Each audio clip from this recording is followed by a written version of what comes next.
Alright, I'm back. It's fine, I'm easy. Sorry if I postponed the reading stream for quite some time. I just been feeling a little fatigued for the last few days. I don't know why, to be honest. I just felt really tired. I didn't feel like getting up to stream and whatnot, so I just kind of postponed it a little bit. But now I don't feel as tired, so we're gonna be doing the reading stream, hooray! But we're gonna start the stream with the story 15 of the first game's prequel novel, since I didn't read that back when I was doing the first game's prequel novels reading stream back in like, was it May or was it like June when I did that stream? I don't remember. It was like quite some time ago, but now we're going to be reading story 15 or chapter 15 of the first game's prequel novel. After that, we're going to read Finale's prequel novel as well. And if I were to finish all of that reading, I'll probably start on Lock Up in Love. I don't know how long it's gonna like take me to read all of this. I hope it won't take me too long.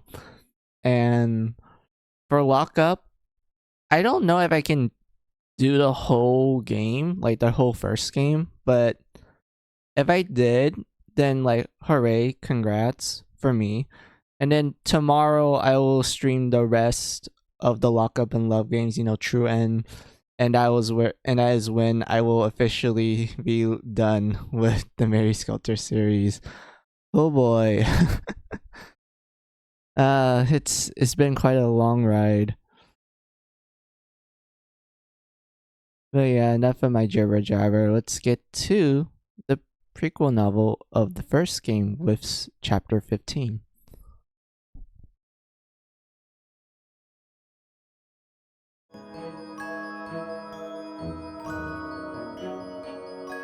Hold on, I need to make sure everything fits.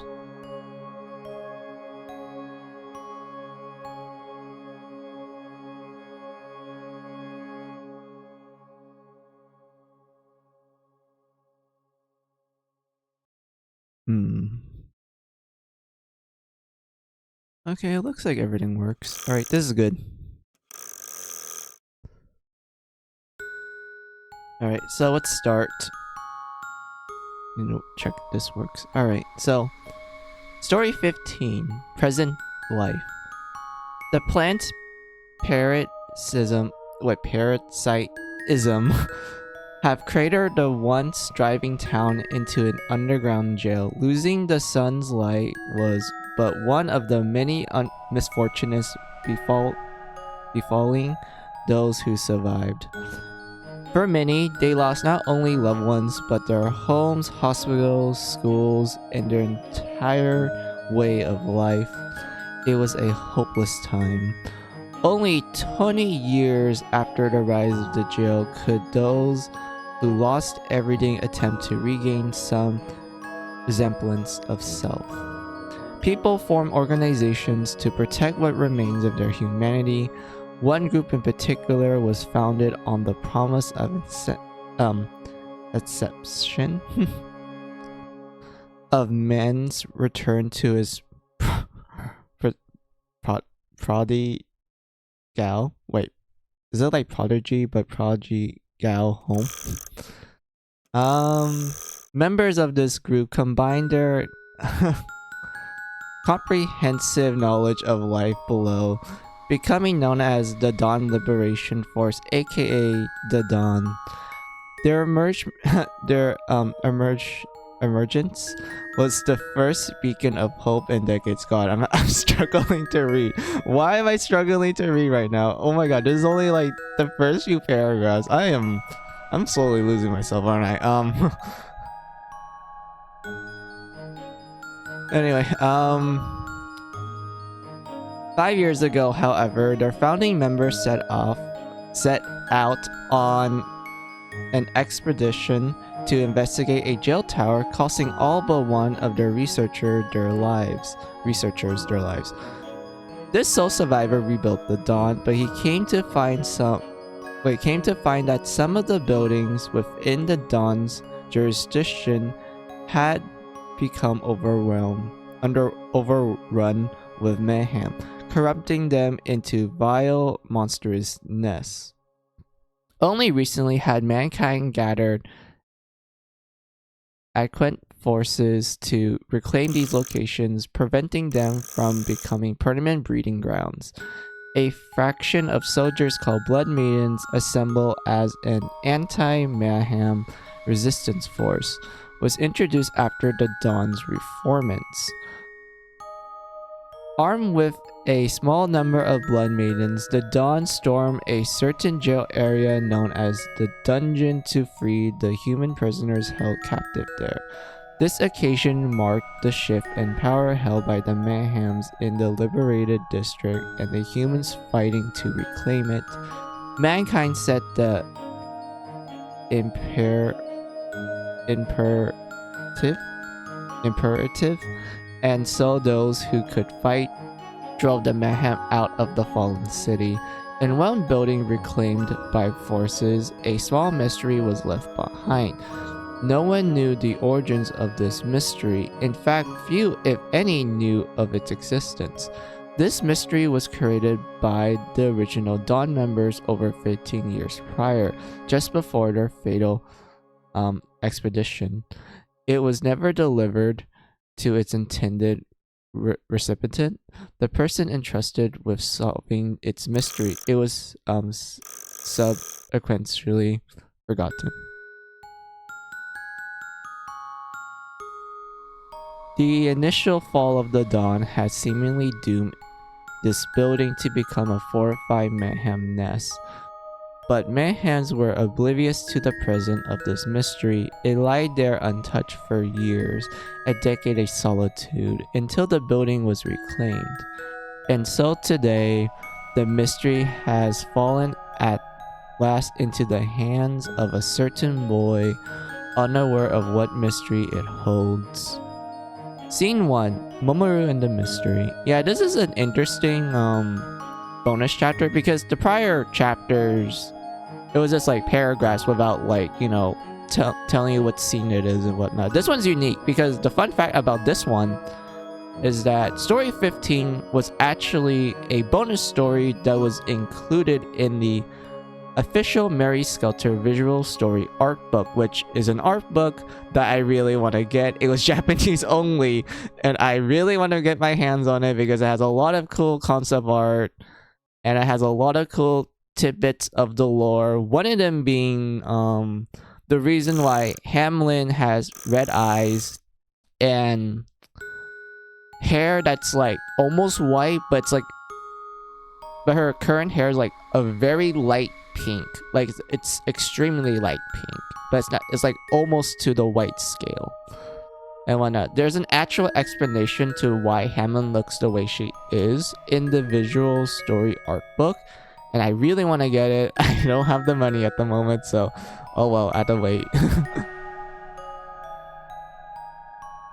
So yeah, so this story was included in that art book, and I'm assuming what they did was that when finale came out, they're like, hey, let's include the story into the prequel novel of the first game, since a lot of the events of this chapter is more connected to the events of the first game rather than being connected to, like, you know, 2 or finale. This one is a lot more connected to the events of the first game, since this chapter is supposed to be part of the side story novel as well, but they put in the prequel novel because, well, why not?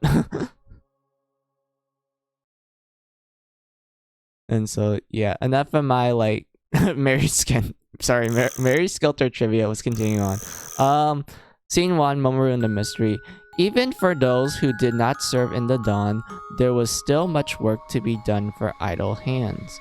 One of the biggest duties carried out by citizens of the underground became excavation. Wait, excavation?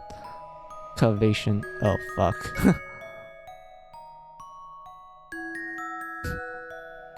Oh my god, I can't talk anymore. My English is terrible at the moment. Fuck. Oh my god. My brain. Excavation. Excavation was not performed in the literal sense with a shovel in the ground. Rather, citizens were encouraged to enter buildings which were rid of jails, dangers to salvage and procure useful resources. Also, I noticed a chatter. Hold on. I think it saved this chapter from being JP only. It in fact did. And also, hey Rudo, how are ya? I'm actually up early this time to do a stream. I've been postponing this for like the last few days. It's mostly due to fatigue. I felt really tired for the last few days. It's not because of streaming, it's for like other stuff in my life. So as a result, I felt really tired and I'm like, I don't feel like streaming at the moment, so I'm gonna postpone this for a little bit.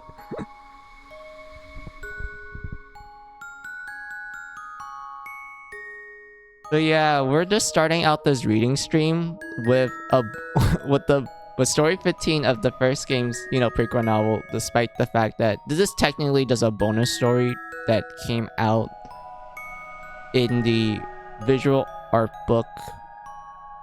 Well, sorry, visual story art book for Mary Skelter 1, which was JP only, and I really want that art book so bad. Anyway,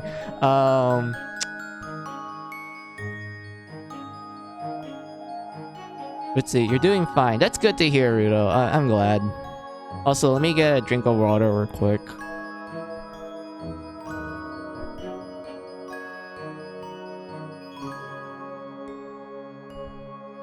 Also, Rudo, I hope this isn't gonna take me long because I do want to get into Finale's prequel novel. And Rudo, I need to tell you this. Finale's prequel novel, like each chapter is actually surprisingly short. Like there isn't like a ton of pages in it compared to the previous games. Because like story 1 had like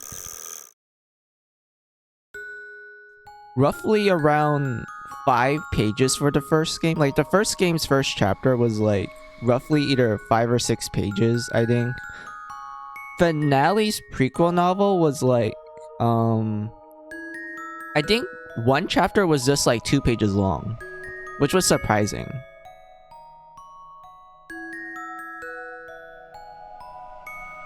And whatnot. So yeah, like Finale's prequel novel isn't gonna take us long to read. We're probably gonna plow through each chapter relatively quickly. But there's a lot of cool stuff in it though, so that's what I want to point out. Also, Rudo, are you good with puzzles? Because I don't think I can understand the puzzle that's going to get unraveled in this chapter. Because when I first read this, I didn't understand a thing. Well, I didn't understand how they solved the puzzle. And even after they explained how, my brain was like, couldn't really comprehend it. I was like, wait, is this how it's solved?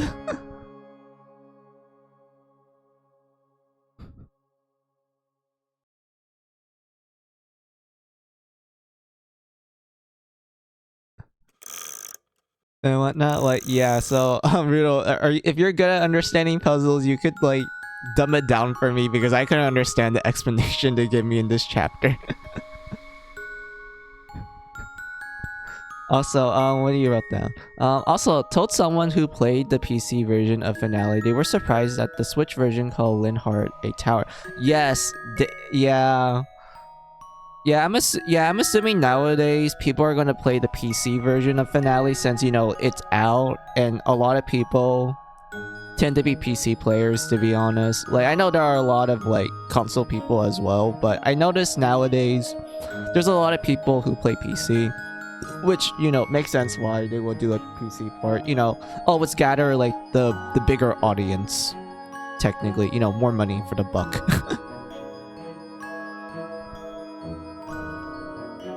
And whatnot, but yeah. Oh shoot, something dimmed down. Hold on, my bad. They probably be saved from the horrors of an island being called a tower. Indeed. I was actually kind of like not a little bit ticked off, my bad, ticked off when Linhardt was called a tower instead of an island, despite the fact that in the story they constantly refer to it as an island, not as a tower. But you know, every time you go to that place, they're like, oh, it's the Linhardt Tower. I'm like, no it isn't. It's a fucking island. Even when you look at the world map, it's an island. And whatnot. And it's also probably the remains of Australia, so like that would explain why there's actually kangaroos in that place.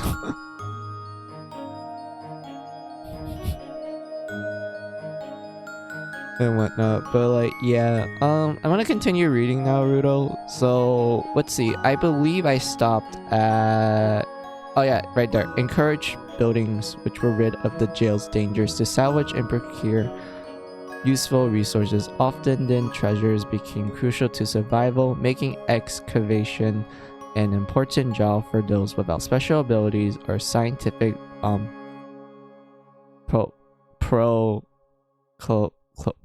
proclivities. KK, yeah, because I kind of want to like get through this chapter rather quickly. Also, like, Rudo, this chapter is unique because like I don't know if I said this before, but the previous chapters, they're just like paragraph after paragraph. This one includes scene 1, which implies that there's like, you know, I guess sub-chapters in this story, which is pretty interesting, was to say that.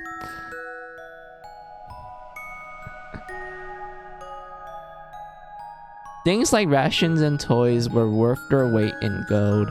People came to depend on these luxuries. However, an unspoken rule to excavation was anything considered especially useful was to be given to the Dawn leaders. No one opposed this. Children's toys, women's accessories, and books became popular forms of entertainment in the underground. Many who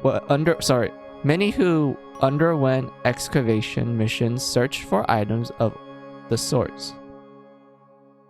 Wait, items of the sort. Oh, okay. One day, a boy named... Oops, I did not mean to do that. It's been a while since I've been touching my Switch. One day, a boy named Momoru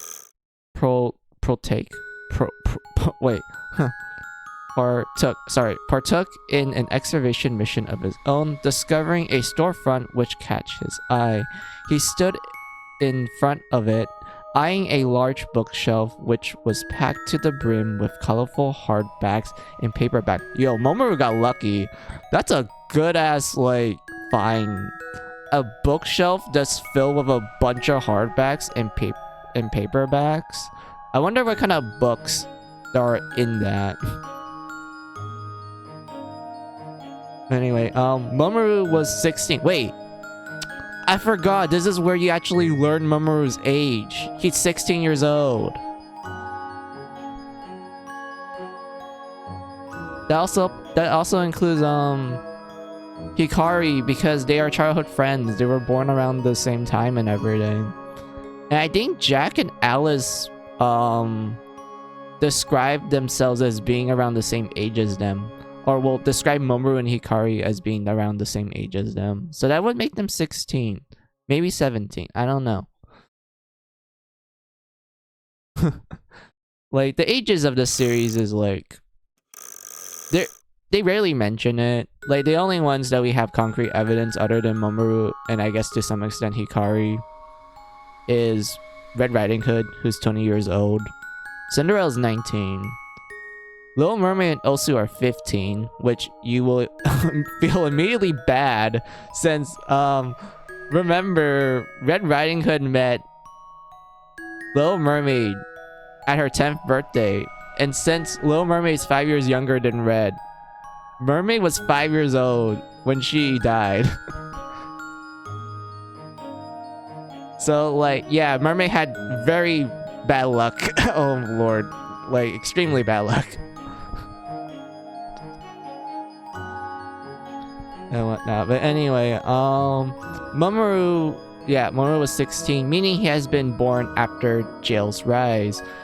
Just he had no formal education nor any knowledge of academic decorum, but he could read simple words. Okay, that's good. At least Mamoru can actually read. That's good. Mamoru reached to grab a picture book from the shelf. He stared intently at its cover, noticing that it was intended for children. From the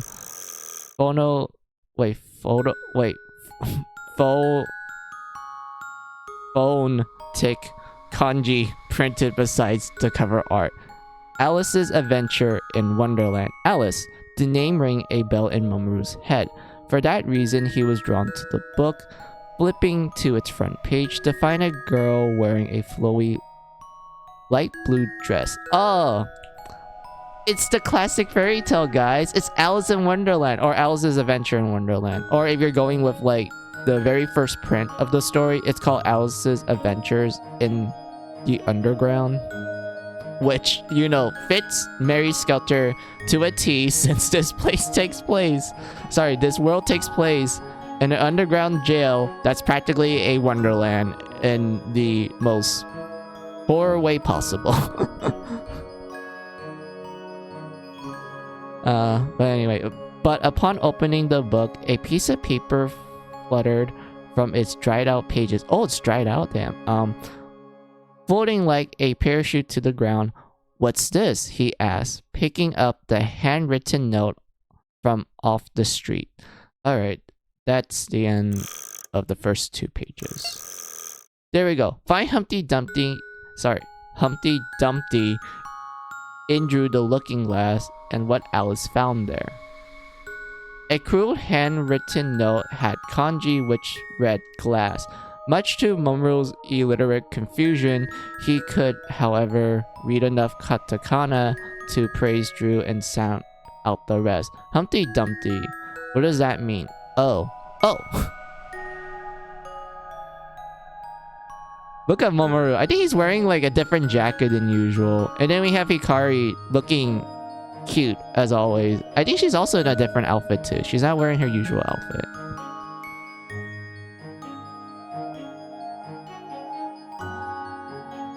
But yeah, taking another glance at the bookshelf, he spotted another book whose title matched the note he read. He grabbed the book. To his surprise, there was Furigana. Wait, what's Furigana? I don't. Wait, I didn't know there was something else besides katakana, kanji, and hiragana.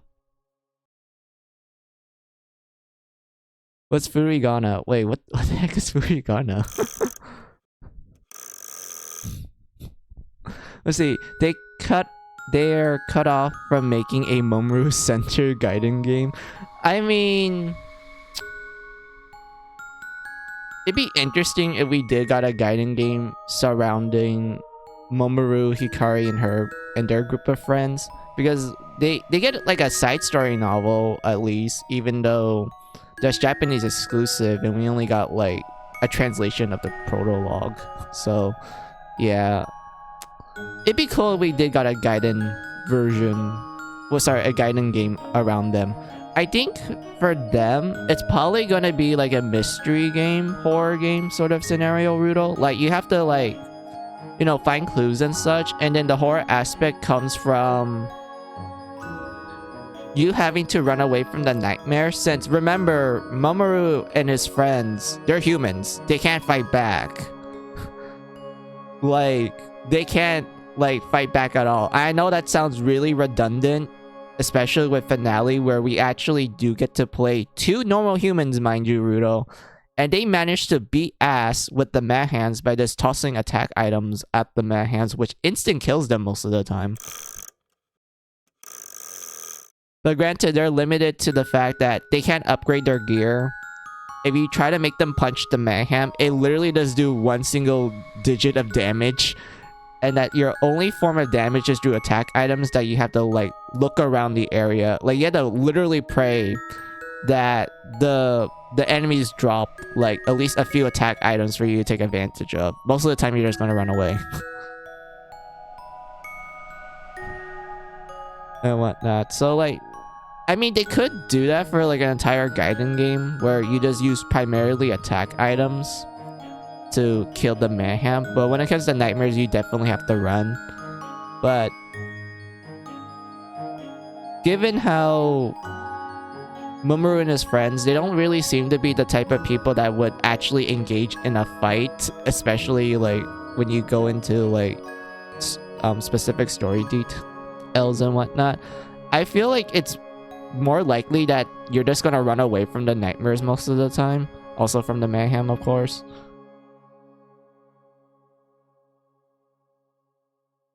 And everything. But yeah, that's like, I guess that's one plan for like a Mamoru-centered Gaiden game, Rudo. It's just primarily a puzzle game.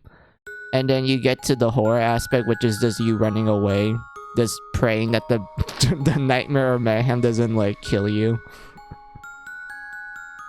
So it's just like kind of your typical horror game nowadays where you can't fight back and shit, which I don't really like.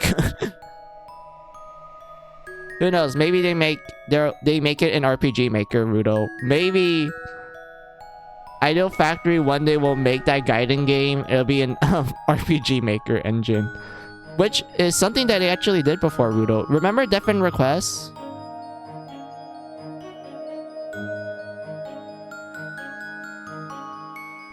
So I do have a fun fact about that. If you were to pre-order the game back when it came out in Japan, you actually get a small side game that was made in RPG Maker.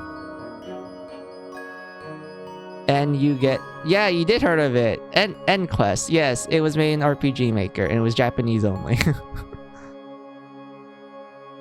I remember it was technically like... It was technically a prequel, right, Rudolph? Because it does go into like specific story details that you will learn later on in Death and Request. And it kind of explains like one particular plot point that, you know, I felt like kind of needed a little more time to get addressed it in the main game.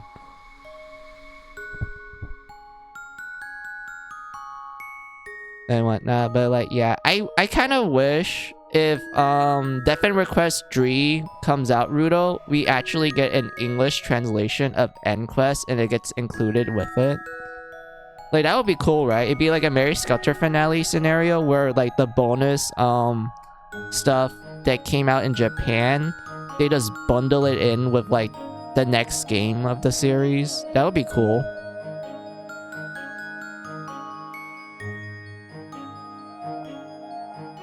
And whatnot, but like, yeah. I'll continue on reading. Let's see. Written on it, meaning he could read its cover. Drew the mirror, he mumbled under his breath, continuing, wait, it says to find Humpty Dumpty in the mirror. Are they talking about this book? Excitedly, he flipped through the second book's decaying pages. Half through, he found an illustration of Humpty Dumpty sitting on top of a wall beside a mirror-like sheet of glass. On this page, he found another handwritten note. Find where the Humpty Dumpty's scattered. Oh god. I just realized what you wrote down. Find where the Humpty Dumpty scattered through the mirror. Humpty Dumpty being in an egg. Wait, does this imply that there's more than one Humpty Dumpty? Does this imply that Humpty Dumpty is actually like a hive mind of people? They're just all called Humpty Dumpty, or is it like a Nurse Joy and Officer Jenny scenario? Where everyone in the family is just called Humpty Dumpty?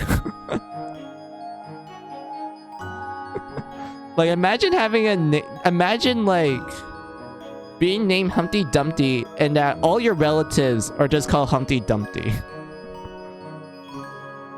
That would be kind of scary.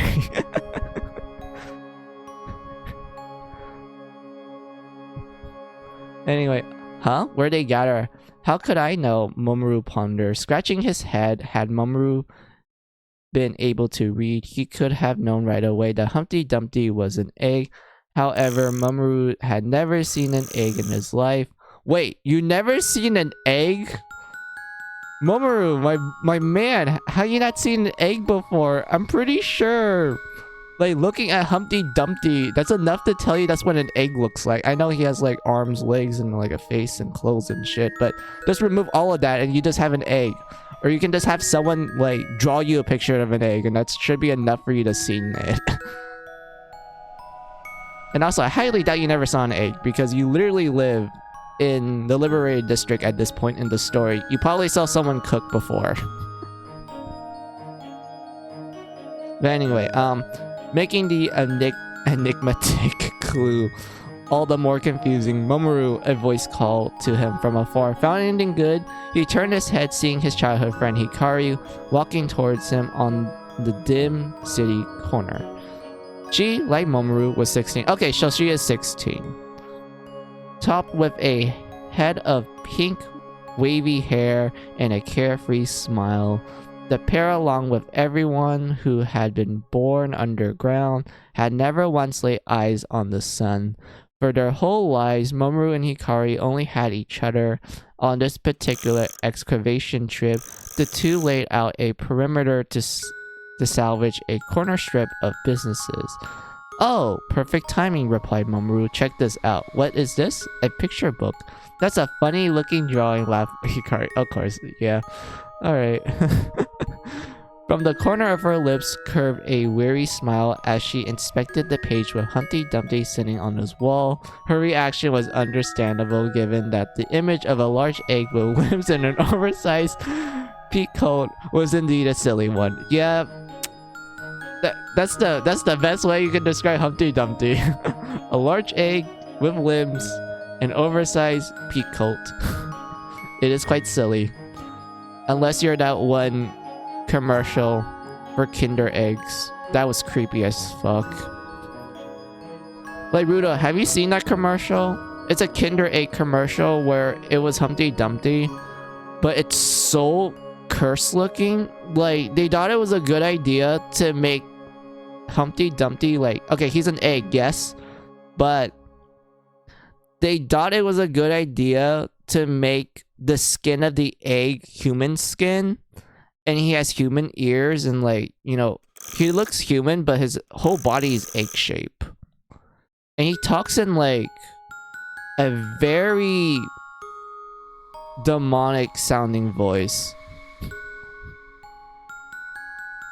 It's supposed to be silly, like, it's really high pitched and shit, but to me it just sounds like you're talking to a demon. Like, you need to look that up, Rudo. It's Halloween week. You need to look up that commercial. You need to look up Kinder Egg commercial Humpty Dumpty. It's so fucking bizarre and cursed. I don't want to, like, God. The look at the Humpty Dumpty is quite something. But anyway,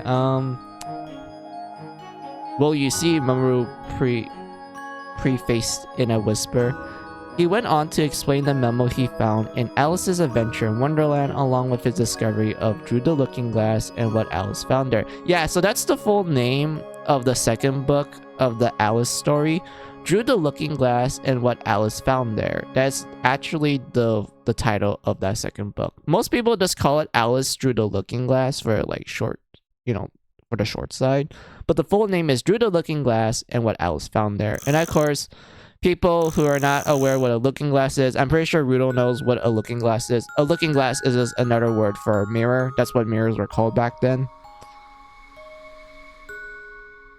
So yeah, like, those people who are not aware what looking glass means, it's just mirror. It's a synonym for a mirror.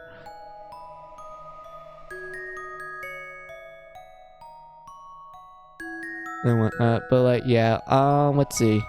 Along with his discovery of the looking glass and what Alice found there and the second memo. Sounds like an adventure, right? His voice quivered from excitement. If we keep looking, we might find something. Looks interesting, but according to this book, Humpty Dumpty is an egg, right? Ponder Hikari. Where do eggs scatter? Eggs! I heard of them, but never seen one myself. I'm stumped. Are you kidding me? Both went silent for a moment, and then suddenly Hikari clapped her hands. Oh, I know! eggs are something they had in the above world, right? Oh yeah, that's what they call the surface. It's called the above world. The above world, as Hikari puts it, was the collectical name for the surface coined by those who witnessed the emergence of the jail in the Great Sinking, which had taken place 20 years earlier. Seems like it. Then began Hikari. Why don't we ask people who were alive back then, the adults? But they probably snatch whatever we find for themselves. When something rare was found by a child, the Dawn ordered that they turn it into an adult. Mamoru, however, felt resolved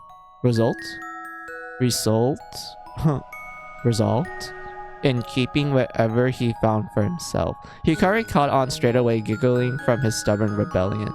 Don't worry, said Hikari comfortably. We got an adult here with us today, remember? An adult. Oh! Cried Mamoru, snapping his fingers. Scene 2. Mamoru, Hikari, you two never entered the kitchen before? I know it's weird, right? Because, like, they're friends of Kade, which they explain that she's a good cook and whatnot. And, like, Hikari does help her out. So it's kind of weird that Hikari doesn't know what an egg is. Mamoru, I'm assuming he doesn't really cook at all. If he did cook, it's probably okay. He probably asked someone else to do the cooking. Because Mamoru, for the most part, throughout the games, he's mostly the bodyguard. You know, he just, like, protects the entrance and whatnot. And also do the heavy lifting. But yeah. Then who on earth cooks the dishes aside Akane then? Cinderella and Miko? I'm assuming... Well, yeah, for the Dawn, definitely Cinderella and Miko and, like, any other staff. Since the Dawn is an organization, there's, like, a lot of people in there. So there's probably, like, a staff for kitchen duties. Cinderella just helps out. For Kade, I believe she's affiliated with the Order of the Sun. Which I know for a fact that, you know, despite being a sussy church, they do have, like, you know, people who do cooking and such. Since, you know, they're the ones that actually provide most of the vegetables and everything. Since they grow it in the basement of the church. But yeah, I don't know.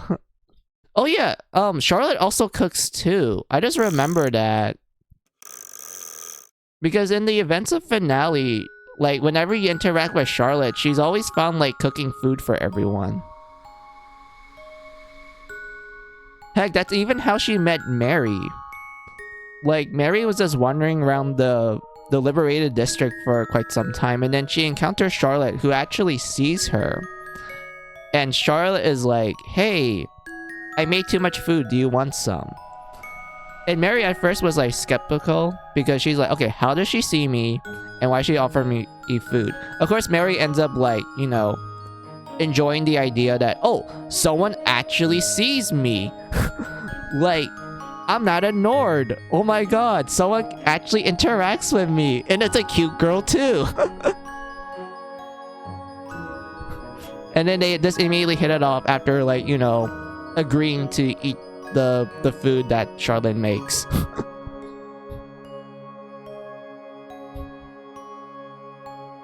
And whatnot. That's literally how Mary and Charlotte met. And don't worry, we will go into more detail of that, Rudo, when we read Finale's prequel novel, because the prequel novel actually gives us more insight into that event, and it's quite cute.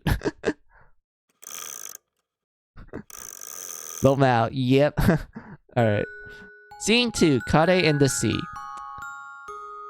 They have to gotta be in here somewhere. A woman nearly a decade Mamoru senior was careful not to step on the mounts of rotten produce littered around her feet.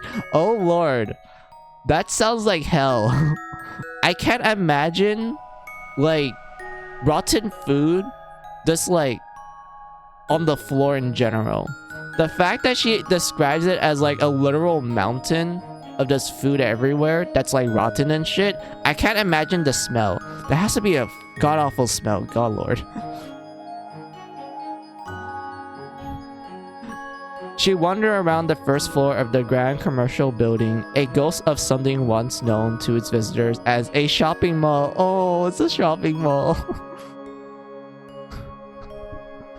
Although it was not particularly spacious, it housed rows of stores for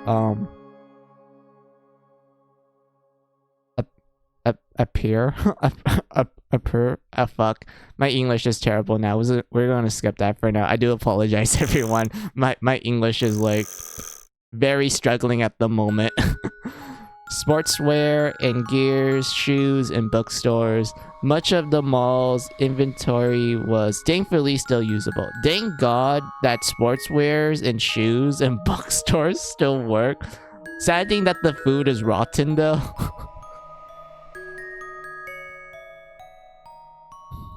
This excavation was proven to be one of the best yet. As Mamoru and his skeleton crew reached the remains of the fresh produce section, they were greeted by the pungent smell of moat. Oh god. Oh god. Kade, I hope you got a hazmat suit on. Nope, she doesn't. She only has like normal clothes.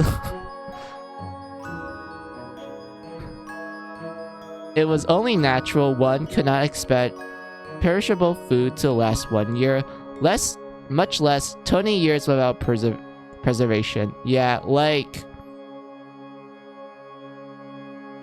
I think the only way you can preserve that type of food is if you pickled it, because pickled food lasts forever. That's like a good preservative, but sadly no one has the time to make pickles, which is a shame. Pickles are pretty good. From pickles to pickled radish to pickled carrots. They don't taste that bad. I like it.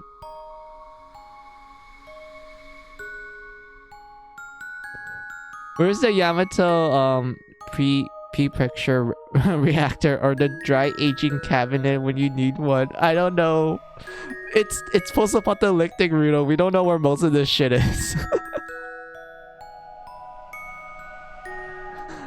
But it was not produce for which they searched. They were looking for where eggs were stored. Moments earlier, Mamoru and Hikari explained their situation to Kade, their red-headed chaperone. Maybe there's some at the mall, Kade suggested. The pair had only made the acquaintance of their 28-year-old companion in recent years. She knew of life above ground. She saw the town sink. She could still remember the warmth of the sunlight.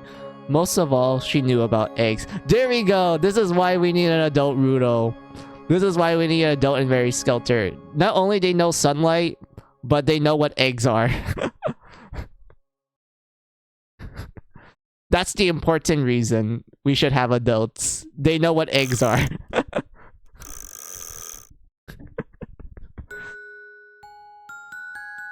But yeah, so... Yeah, Kade is 28. That means she was 8 years old when the jail formed. So, yeah, not great. That was not great. For Kade, just to experience all that chaos and mayhem, and it lasted for like fucking 20 years. Let's see. Eggs were sold in cartons, said Kade. When there was a sale at the market, they limited them to one per person. On those days, she took me with her. Good times on. It's probably like her mom or her sisters or something. Oh. Or grandmother or aunt. I don't know. Any like female relative. Armed with the handwritten clue in the picture book, Kade's childhood knowledge, Dodri decided to investigate the mall. I love a good treasure hunt, yelled Kade, much to Mamoru and Hikari's surprise. Mamoru was usually distrustful of adults, but Kade was an exception. The Dri had developed a kinship through survival. They split up on the first floor and searched around on foot. Soon Kade happened upon a similar looking scrap of paper. Here we go. This has to be it, right? Nice one, Kade. Hey, what does this say? Oh, look at that. cute Kade. That's literally the same outfit that she wore in the games. They did not change her design well. I get... Well, her hair is a little bit more redder than usual. Also, oh my god. Rudo, look! It's eggs! It's a bunch of eggs! They're probably rotten if you were to, like, crack it and shit. But, like, look! We found the Humpty Dumpties! It's a family reunion. Okay, hoping for the Yamato Preserve Raptor would be a stretch, but I was expecting the meat there to be somewhat dry aged, even if it's selected great steak. Yeah, maybe. I don't know, like, if they manage to preserve the meat to be dry aged, then yeah, that shit lasts forever. Like, jerky literally is designed to last forever. Someone called Albert Resker. We found eggs. Yes, we found eggs. And he's gonna do like his Matrix moves just to grab a carton. To grab like a carton of eggs from the supermarket. Kade squint her eyes, struggling to make out the text. Find the floating circle above the swaying blue. Wait, what? Blue flowing circle, Kade read out loud. What does it mean? Swaying blue? Any ideas? Yet again, the hint perplexed Mamoru and Hikari. Unlike the surface, the liberated district was enveloped in constant darkness. Light was a scarcity. Scarcity? Natural splendor, doubtly so. Once again, Kade dug into her memories for a clue. Blue. Well, if it's blue, does that mean the sky? But the sky doesn't sway. Sway blue. Ocean? Floats on the ocean? Oh, I know. Suddenly, Kade sprung her heel and broke into a sprint, prompting Mamoru and Hikari to follow after her in haste. Hey, Kade, tell us what you know. It's talking about a floaty. A pull ring. Oh my god, floaties! Oh god, I miss... Oh god. Okay, I like floaties. I think they're cool and cute. I hate swimming though. I don't like going into any body of water because, well, first of all, I can't swim for the dear life of me. Despite the fact that I'm called Final Mizu, I literally sink like rock in water. So I need a floaty.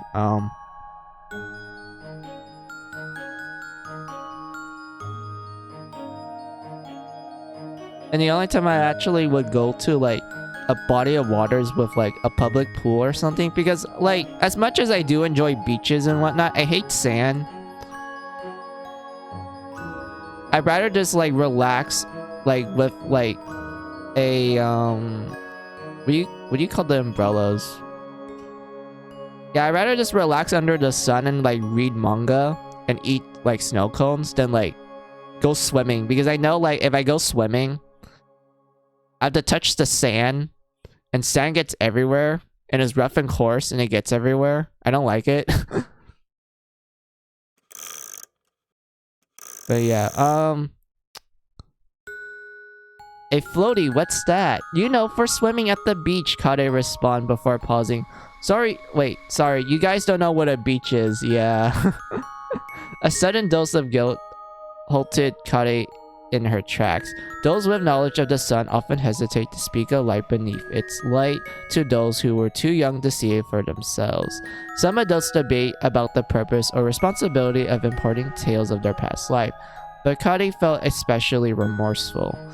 For Mamoru and Hikari, who had no idea of what they missed, such mentions were often met with, I have no idea what the fuck that word is. Albalence? I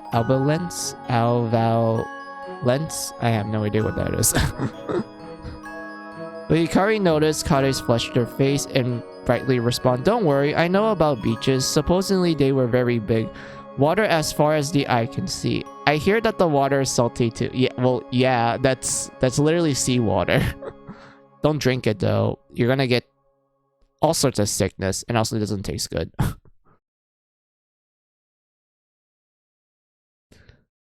I think I read about them too, Momoru added. I hear that the water is deep too. Does that mean we need to swim to find the next clue? Their nonchalant answer comfort Kade, who realized that she's been caught up in remembrance. She changed gears with a nod and continue her explanation. That's why I said, yeah, that's why I said a pull ring, like a rubber circular tube. When you inhale it with air, then it becomes big enough to sit on. Then you don't have to worry about sinking. There was a glimmer in Kade's eyes, as if she had invented the tube. Despite being much older than the pair, Kade retained a childlike sense of wonder. Her enthusiasm eased the tension from moments earlier. To this, Kade's younger companions chuckle lightly. Oh, that's cute. She's the cheerful Nason. I mean, she is literally 28 and is like older than them by like 12 years. That's like a full zodiac cycle.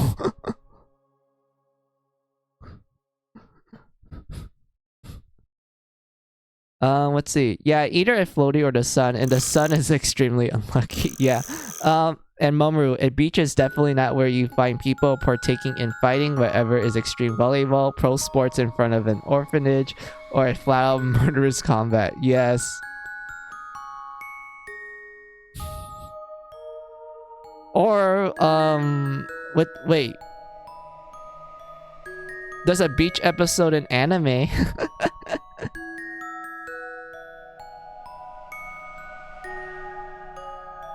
But yeah, man.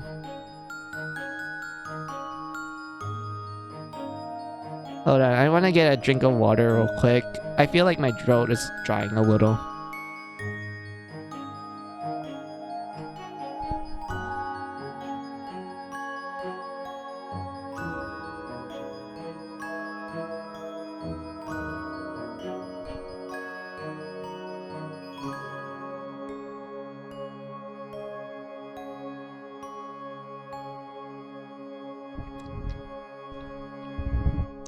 Alright, so Momoru began. We're looking for a pull float. Yes, maybe if we can find them where they sell swimsuits, let's search the second floor. Do you have any swimsuits, Hikari? Kade asked casually. You have never worn one, right? That question caught Hikari off guard. Her eyes filled with color. Her cheeks filled with color. I have never worn that. That returned Kade playfully. Hikari stumbled and panicked because swimsuits there, but Hikari cut herself off as the Dre round the corner and spotted the vibrant swimwear store. The town's sinking took place in summer, meaning the store's stock was then new and in season. Hikari, quickly followed by Momoru, slightly averted her eyes. Is this underwear? She stuttered. Images of beach and beachgoers were alien to Momoru and Hikari. Places and totems from a faraway land. Its memories now confined to literature. In their eyes, swimsuits resembled thick undergarments. Underwear, laughed Kade. You guys are so innocent. I was just a girl when I last wore one. But everyone had one when they went to the beach. You don't want to go swimming in your normal clothes. You know what I mean? Aren't you embarrassed? Not really. They don't become see-through when you're wet. That's not what I mean. You're practically exposed. They're underwear. How could you walk around in that, Kade? I mean, I don't walk around with undies either, but you're missing the point. It's not underwear, it's swimwear. Hikari, frigid uncomfortably. I don't see the difference. Then a wide grin stretched across Kade's face. She traveled through the store, combing through the swimwear until she eyed a suitable one hanging on the rack. This one looks perfect, Kade declared. Wanna try it on? Almost at once, Hikari yelled, No, never. This is too embarrassing. Oh, come on, it's fine. It's only embarrassing at first. A pretty girl like you had nothing to be ashamed of. No, Momoru, help me. But Momoru was speechless. He was too occupied wondering how his response may be taken. If he were to give one at all, this was no time to be a bystander, however. He took a deep breath, preparing an interjection before being interrupted himself. Mamoru, just say, yes, you should try it on. I'll try it on with you. And then Mamoru just like picks out a Speedo or something just to make Hikari feel better.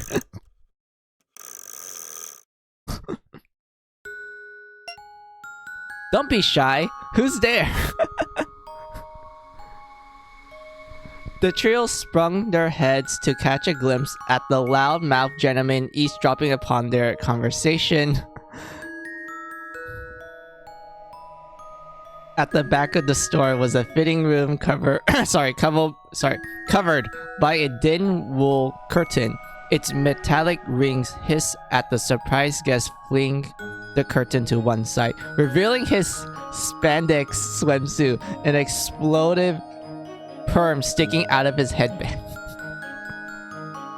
Don't be shy, Hikari. Look at me. I got one too. Hikari screamed out frantically. The perm-haired man slithered towards her, puffing out his bare chest. His name was Takemi, age 31. Okay, so he was 11 when the jail was formed. Sadly, he too was someone who Mamoru had trusted. Hey, Hikari, why don't we find matching swimwears? Stay away from me, die, you freak. In a flash, Mamoru and Hikari angrily charged at Takemi, each of them landing a blow into his stomach, which sent him flying across the store. Hikari, are you okay? Asked Mamoru. The evil has vanquished. No, Mamoru, you need to wear the swimsuit as well. Anyway, Mamoru, I was petrified. Sorry about the Hikari. Kade apologized. Should have kept this dog on a tighter leash.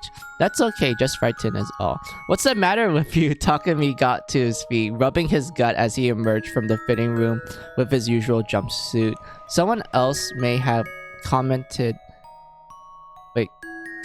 his toughness, but Mamoru and Kade exchanged a look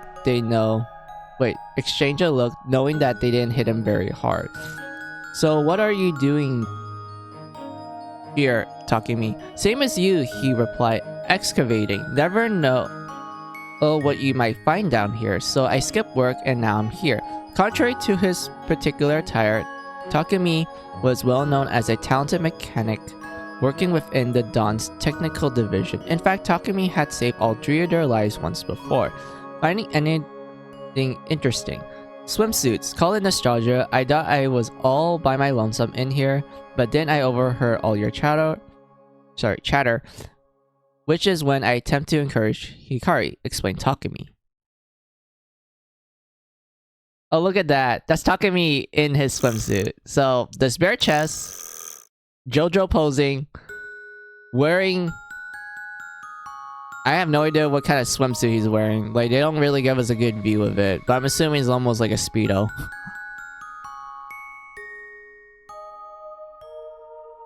Mamoru raised his eyebrow. No one asked. Oh, come on, Mamoru. Takemi retorted. You know you're curious about Hikari in a swimsuit, that is. I'll kill you. Is that a yes? You're dead. Yeah. don't hide it, Mamoru. Don't you dare hide it. You definitely want to see Hikari in a cute swimsuit.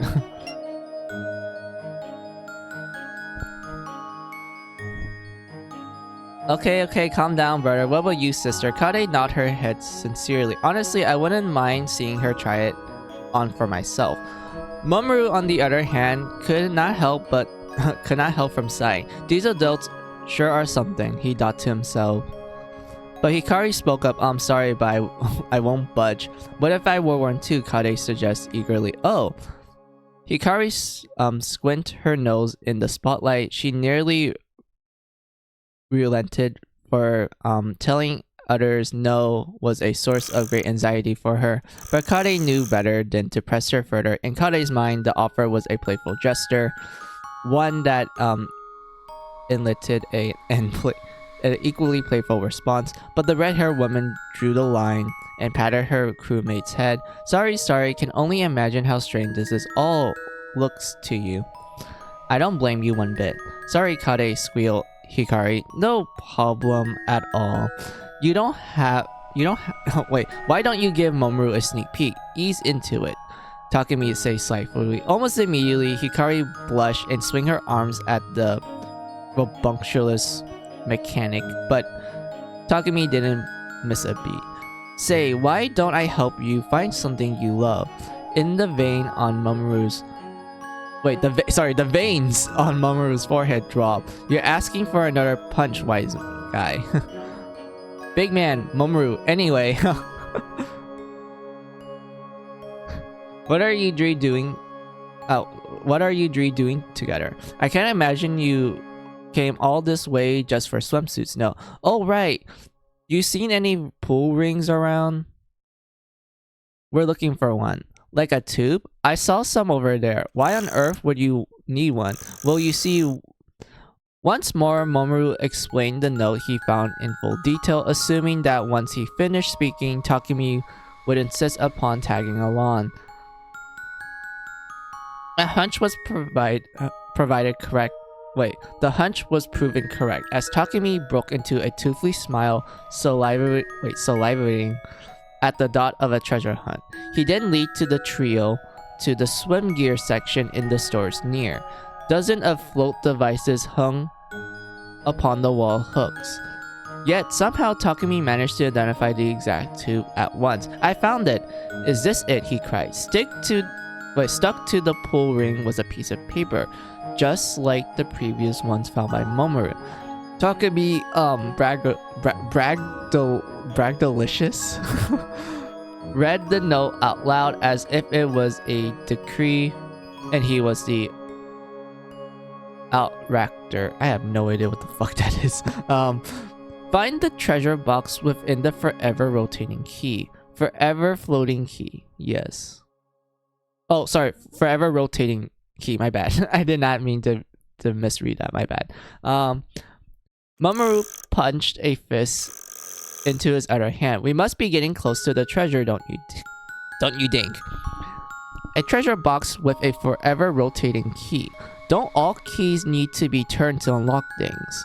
I guess they don't normally rotate forever. Wonder what it means. Well, if it's a treasure box we're after, then maybe we need to visit the toy store, proposed Kade. While Mamoru, Hikari, and Kade discussed the location of the next clue, Takemi stood still, quietly observing them. Just Mamoru felt compelled to ask the mechanic for his opinion. Takemi, any of this rings a bell? Oh, give up already? Yep, I got nothing. Me either.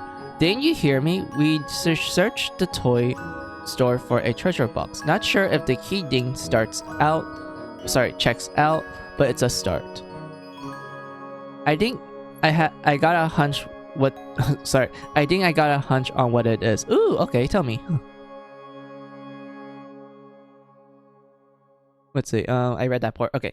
Not sure the toy shop where it's at. Chimed Takemi. Huh? Moaned Kade. Hers was the only possible lead, yet the mechanic shrugged it off coolly. Just where do you get off? I suppose you think you know where it really is, do you? Yeah, I mean, trailed Takemi. The adults were locked in a momentarily tense stare. Takemi, the more relaxed of the two, reached into his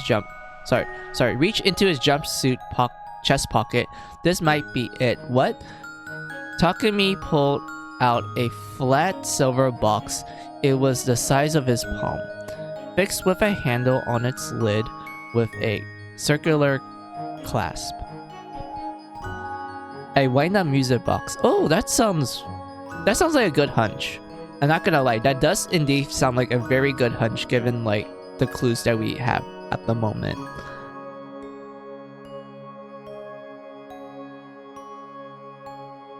Upon closer inspection, the clasp displayed a sequence of rotating numbers counting from 0 to 9,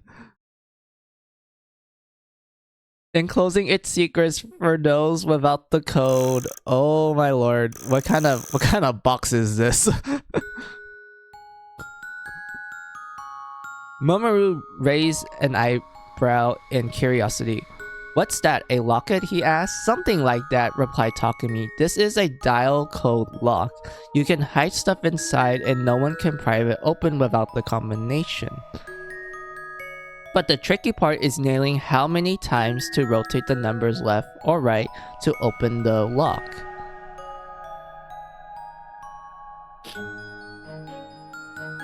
The mechanic dropped it into Mamoru's hands, inviting him to try. Just as Takumi said, Mamoru rotated the numbers to no prevail. It was useless without the correct sequence.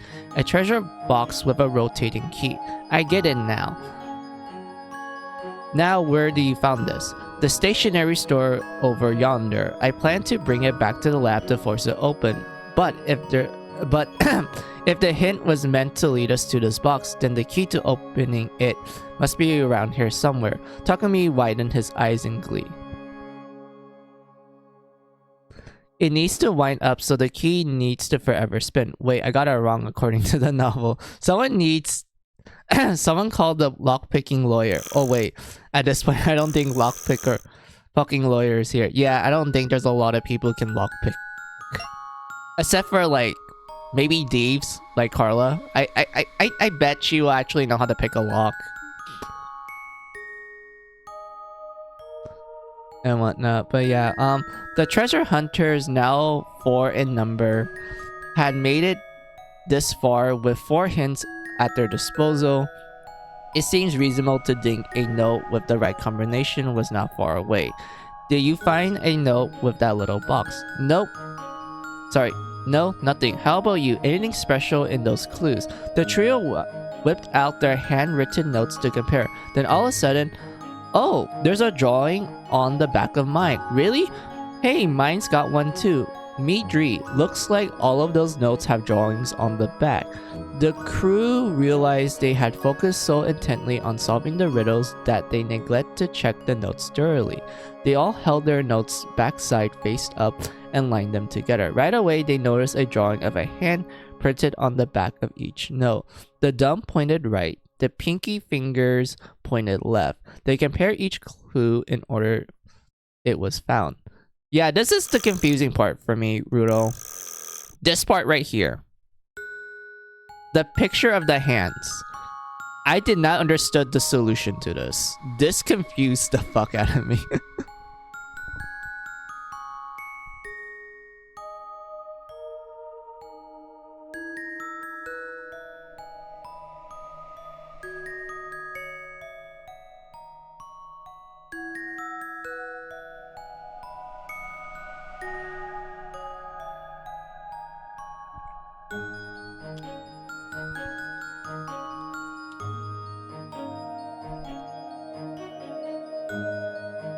But yeah, let's see. 1. Find Humpty Dumpty through the looking glass and what else found there. On this note, a picture of a hand with only a ring finger. 2. Find where the Humpty Dumptys gathered. This one displayed the back of a hand with its index finger and middle finger raised. 3. Find the floating circle above the swaying blue. On this hand, the thumb and index and middle finger were raised. 4. Find the treasure box with the forever rotating key. Finally, this note showed on the back of a hand with its thumb and ring finger raised. 182. Wait, you actually understand what this means? Oh my god, I need you to explain this to me.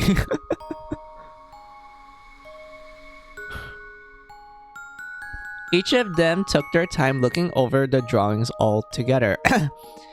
Any chance these drawings are the key to cracking the code? Seems like it. I don't know who organized this, but they sure went all out. These drawings have to stand for something. I think so too. So what it all mean? I'm actually trying to understand. Really? Because like you writing down 182 makes me go like, wait. Does Rudo actually understand this shit? Like, I couldn't understand it when I first read this.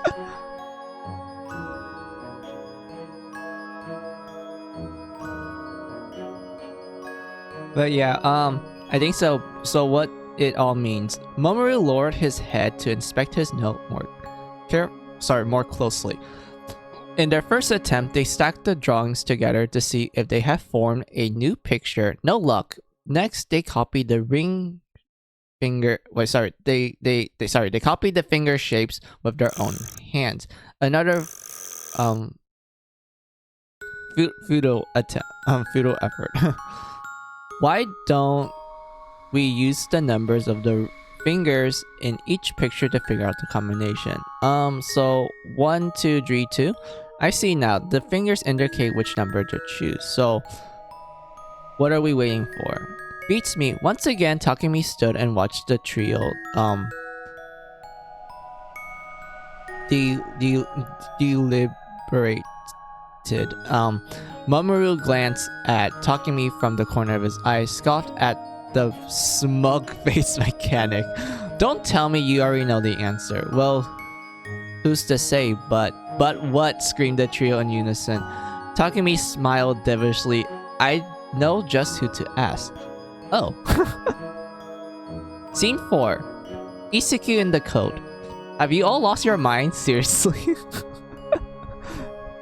Iseku let out a deep sigh, pushing his glasses back on the bridge of his nose. Yeah, I can relate to Iseku. I feel that way when my family takes me to like escape room places. You like, have you been in one, Rudo? Like, have you been in an escape room before? If you have, then pog. But like, yeah, whenever my family takes me to like an escape room place that they want to like, you know, do and play and shit, I'm just kind of just sitting there, acting like Iseku, just being like, have you all lost your minds? I'm not the smart one. I'm not really good at puzzle solving most of the time. Well, actually, I did solve some puzzles before, but like that was more like luck than anything. But yeah, I just kind of just sit there try to help out while my family's just trying to solve it, and I'm just like seeing them like debate and like kind of like trying very hard to solve certain puzzles, and I'm just like, huh. Nope, never got one.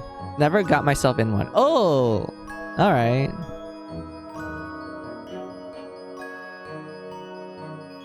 Anyway, let's continue on. Let's see. Oh, Iseku, age 26. Wait. Okay, so he was 6 years old when the jail formed. A childhood friend of Kade, who was another one of the few adults trusted by Mamoru. He gained a reputation within the Dawn as a level-headed, dedicated researcher. While Iseku never missed an opportunity to provide unwarranted criticism, he was, above all, warm-hearted. Warm-hearted. Wait, what the heck is warm-hearted? Anyway, the 4 treasure hunters could count on him at any time. This instance was no exception. After returning from their excavation, the crew immediately sought Iseku's counsel. Mamoru wasted no time in showing him the clues in the log, having already explained the genesis of his treasure hunt 3 times previously. After his 3 companions filled in the blanks, Mamoru pleaded with the bookish researcher. Come on, Iseku, we're going in circles here. You're smart. Can't you point us in the right direction? Pretty please. At Mamoru's behest, Iseku took the lock in his hand and reviewed the pictures on the back of each clue. Compared to his research, this was child's play. Easy enough for a skilled lab rat. Mamoru, don't call your friend a lab rat. Come on. He's literally the smart one who helps you out. Don't call him that.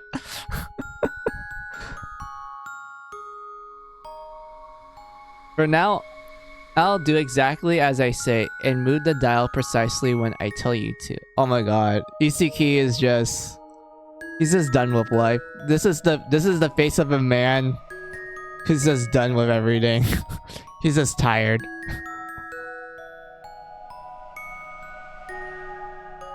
Anyway, it took Iseku no more than 10 seconds to solve the puzzle after reviewing the clues. Seriously, you cracked it? I believe so, muttered Iseku. Are you ready?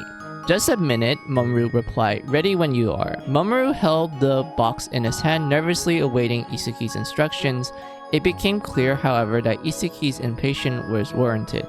He was as correct as he was cocky. Right 8, turning right to 8. Left 6, turning left to 6. Right 7, got it, 7. Left 9, turning left 9. Oh! Mamoru instantly heard a click as he turned the dial to 9. Everyone turned their attention to the box in anticipation.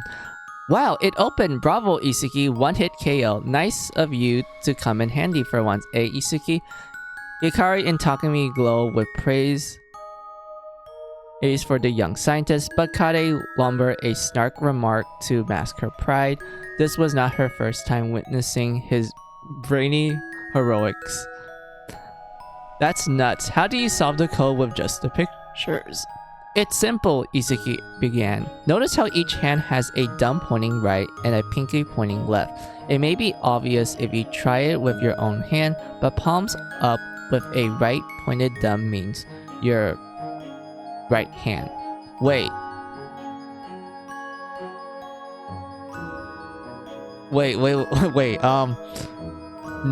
notice how each hand has a thumb pointed right and a pinky pointed left. It's maybe obvious if you try it with your own hand, but palms up with a right pointed thumb means your right hand. If your thumb points right with the back of your hand, that's your left. This guides us how to rotate the dial. Wait, huh? Wait, where do you get the numbers then? Isuki's explanation made it sound so easy, but everyone stood in awe at his lightning quick deduction reasoning. Okay, I get the left and right thing, but how about the numbers? How do you figure that out? Each hand points at a particular number. How does a ring finger point 8? Urged Mamoru. Try as he might to understand, Isuki's logic was a mystery of its own. But it could not be helped, for such things were not explained to him at school. Even with Isuki's coherent breakdown, the words were lost on Mamoru. They're binary numbers. Wait. I don't understand binary.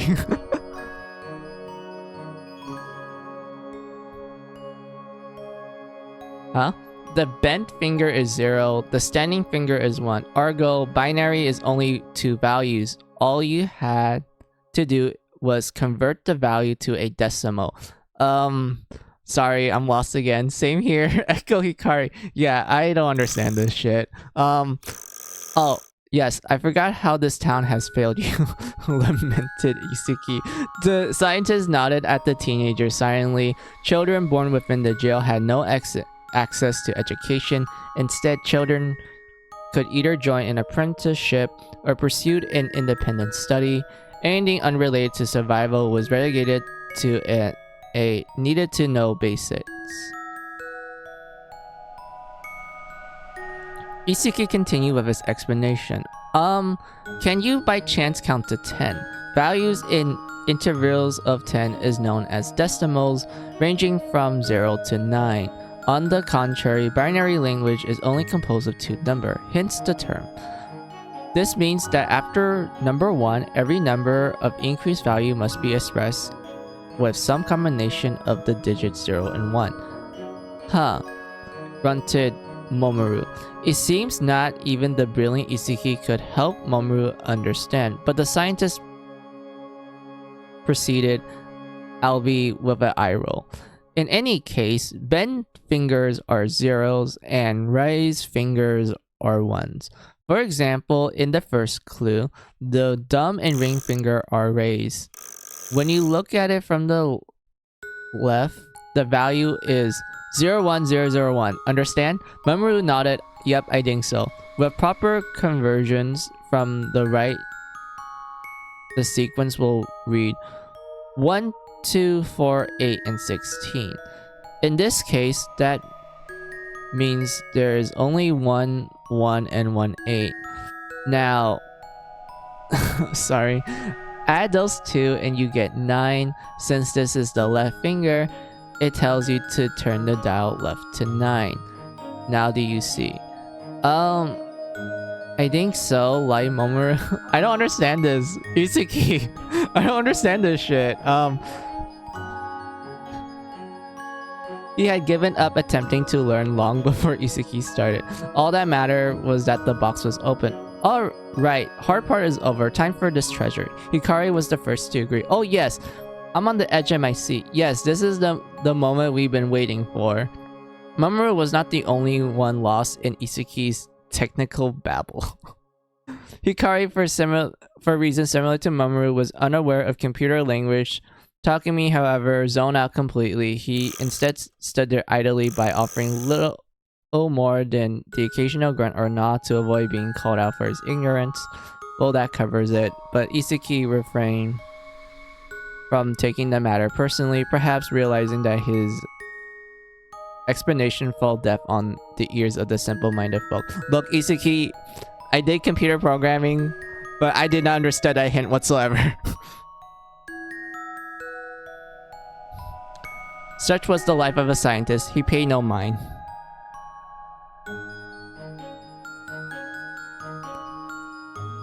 Well, here goes nothing. At long last, Mamoru carefully lifted the lid of the treasure box. Contained within this great mystery was a polished ring with a small but luminous gem fixed at the center.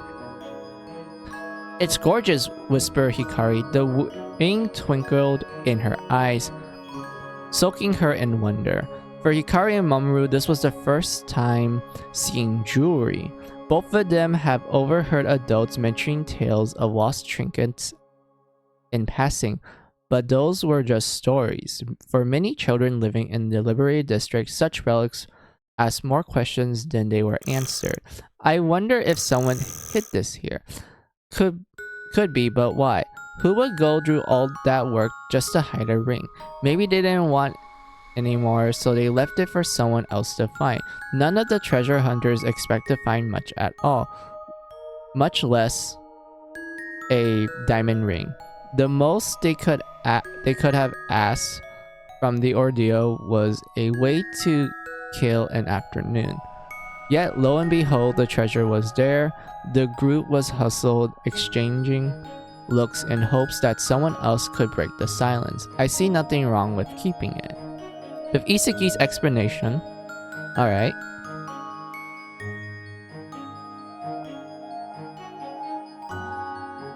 Let's see. 01000. Wait. 01000. The next one is 00110. And then the next one is 00111 and 01001. Isaki mentioned binary, isn't it? Yes, it is binary. He explains that the hands represents binary numbers. So it's zeros and ones.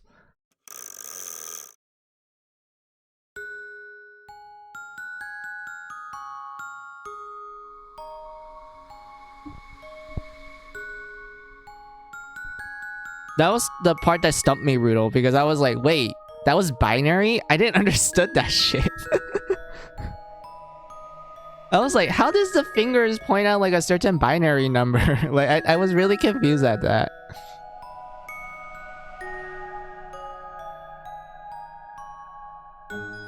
Makes sense that the ring owner might be a programmer. Then I didn't know it was binary.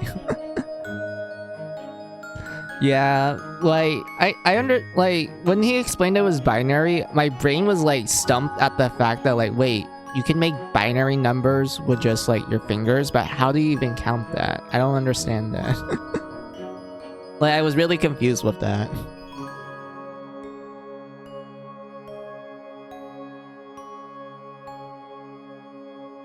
Wait, I just realized.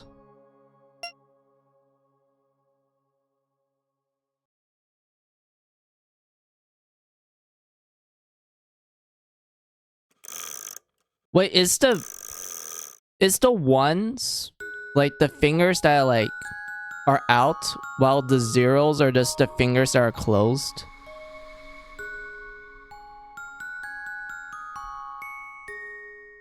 Oh my god, I just realized that now. After you explained it, Rudo, I was like, wait. I just realized it.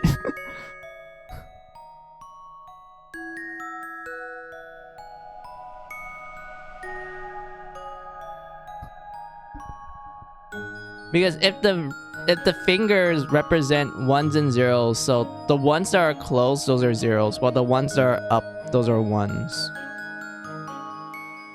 Okay, now it makes sense. Now it makes sense since you like pointed it out, Rudo. Okay, now I get it.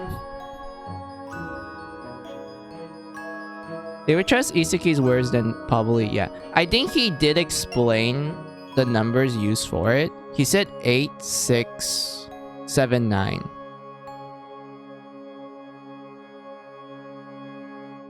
I don't, yeah, so yeah, it's probably right. So let's go back where we were at. I think we were at here. All right. I see nothing wrong with keeping it. It was Isaki who spoke first. You found the box on your excavation, correct? That shopping mall was under mayhem captivity for nearly 15 years. No doubt its original owner has long since forgotten about it. Isaki chose to withhold his grim contemplation, erring on the side of caution. The true owner of the ring was a mystery, as was the undertaking required to unlock it. But the truth, like all things, was claimed by the sands of time. What do we do? Hikari, do you want it? Do you want it? You can have it. Mamoru put forth his consideration. Me? I definitely don't need it. If you and or Kade or anyone else wants it, then you guys can play rock, paper, scissors for it. Oh, I don't need it either. Go on, take it, Hikari.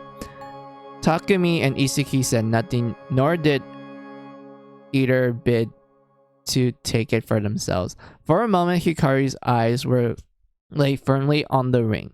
I don't want it either, she giggled. No objection came from Mamoru. He returned a curt nod. Got it. So now what? Let's return the ring back. Return the ring to its original place. We will leave the codes where we found them too. Oh, great idea. Let's do that. Leave it for someone else to find. Yes, and pause, Hikari. Okay, so they went on this grand adventure for this treasure box. They opened it, found a ring. They didn't want the ring, so they decided to just restart the puzzle for someone else to find. Okay. That sounds interesting, I guess. But yeah, and Hikari delicately placed the ring back into its box, shutting her eyes as if in prayer. You never know, maybe this ring will make it back to its intended owner someday. No one had the heart to disagree. Nothing was certain. Yeah, said Mamoru as he closed the lid. You're right. And so the mystery lived on, returning to its rightful place of slumber. Scene 5. Hold my hand.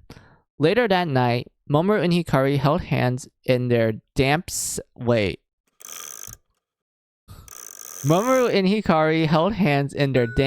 while they recounted the day's events. Fatigue began to set. As Hikari tried vibrantly to keep her eyelids from drooping, Mamoru brought himself closer to her and whispered in her ear. Hey Hikari, What's up? What do you think of that ring we found today? Oh yeah, it was pretty, she mumbled.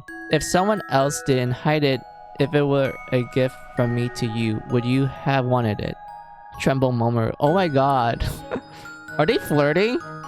Are they literally just flirting? Like, is Mamoru just flirting with Hikari? Just by, like, saying, if the ring was a gift from me to you, will you actually want it? Like, is he indirectly proposing to her? Like, it's a ring. It's a pretty ring, too. It's a diamond ring. That shit is expensive.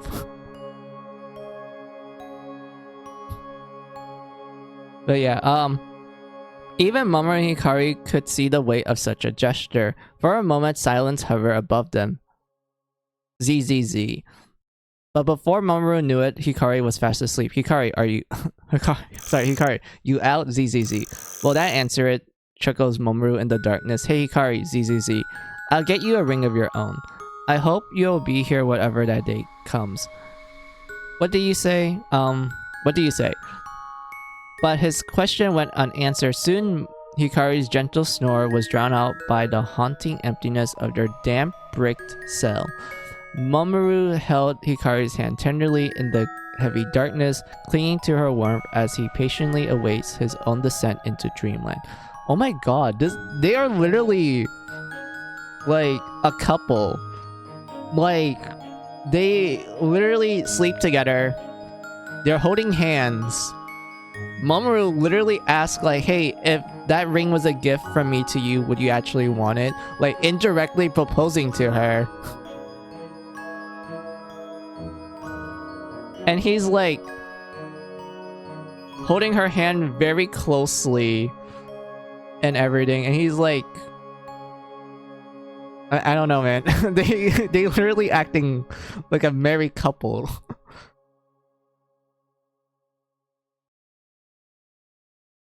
Oh look, it's them. Oh, they're holding hands. How lewd. So yeah, this is a different outfit for them.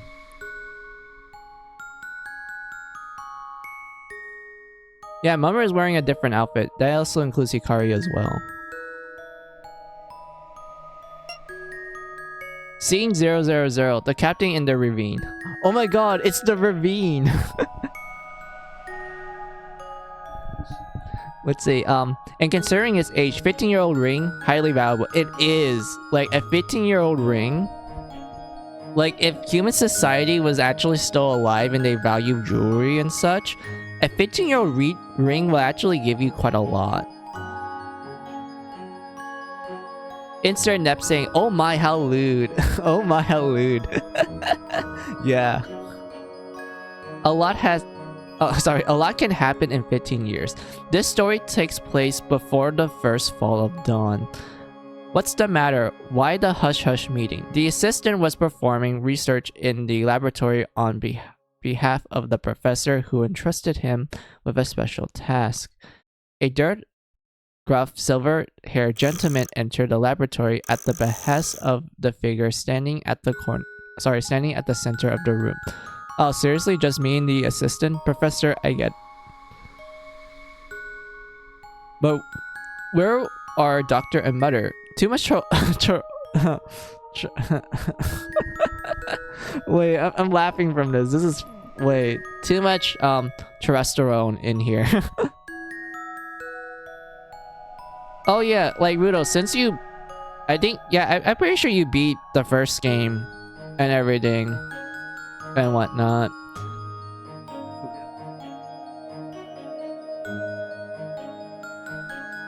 You already know that the assistant is Snark, right?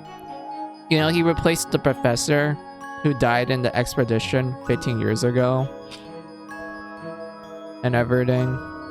I mean, the prequel novel does, like, you know, go into detail of how that happened and shit. And whatnot. And also the side story novel as well, which the side story novel is like, oh yeah, you know Snark and shit? Yeah, he was one of the founding members. He was the 6th member. He was the assistant of the professor. That's why he had a lot of knowledge and everything. And why he's like, you know, he understood the professor's personality and such. Because, you know, he was the assistant of him before, you know, he died and shit and he replaced him. And whatnot. But like, yeah, let's continue on. The sarcastic growl came from the head of the maintenance division, known to others around the dawn as the chief. Although he was close to 60 years old, he was sturdy and more dependable than the assistant. I intentionally left Doctor and Mother out of this. I only summoned you and the assistant today. It was the leader of the dawn. its highest ranking general, who extended the invitation. Leader greeted the pair in a visible slump, prompting concern from both the assistant and chief at once. The scene of their fearless commander, who often led hundreds of Dawn members at a time, in deposit was an immediate cause of alarm. What's the matter? Did something happen? No, that's not it. Then what is it? Out with it, leader. The leader inhaled deeply. He resolved to tell them the truth. It was the reason he sought for their counsel, but when the time came, the words did not. It was unlikely he, a renowned operator, to struggle. He paused for a minute, lifting his gaze from the ground to address his colleagues. He began with what came easily to him. I can't believe we have only 1 week into our mission. The jail escape plan. A expedition hatched by the Dawn leader to escape from the cursed underground prison tower once and for all. Scaling the corrupted jail was unavoidable. It entailed a massive operation, the accumulation of Dawn's tireless efforts to return to the surface. It was the week before the expedition. Years of research and development were spent to reduce all risk to their slimmest margins of errors. They had the arsenal and the manpower. Soon they could have freedom. The leader was sure of it. Yet one dot flickered like a firefly at dusk, a decision he promised to make. Oh, what the hell? You're not chickening out, are you? Of course not. All preparations have been made and accounted for. Our leader would never falter, protested the assistant. No, that's not it. Everything is scheduled as planned. Victory is inevitable. If said, we managed to successfully claim the jail tower for ourselves. It could give us an enormous advantage in our war with the mayhem. Then what is it? Why do you call us? Agreed. Are you worried about something? Both the assistant and the chief saw lines of worry in their leader's frowned brow. But theirs was not an overreaction. The leader was never once to mince words, especially with his trusted colleagues. They predicted something grave in his hesitation. The leader shifted his eyes back and forth at the two before reaching into his coat pocket. When this operation ends, the leader's voice cracked. He produced a silver box. He produced a silver box, appeared in his hand. The box looked tiny, yet ornated. In the center of his cautious palm, he placed both hands on it to pry it open like an oyster from the sea to reveal a ring. The assistant and chief were dumbstruck. Leader took another deep breath and said to them, I plan to give this ring to the doctor. At first, nothing was said. Leader's confession hit them like an arrow. Chief kept his eyes pointed at the ground as if to reframe himself. Eventually, his trembled body shook more drastically. The assistant, however, was slack-jawed, stopping himself from blurting out anything before the leader could clarify. What? Go ahead. Why keep her waiting? This reaction was the straw that broke the chief's back. Blah, good one, assistant. Talk about a dimwit. Here I thought you had me one-upped, but now you have done it. What? Squealed the assistant. Chief, no need to yell. Oh, my bad. I can't keep a straight face. Once the chief concluded his hearty and patronizing chuckle, he turned to face his so-called dimwit of a colleague and explained the situation in the leader's stead. The leader had always had a ding for the doctor. A decade of fighting together in the name of the Dawn has what was bound a breed familiarity, and eventually he fell in love. It was his intention to propose for some time.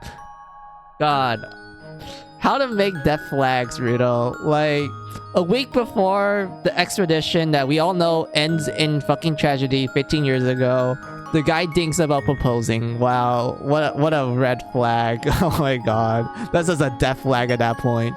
Anyway, just he committed to celebrate the completion of the first jail escape plan by confessing his undying love for his faithful colleague.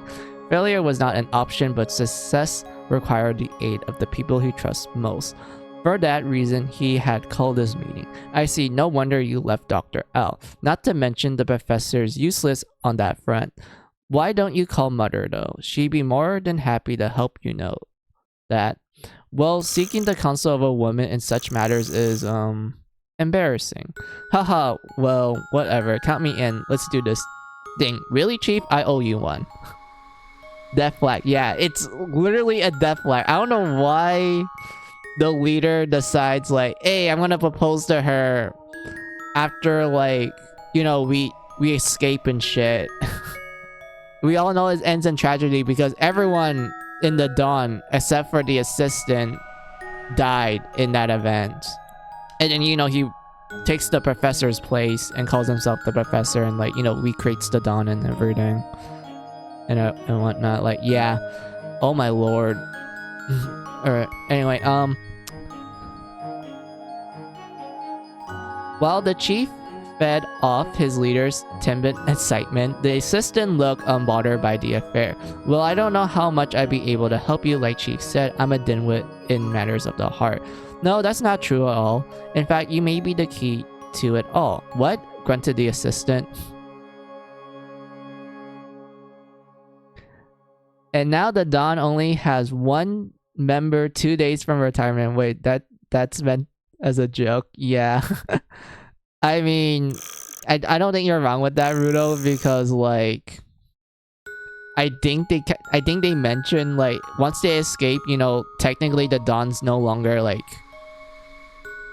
gonna be an organization anymore, sort of scenario. Is just gonna be like, hey, we're just a group of people that just escaped the underground. We no longer have to do, like, you know, science and military shit.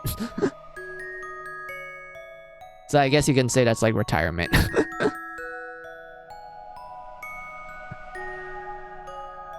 And whatnot. But like, yeah, no, that's not true at all. You might be the key of it all. What? Grunted the assistant. Chief shot an eerie private smirk. It seemed a plan was already in motion. Leader knew he could always depend on him, and so the leader felt the tension leaving his anxious body. Listen up, the biggest thing your proposal needs is to be memorable, which means you need a surprise. Oh my god, are you for real? Chief, we solved the end result of the puzzle. I don't know if anyone knows binary. Only, like, the scientist is, I guess, but I don't know if the doctor, like, took computer programming lessons.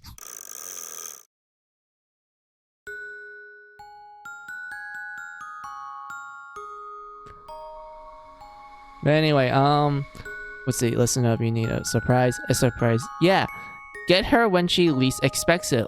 Luck lives at the intersection of opportunity and preparedness. So you better get to it. Do something so amazing that the doctor would be crazy to reject you. I see, what do you suggest? What about a treasure hunt? We'll help you write out some clues for the doctor to solve. Of course, under no circumstance would you mention the ring. The moment she finds it and tells her... moment she finds it, tell her, thanks for finding my love. This ring is my symbol of my love for you. Will you marry me?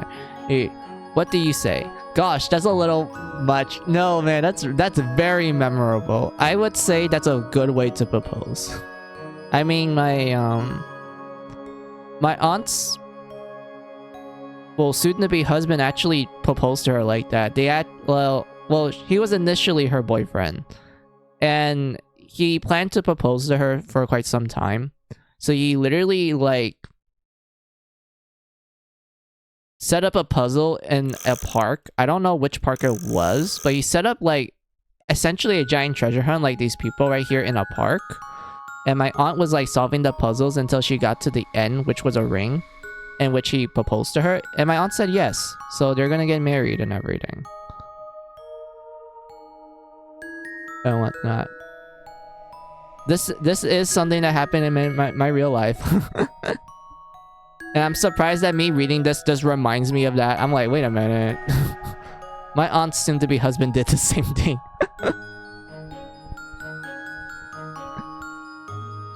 But yeah, enough of my talking about a little bit of my personal life. Let's continue on. As the chief and the leader consider proposal methods, the assistant chime in with a sassy interjection. That's fine and all, but where exactly do I come in? Don't you get it? You need to figure out how to hide the ring. Come up with some kind of code or puzzle that will lead her to the ring. Don't make it too hard or too simple. That way the leader can drop hints and come out looking like a hero when the doctor finds it on her own. I just know you will do great. The assistant perks up at the mention of the word code. Let's see. Long time no see, Mizu. Hey, Neko, how are ya?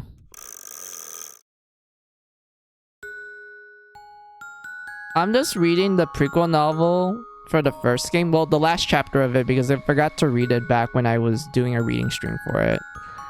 After this chapter, I'm gonna read Finale's prequel novel and everything. And once we finish that, if we have some time left, I'm gonna start the Lock Up and Love spin-off game.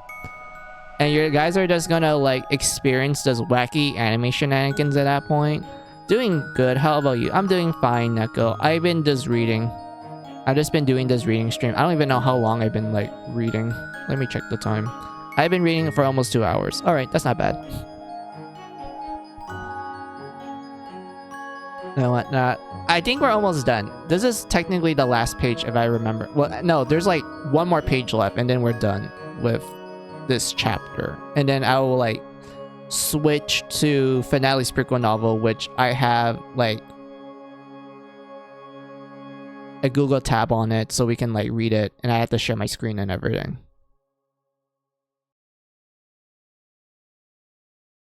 And whatnot. But yeah, let's see, what part am I at right now? Okay, I see it's a mind game you want. Sorry, perhaps I can help. After all, puzzles and code words have been something of a recent hobby of mine. Really, with you on board, I have nothing to fear. The trio began to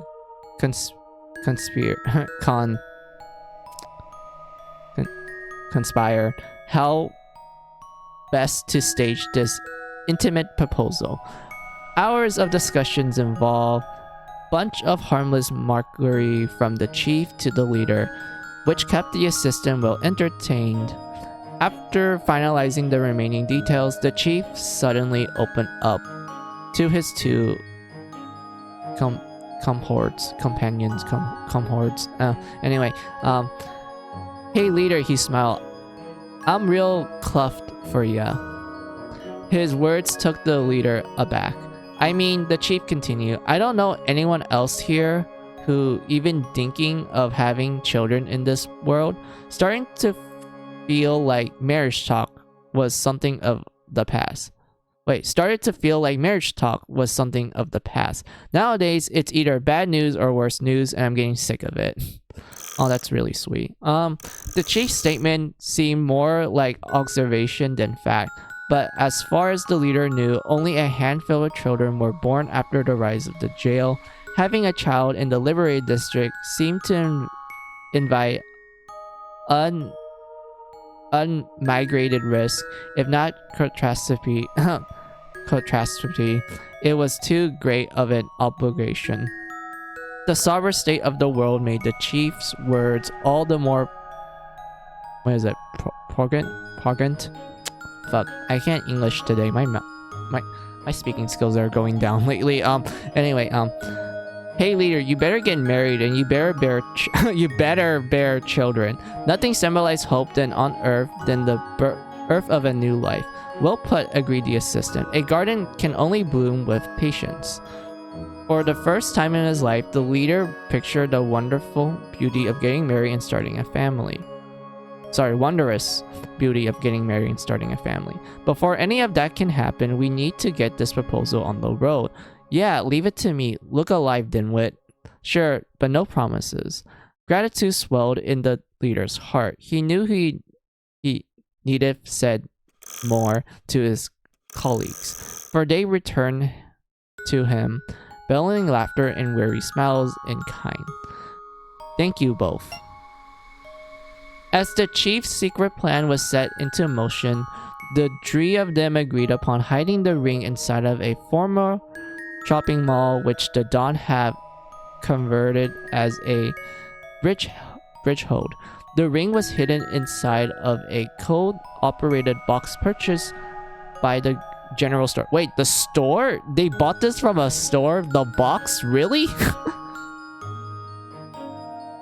But anyway, discoverable only with a set of clues diverse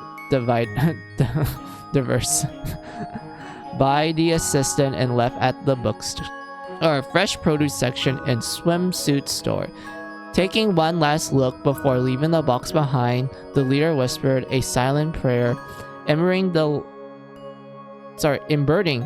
the ring with his wishes, and shut the box. May these wishes bring us to new life. 1 week remaining before the excavation to escape the jail could begin. To the members of the Dawn, it was a week like no other. Hope's last vigils had yet to burn. There was still time for surprises, time for love. A week of opportunity before death greeted the Dawn. And this is the end of the 15 bonus chapter of the Mary Skelter 1 prequel novel. And we have reached the end of the first game's prequel novel. This is the end page and everything. So yeah, man, that only took me like 2 hours. That wasn't bad. Alright, I'm gonna be switching gears to the Mary Skelter finale prequel novel, which I have to like share screens and shit, so I need to like change some stuff real quick. Let me pull up the VRB screen.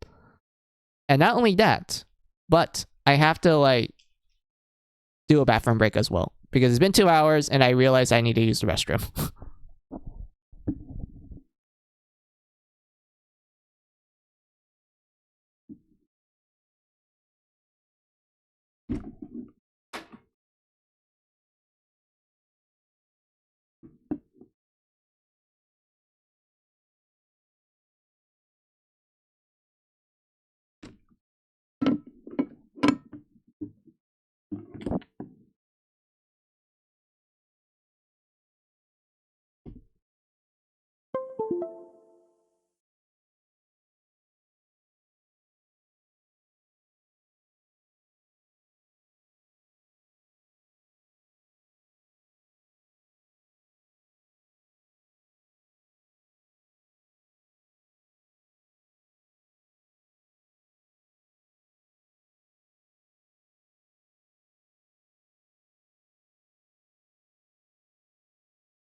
Alright, I'm back. What you guys wrote down? There we go. That's his real name. Yeah, Jew. Yeah. It's actually surprising that they wrote his name as ZYU instead of JYU. Excuse me, and whatnot. Like, it's interesting. I didn't know you can write Jew like that. But yeah, let us change this real quick. Hold on. I need to like move stuff real quick. Oh.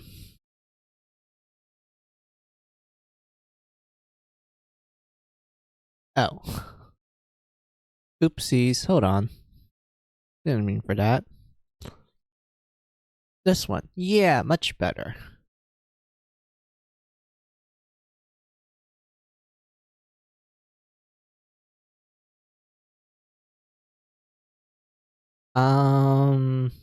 Where's my Firefox? Found it.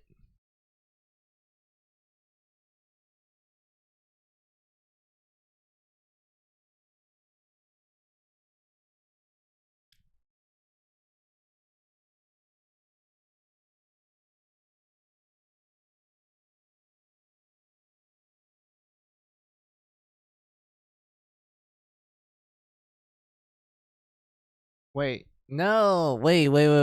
I messed that up.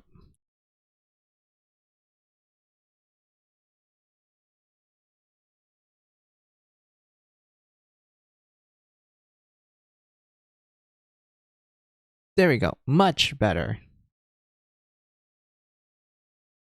For me. Alright. Alright. We're gonna be reading the prequel novel for finale. Story 1, Chapter 1. Let us begin. It could have been any family. On this occasion, it was a happily married couple with two bright sons. Believing it was any ordinary day, the father had informed his family that he was about to leave work from his position. He was about to leave work from his position as a museum director in the city. To his surprise, however, his family was already there to pick him up, eager to share some good news with him.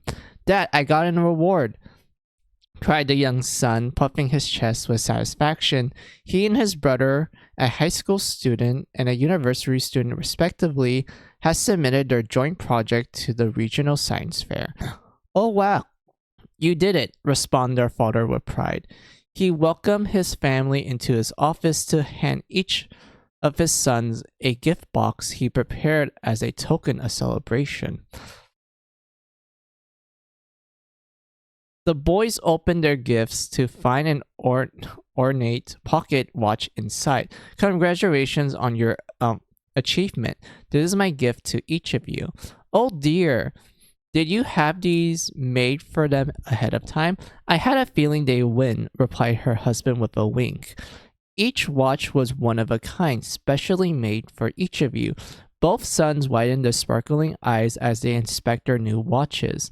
The older brother was golden, while the younger received silver. "Dad, thank you so much." The father looked on with delight as his sons compared his watches. Their mother walked over, keeping one eye held over her one hand held over her rounded tummy. "All that's left is for this one to be born safely, and there is nothing more that I would ask for life," said the pregnant mother. Her voice trembled with some anticipation. Giving birth in her 40s had its risk.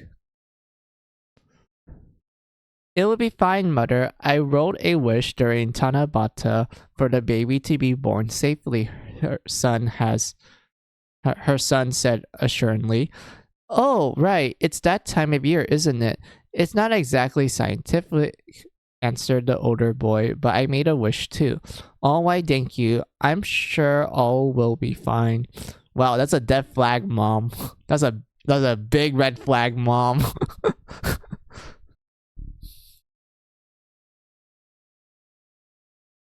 The mother patted her younger son's head like he was a child, much to his playful chagrin. Just then, they all witnessed the trail of a shooting star streaking in the night sky. Their wonder slowly morphed into horror as the shooting star fell down to Earth's surface, sending violent shockwaves upon the area upon impact.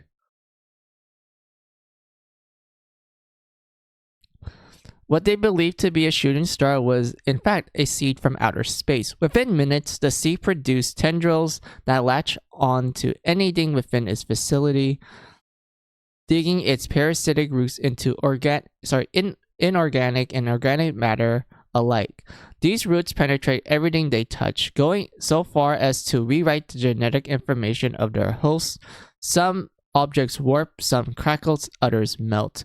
The parasite worked quickly to alter the appearance of its host in its own image, quickly corrupting the world around it. Hordes of people were scattered amongst the crumbling streets, attempting to flee the fury of roots for fear of being consumed by the mysterious alien plant. It was only a matter of time before the roots reached the museum. The parents could not act quick enough, costing the father his life. The mother, however, was attacked by the parasitic root, which begun to corrupt her from within. Their sons, realizing they could not abandon their mother, decides to live in hiding with her. Similar tragedies play out at the same time all around the world. So we have this mysterious pair of brothers in the museum with their parents, and we see the roots of the jail slowly forming behind them.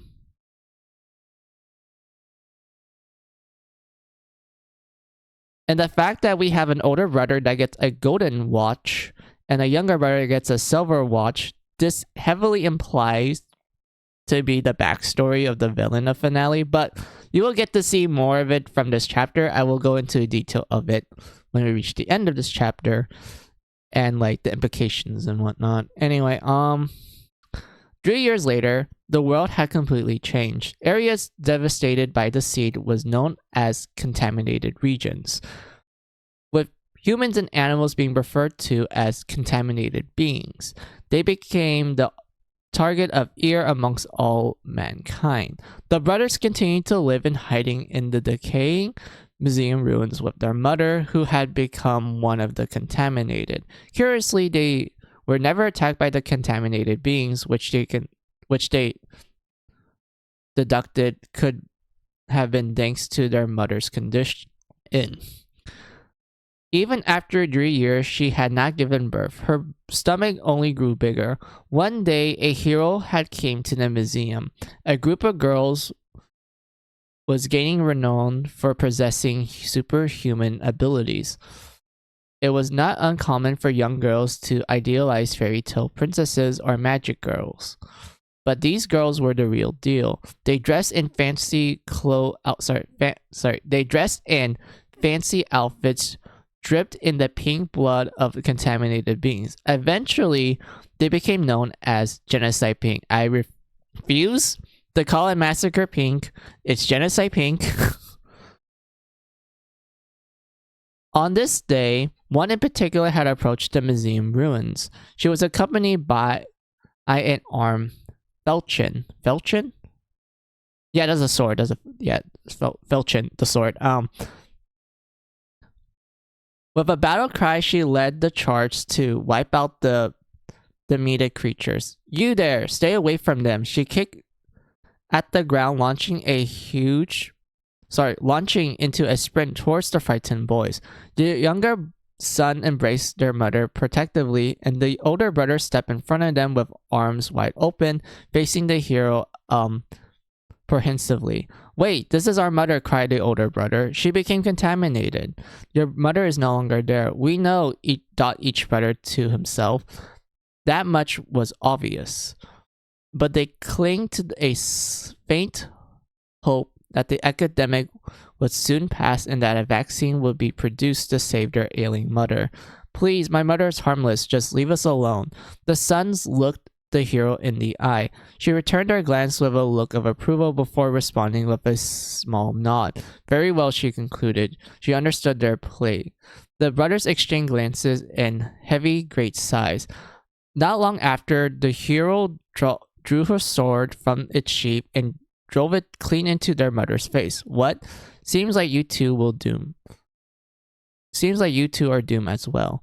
Splattered with their mother's pink blood across her devilish grin, the girl began to crackle. Her friendly eyes glow in a deep shade of pink. More contaminated, kill them. And on her mark, her armed battalion swarm around her to attack the young son. Stop, please, we're not contaminated. Monsters protect their own. They were attacked with hands, feet, stones, sticks, dying monsters, and so humanity's hatred for the corrupted was unleashed upon the poor boys who suffered at the hands of these vicious attackers. And then we have a genocide pink person. Well, genocide pink is the surface term for blood maiden, so let's just say blood maiden for now. So we have a blood maiden that's murdering the boy's mother, who didn't do anything. She was literally just sitting there, just staring into space, literally just sitting there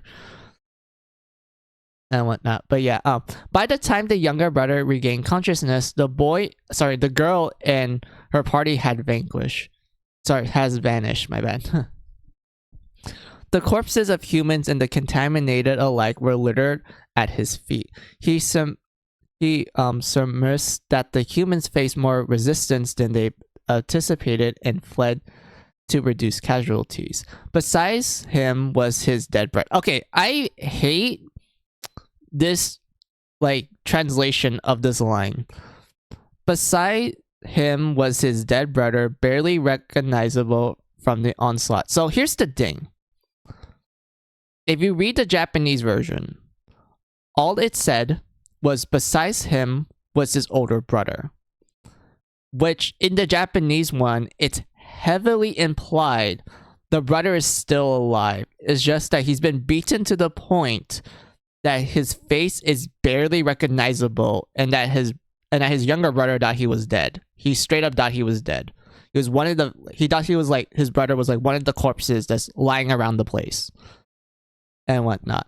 But the English, for some reason, said that, oh, the brother is,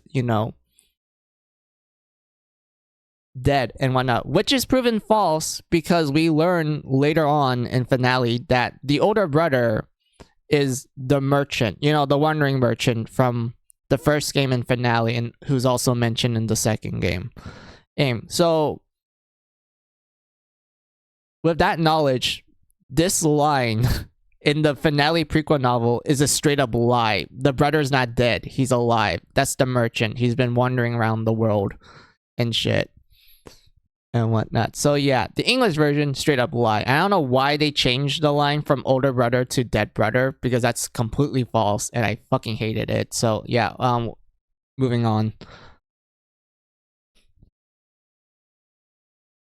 The young man struggling to walk dragged his bloody body towards his deceased mother, but her body, which he presumed to be lifeless, spammed in the darkness. Mother, are you in there?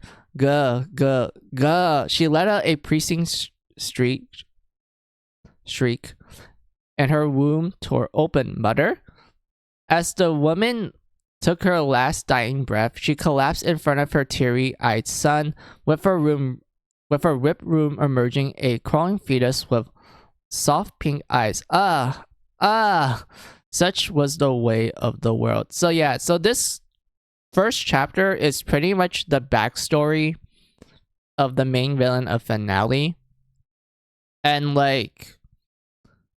after experiencing all of that shit, you kind of understand why the main villain is batshit crazy and shit.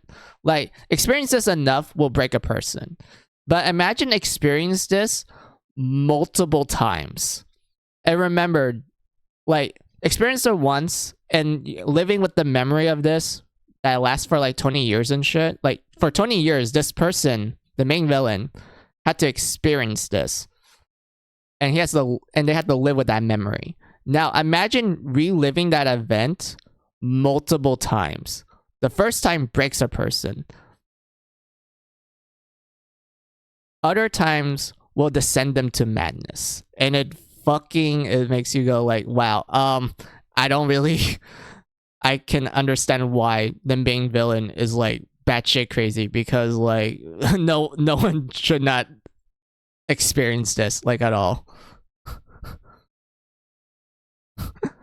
Like, no one should never experience this. Like, dear Lord. And I know like people said that the main villain has like a similar backstory to Toa, which, to be honest with you, it is similar, but for the main villain for finale, he experienced not only the cruelty of the jail and the mayhems, but he also experienced the corruption of the Blood Maidens. Well, Genocide Pink, to be more precise. Well, and whatnot. So because of that, yeah, the main villain just straight up does not, like anything related to the jail. This includes, Blood Maidens, since it was the Blood Maidens that killed his mother, and also, beat his brother to a pulp that he literally thought he was dead.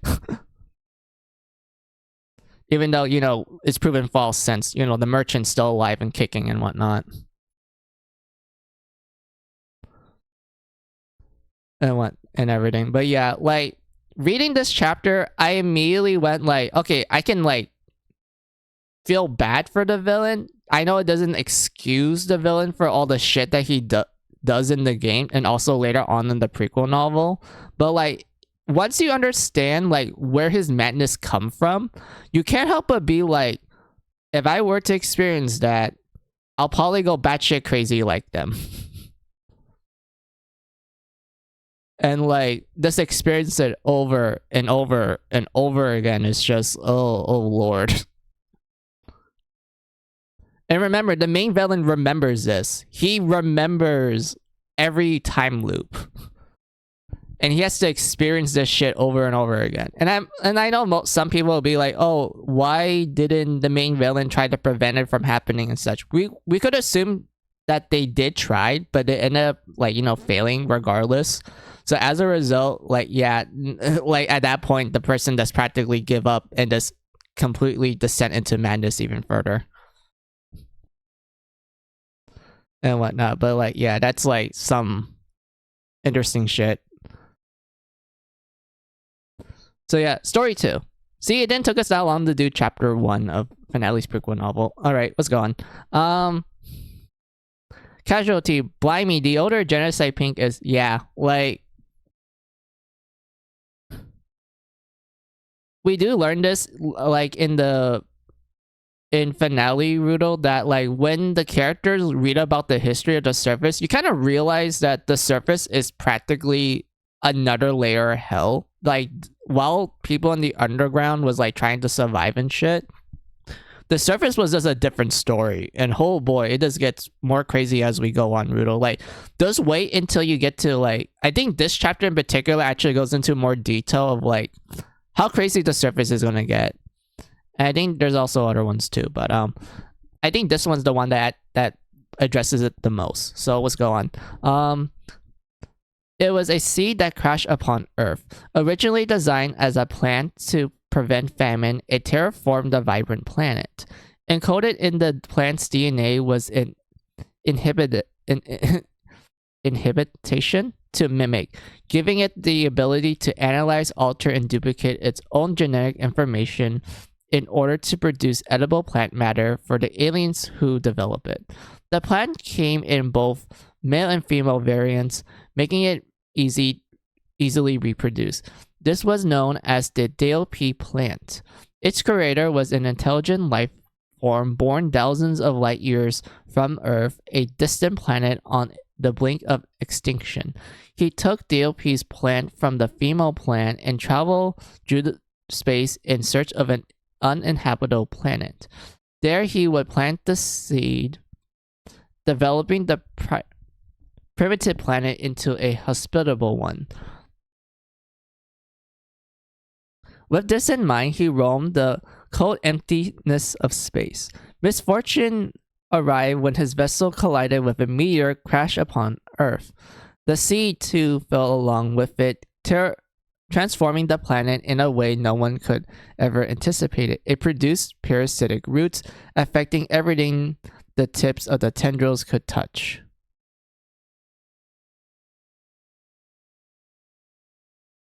Let's see. Welp is official. The prequel novels confirm that Mary Skelter, despite the fairy tale themes, has never been urban fantasy but sci-fi horror, probably. Yeah, pretty much. Like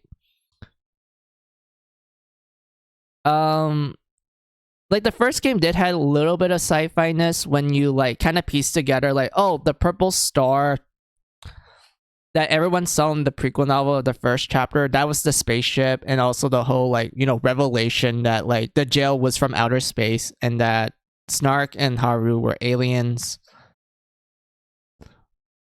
and whatnot. They never intended to crash on Earth, which, you know, led to the creation of the jail and shit. So yeah, that's like the sci-fi part of it.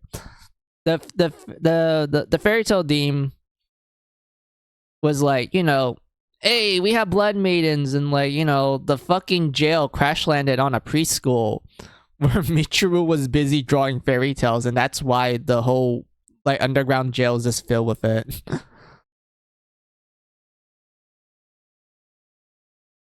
And whatnot. But yeah, like Mary Skelter always had like a bit of a sci-fi theme to it. I would say that the fantasy aspect is just from you exploring the dungeons and such, and also the fact that, you know, magic is a thing in the series. Like they don't even explain like what the fuck magic is. They're just like, it's a thing, just roll with it.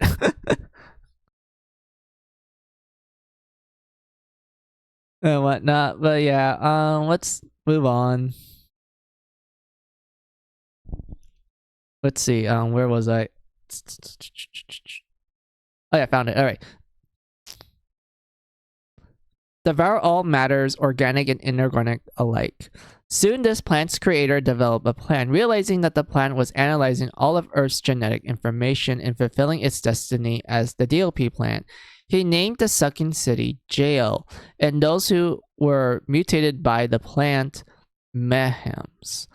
It was then he realized that another type of being had emerged as the result of the plant. One separate from Mayhems, was human children born from a pregnant woman who was corrupted into a Mayhem.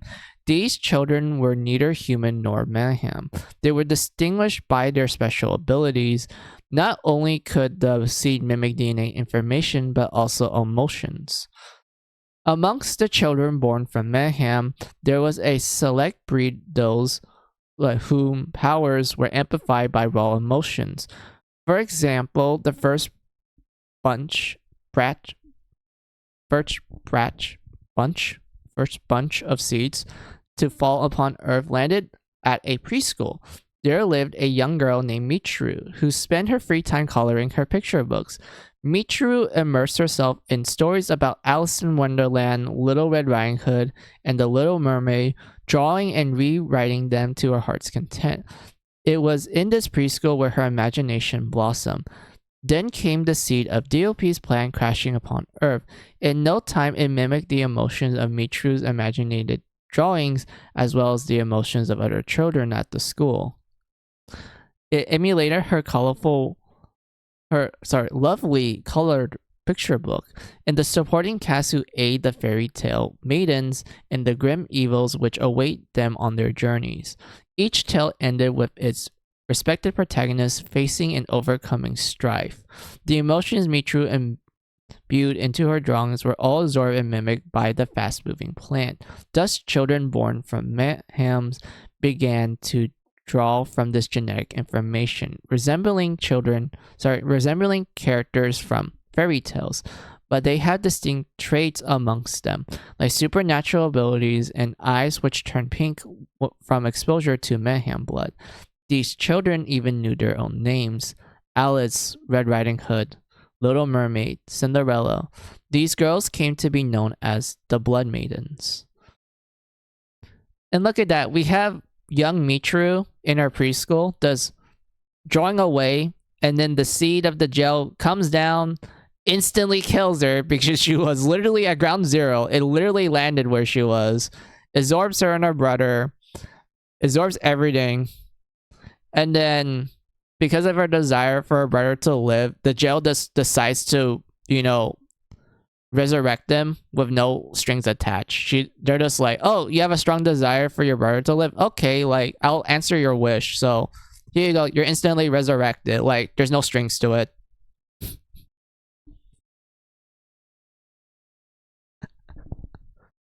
And whatnot, which is like surprisingly merciful considering the personality of the jail. Okay, granted, the jail's kind of a dumbass since it just mimics shit and just spits out whatever it absorbs, and its wish granting capabilities is a little bit on the monkey paw side of things. But the fact that it actually doesn't do anything bad to Michiru and Chiaki when it revives them is pretty cool.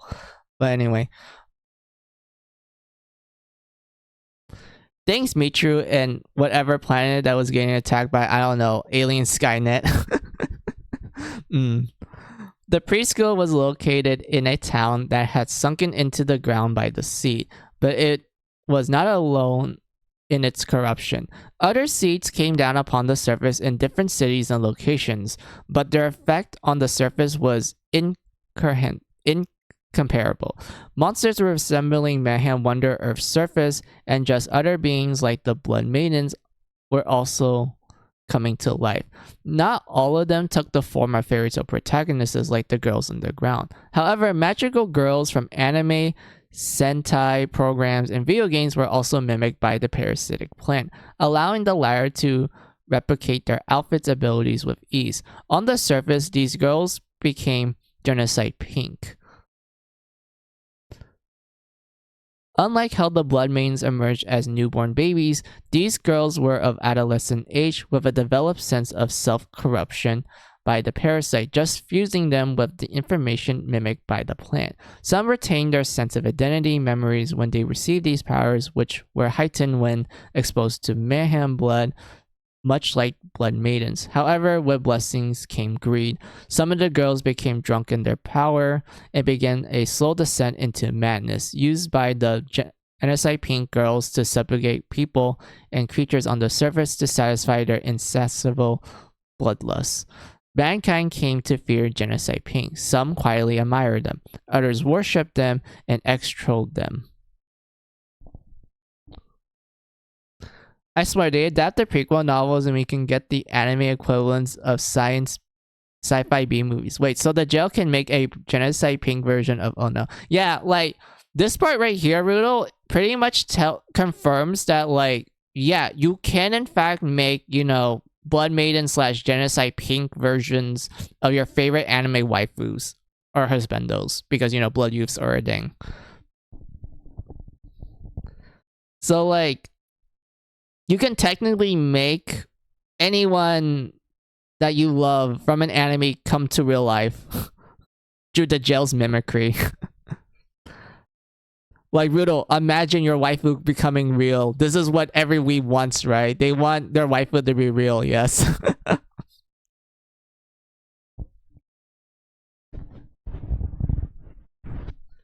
A blood youth equivalence of Kiryu is already scary.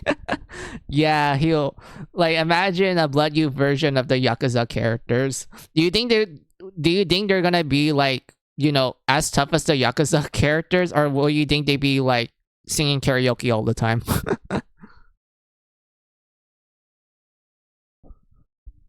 They're just gonna be singing like Cinderella time.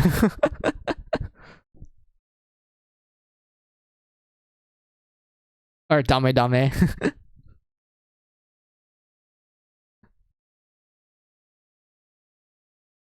And whatnot. But yeah, that's why, like, back when we were like talking about Mary Skelter and stuff, Rudo, I was like, if the jail mimic like someone from Fate, I don't even know how the power scaling is gonna work. Because there's already like busted characters in Fate, and also Type Moon. Like, imagine like a Blood Maiden version of Shiki. Like, that's just gonna that just opens like a whole bag of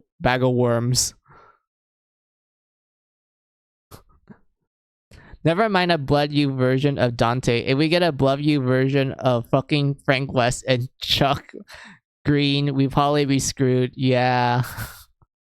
They're probably gonna be like fighting manhams left and right with like random shit, dressed in like Speedo or like all sorts of random stuff in Dead Rising. That's like my favorite way to play that game. Just dress up the characters in like the most weirdest clothes and just go like wrestling moves on the zombies.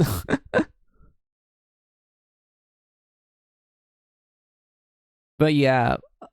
Wait, what would a Blood U version of Virgil be, Rudo? Like, you mentioned Dante. I'm like, what about Virgil? What would a Blood U version of Virgil be? Will he just be the storm that's approaching? Or will he just, you know, be shooting swords everywhere? But anyway, let's continue on. Which part oh yeah, we finished that paragraph. Let's go down here. Here we go. One person in particular recognized their potential straight away. Genocide Pink was powerful, but their powers was not used solely for matters of justice. When DOP's seed fell into a place known for its heroic protectors, it emulated the notions of heroism, giving rise to a Genocide Pink with noble attributes. But then the noble branch of Genocide Pink members were open to the influence of mankind's predominated traits, includes arrogance and a sweeping desire for control. Heroism became a facade for superiority, permitting them to manipulate those they view beneath them. However, some were born with the sole intention to kill mankind. If the seeds could mimic the best of mankind, so too could they mimic its worst. Would Genocide Pink be molded somehow into a killing machine? What if, for example, it mimicked execution tools like the guillotine? Just giving birth to the current Genocide Pink members that we know in finale. Since they were talking about the possibilities and the powers of the jail's mimicry, especially when creating, you know, Blood Maiden / Genocide Pink, since they were able to mimic, like, you know, video game characters, anime characters, and also like, you know, heroes and shit, why not mimic execution tools? Just giving birth to the current Genocide Pink that we know. Like, this is the group that we know from finale. We have the Guillotine, we have Iron Maiden, and we have Gallows. The Gallows. Anyway, let's see. Because then the mayhem will be either zombies, doubtably worse if the jail took Resident Evil zombies, psychopaths in the military. Then again, Blood U Frank West or Blood U Chuck Green might be a bit tamer. Blood U might be tamer, greater than Blood U Virtual. Yeah. Oh no, we have a whole lot of trouble then. Yeah. So it can mimic humanity's greatness, but it can also mimic humanity's worstness. So imagine like the jail getting access to like a history book that talks about like the worst people in human history and shit. Imagine it mimicking that. So we're probably gonna have like Jason Voorhees or like Freddy Krueger and any other like horror media villain being brought to life through the jail's mimicry. Like, imagine like Friday the 13th actually being real. And all sorts of like crazy shit and whatnot. Of course, I think they're just gonna make them into Blood Youths rather than Blood Maidens. Because I can't really think of like a female villain, because most of the ones I can think of are like male. I can't think of a female one. Maybe Hellraiser, because there are like some female Cenobites, but like still it's mostly guys.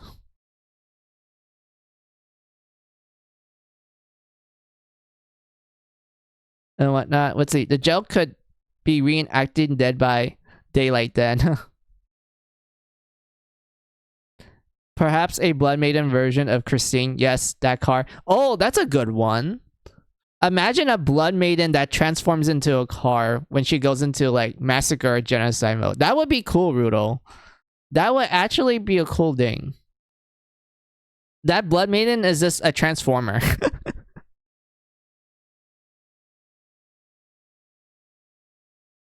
And like Christine was like based on the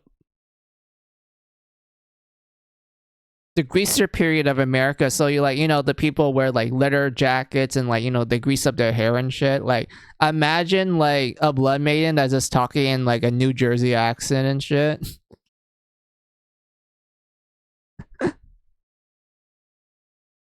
And whatnot. And like, oh my god, that's such a great idea, Riddle. We need this. We need this to be a ding, Riddle. We need Christine the car as a Blood Maiden. We want a greaser girl. But yeah, but then the jail would also need an old Plymouth factory. True. That is very true. It could try to mimic that though.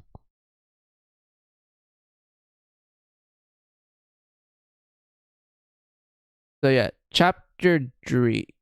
Oh yeah, alright. Chapter 3 is more of like the world building aspect of the surface. Alright, so we got the main villain's backstory. We got essentially giving us an explanation to the jail's mimicry powers. Like this greatly like story 2 greatly expands upon it, which is what I love a lot about it.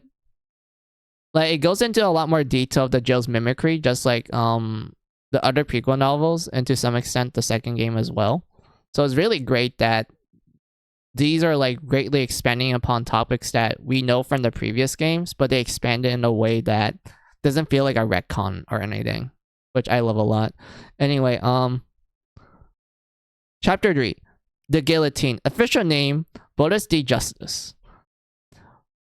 One of the world's most famous execution devices, designed in the late 17th century, it beheaded countless prisoners in the aftermath of the French Revolution. Death at the doorstep of the guillotine was considered dignified. It was a tool of mankind's absolute, granting both the rich and the poor swift and painless death with ease. That is true, because the guy who made the guillotine, he actually made it so that it be like a dignified way to execute someone. Like he sees it as a way to give like the person getting executed like they say, like a swift and painless death. Like they're like the execution that they're gonna go through isn't gonna last forever. Like, you know, being hanged or the Iron Maiden, or how people used to get their heads cut off, which was essentially you get a guy with a giant axe and then you had to make the person getting beheaded, like, you know, kneel, get their head stick out, and then, you know, the guy with the axe will just try to chop it off as fast as they can. But sometimes like the blade will be dull and it takes them a while to cut off the head, and it's like extremely painful and shit. And there's also the whole case of like the executioner having to, like, you know, be mentally ready of the fact that they are literally taking away a person's life. So the person who made the guillotine was like, we need a better way to execute people, because like the ones that we have, this cause a lot of pain and whatnot, and it's also not good for like a person's psyche as well. So we need to find something that's like a lot more, you know, painless. It has to be quick. It has to like require little input to pull out. Clean and personal, yes. That was the intent. He wanted the guillotine to essentially be like the principle of execution. This is how execution should be done. And when it has to be swift, it needs to be painless. It requires little human interaction, because, you know, it will take a toll to someone's psyche if they have to, like, you know, kill someone, but it needs to require a little human interaction and whatnot, and that it has no bias and whatnot. Those are like the key requirements. Of course, like in history, it starts being like the person made it. He was like, "Oh yeah, this is good" and whatnot, and then people use it during the French Revolution, where it became a symbol of terror. And the guy who made the guillotine, he was very disappointed and he was very saddened of the fact that people are using his tool to install fear amongst the people, rather than like, oh, is this an execution? All right, was this like ignored and whatnot? Like, that's fine. But the French Revolution made it into a symbol of terror, and the guy who made it didn't like that one bit. He was very, very heartbroken and whatnot. I know it sounds really weird. Like, why would you make an execution tool? Doesn't that immediately make you a bad person and whatnot? Well, granted, back then, like, you know, capital punishment was something that was considered, oh, it's okay to do it to like criminals and shit and whatnot.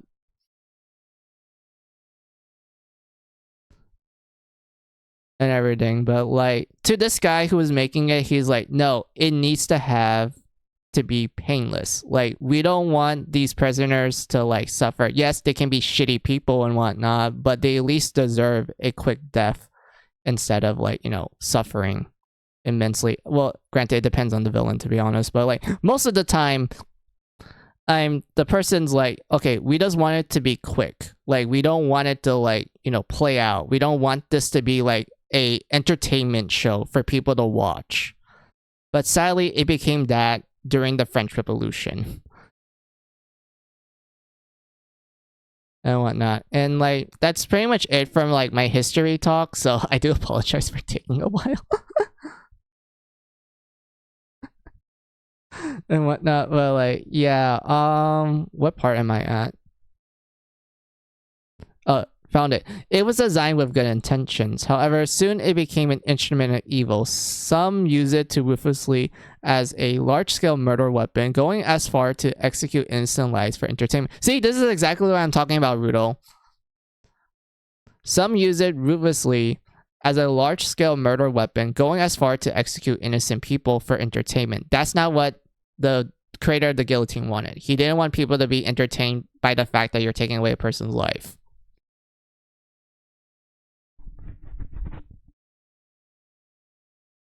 And like, you'd be surprised by the amount of people back then in the French Revolution that would just literally set up a tea party just to watch someone lose their head. Like, it was surprisingly normal at the time, and it was very disturbing. The creator did not want that. So yeah, the first genocide pink weapon guillotine was born from this notion. DLP's seed landed upon numerous execution and torture devices, giving rise to the eventual bane of humanity. It began with guillotine and continued with Iron Maiden, gallows, and pyre. Fear, hatred, amusement, and torture, these emotions were potent when summed by the jail's mimicry. They sweep into the stomachs of pregnant women, incubating them with the unborn child. Just Genocide Pink was born. Without any knowledge, the children began to see herself as guillotine. Unbeknownst to her, she was under the watchful eye of her future master, who took a liking to their shared distrust in humanity. At first, this person viewed the newly born guillotine as a monster and considered killing her before she could act on such impulses. However, seeing the pink glow in her eyes, he realized her true nature. Initially, it was unclear to him how Genocide Pink came to be. Just he poured himself into his research, observing the connection between contaminated pregnant women and the birth of these supernatural children. The nature of their powers is still a mystery, but he deduced the properties of mimicry in their makeup and what it means for their development. Soon, this knowledge became more widely known. The note of heroism, for example, imbued its host with the desire to protect others, but mimicking a device such as the guillotine produced equally foreboding consequences. With this in mind, the man decided to raise guillotine as his own. So we have guillotine just being recently born, and we have the shadow hand. It's obviously, you know, the hand is the main villain of finale, the master of Genocide Pink, and the person being born is Guillotine, who is his younger sister, mind you. That is his biological younger sister. And he immediately died of killing her, mind you, because of, like, you know, what happened in the first chapter. And whatnot. He's deeply traumatized from that.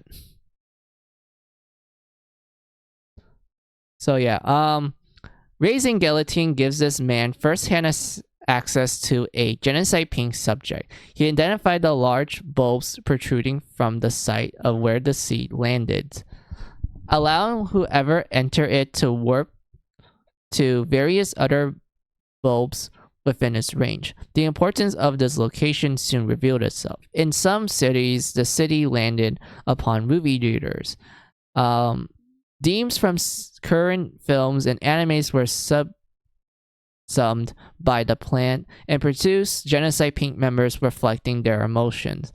The individual who witnessed Guillotine's birth suspected that other such torture devices could be harnessed as vessels for cruelty.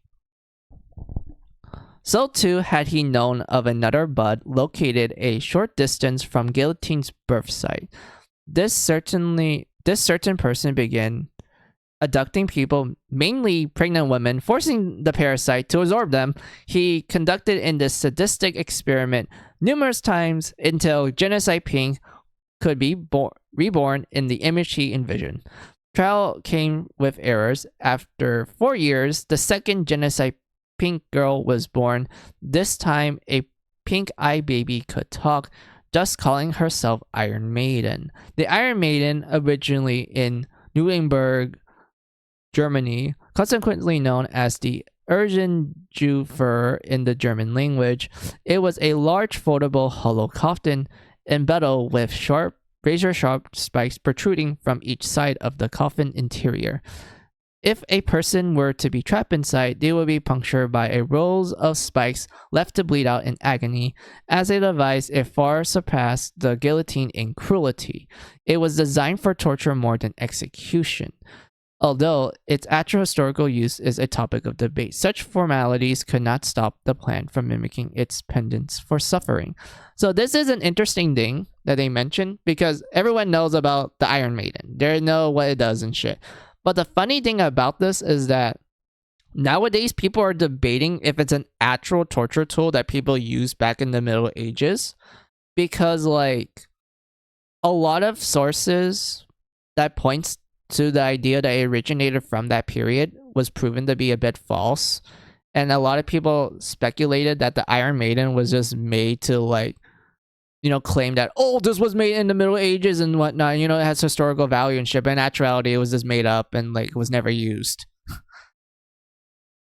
It was, like, more of a current thing rather than, like, something that existed back then.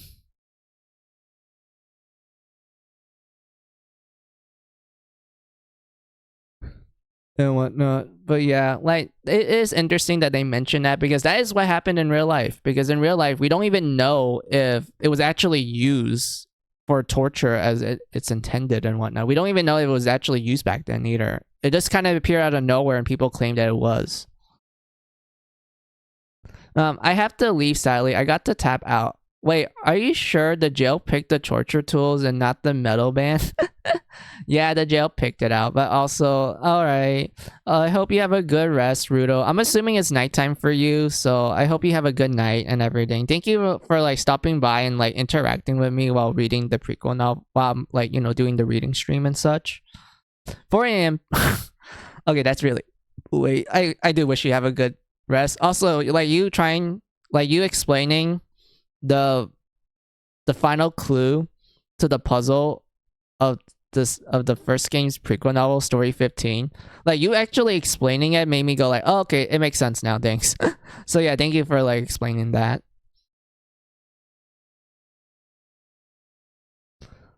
So yeah, I hope you have a good good night, Rudo. Have a good one.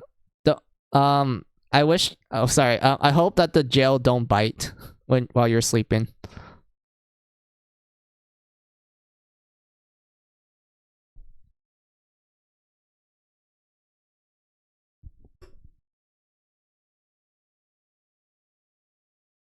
All right. By the time Iron Maiden was born, Guillotine was around 5 years old of age. Yet she had already tasted the grim satisfaction of her first kill. Her first victim was a failed experiment, a prisoner captured by her master, who has been corrupted into a contaminated being. Genocide Pink soon learned that their powers were enhanced with exposures of cumulous amounts of contaminated blood. Despite Guillotine's natural attitude for violence, she was submissive to the man who raised her. She healed his every word. And then we have young Guillotine with her first kill. How cute. Note how she has normal color hair and also skin. This will change after we learn a certain thing. So 2 years later, a third was born, Gallos. With this, the man expanded his efforts to find new ways to wreak havoc upon humanity. Using his band of murderous genocide pink girls, he ordered the slaughter of countless monster humans and other genocide pink girls. His end goal was coming into focus: a mind beset with madness, intent on total destruction. Okay. Click. Come on. Oh, all right. Okay, I do want to use the restroom. I feel like I need to use the restroom right now, guys. So let me pull up the BRB screen.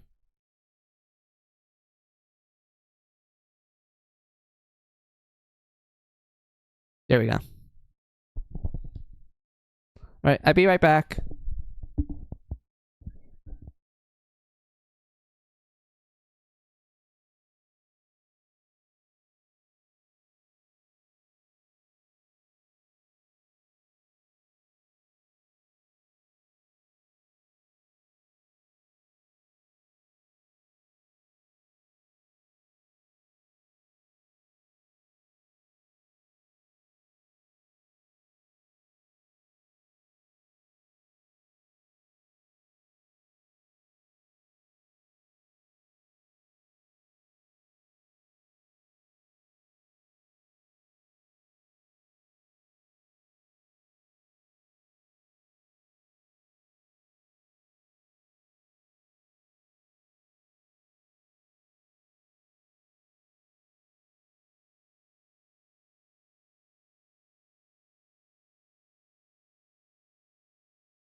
All right, I'm back.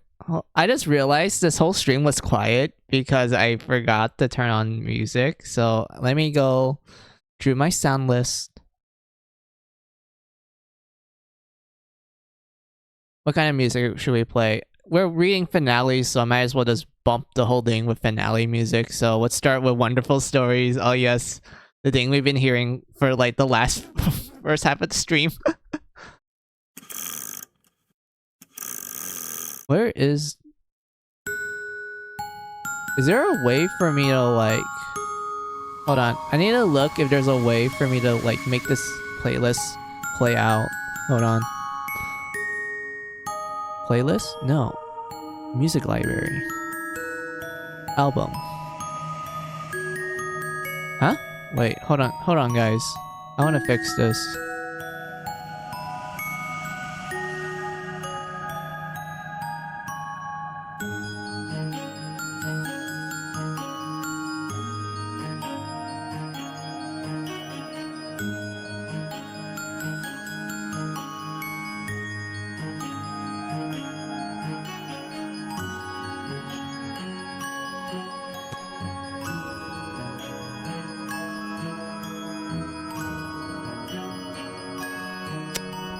Do I have to manually press it? I don't want to do that. Hold on.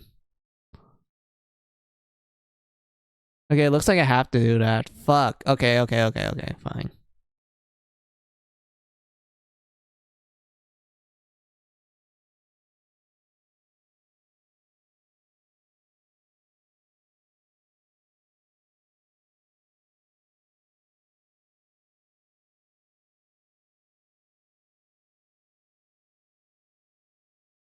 We already listened to that. Go to chain.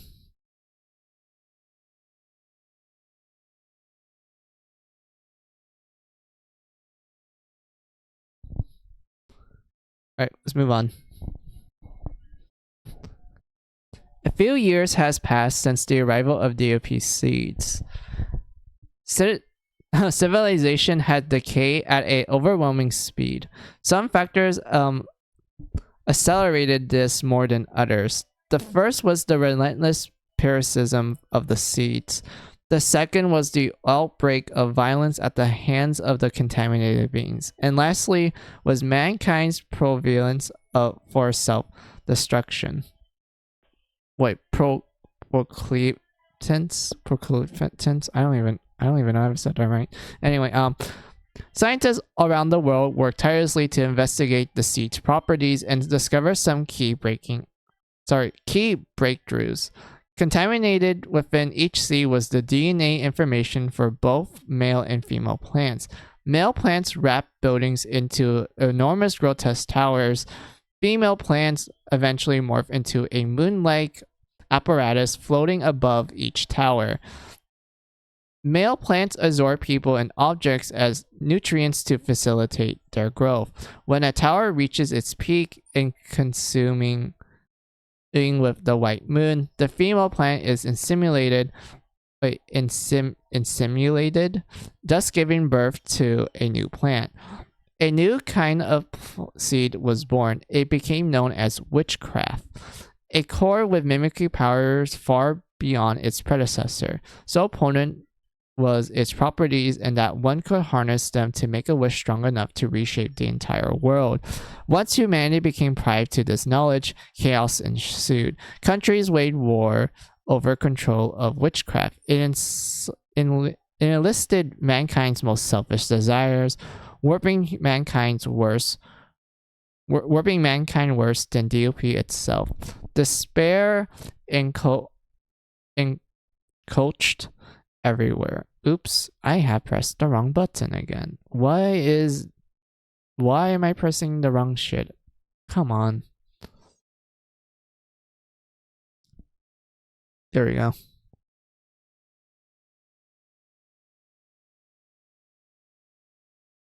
Wait. Fuck. Hold on.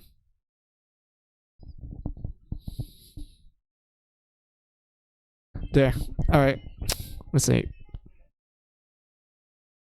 Yeah. Warping humanity worse than DOP itself.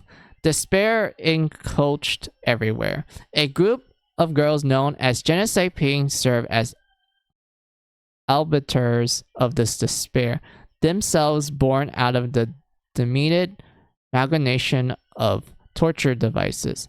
Hey, Sister Mel, wanna play a game? First we capture a family with lots of kids, then we make the parents choose who we kill first. Whoever guesses which kid the parent chooses gets a point. Young Sister Gallows had personally tallied 100 victims at the age of 6. What? That is crass, Gallows. Leave me out of your barbarism. Instead, let's see who can find the most delicious Morse. I can't lose there. The second sister was Iron Maiden. Her tally nearly doubled that of her younger sister. Her brand of sadism extended to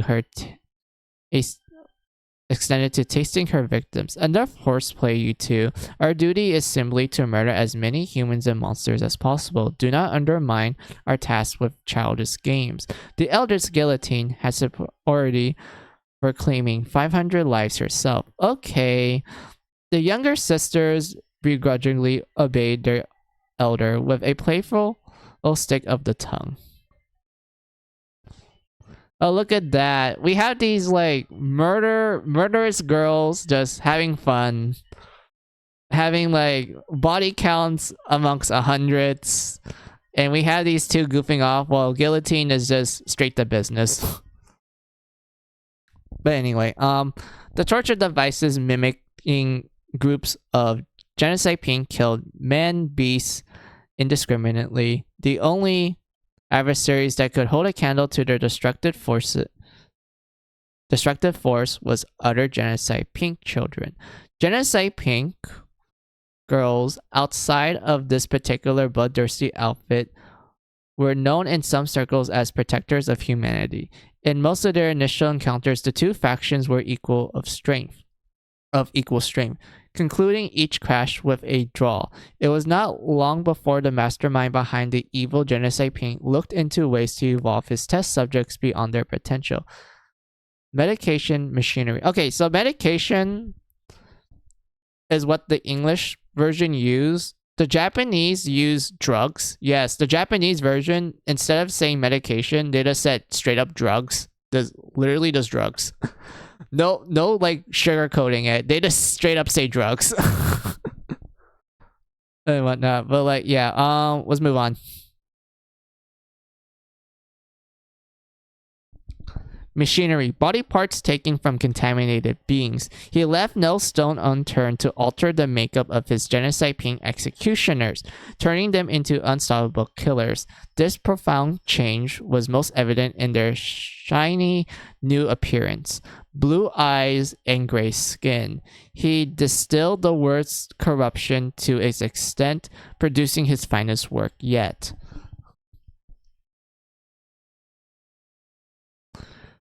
With new methods came inspiration for experimentation. The first was to abduct pregnant women using the fallen seeds to contaminate both them and their eventual offspring. Iron Maiden and Gallows were born of this method. Guillotine was conceived, similarly proving its effectiveness. Yet this method had its limitations. Unlike normal humans, incubation time was far surpassed as 9 months. Both Iron Maiden and Gallows were in the womb for nearly 2 years prior to birth. This requires the maintenance of precise conditions for mothers to ensure their survival. Above all, it was inefficient. Additionally, a declining human population led to a decrease in pregnant women. Thus, the mastermind searched for more aggressive and immediate means.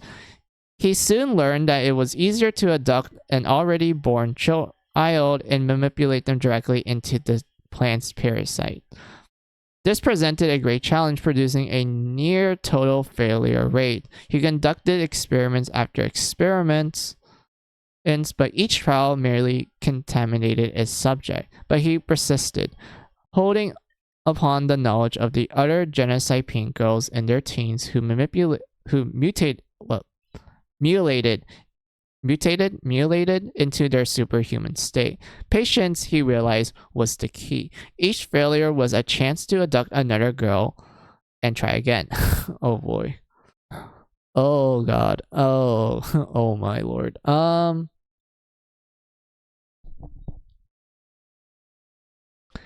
Every failure was a chance to abduct another girl and try again. His only obstacle was finding enough test subjects. So he commanded each of his girls to abduct young girls at every opportunity for his research. Eventually, he calculated, I will have my fourth. Not long after, Pyre was found. So yeah, this is essentially the experiments of making a Genocide Pink member for Gado's team. And oh boy, it was quite grotesque. Like, we have this person in the left that's like mutating the fuck out. And then we have this person in the right that's going through a lot of pain. But notice the little belt here. That's the kanji for fire. And this is heavily implied to be, you know, Pyre. AKA, let's see, since I already played Finale and such, and we already saw the plot twist and whatnot, so yeah, this is Rachel. This is Rachel going into the process of becoming Pyre. It's very painful, you can tell. It's extremely painful, and oh lord. Anyway, let's go on. Oh yeah, oh wait, I found it. Okay, on the surface, a grave dread appeared. It was a floating, insatiable jail that engulfed everything and everything it saw. Anything and everything it saw. Ballooning in size with each meal, it symbolized the world coming to its end. This all-consuming entity soon became known by humanity as the Devouring Armada Tower.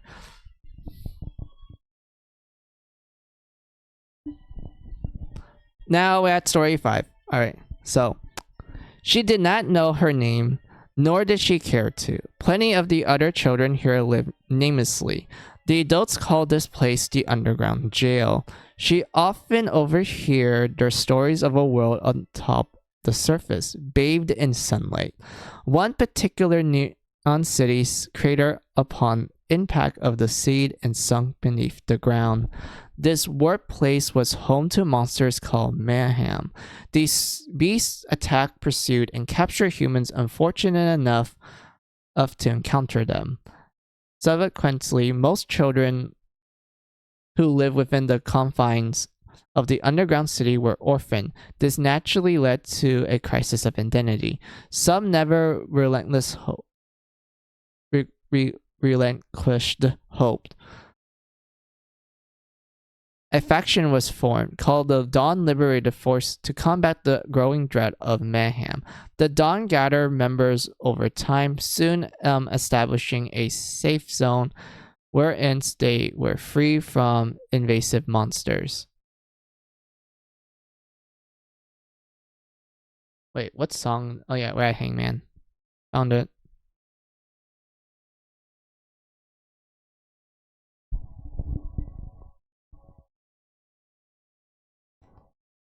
Found it. Alright, so the Dawn gathered members over time, soon establishing a safe zone where they were freed from invasive monsters. Periodically, the Dawn sent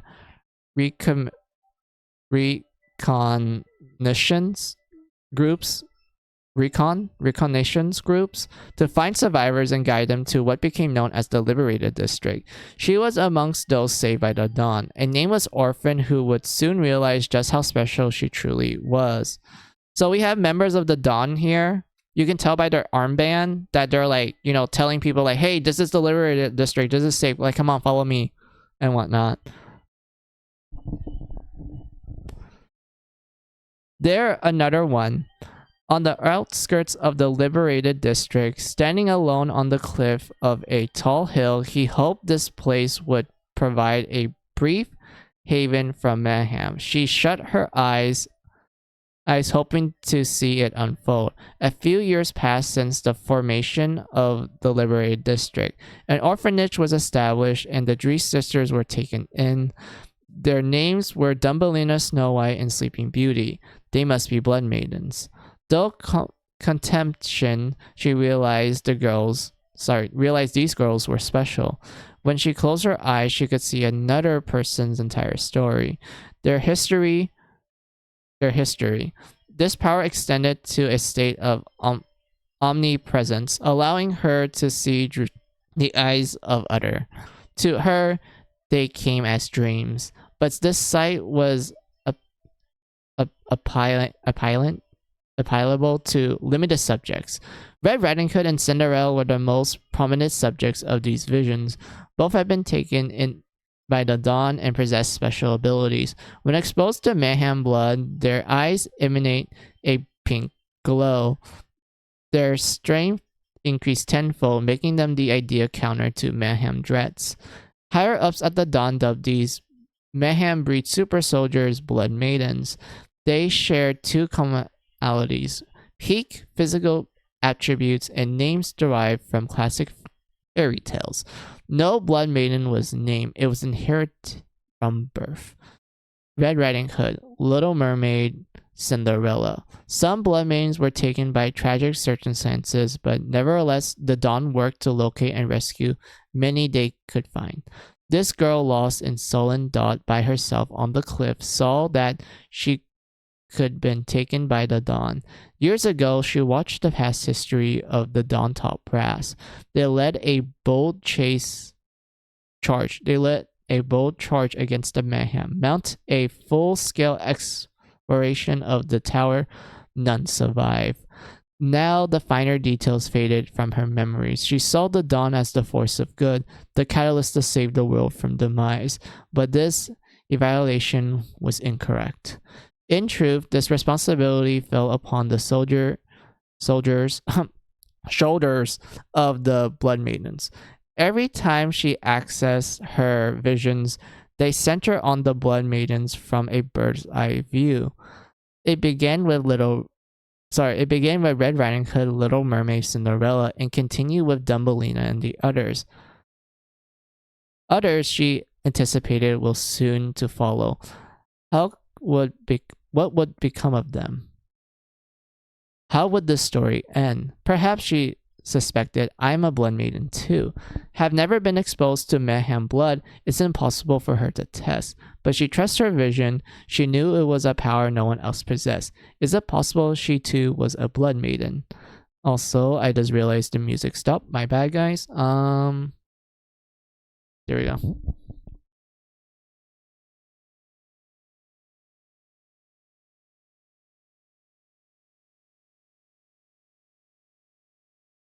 Is it possible that she too was a blood maiden? However, she was quick to reject the notion. For some reason, her name was unknown to her. At the time of each blood maiden's induction to the Dawn, each girl provided her name to the organization. This fact alone was enough for her to deny the possibility. Every protagonist has a name, but I don't. That's why I can't be a blood maiden. I'm just an observer. Instead, she remained content to watch. So we have young Charlotte here, just, closing her eyes and looking at the lives of the Dawn girls. We have the cute drawings of Red Riding Hood being excited as usual. And then we have Cinderella looking depressed as always. So yeah, let's go on. Little did she know, her time as an observer will soon give way to a story of her own. The wheels of time turn once more.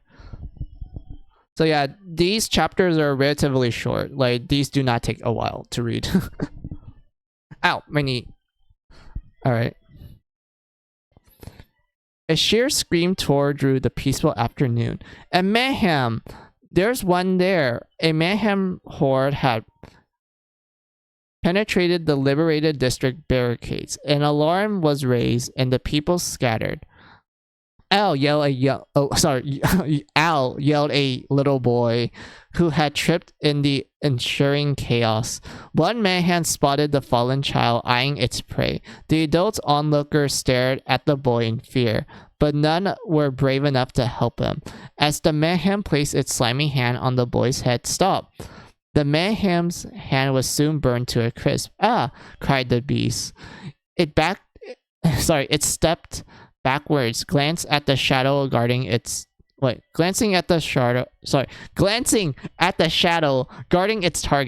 There it saw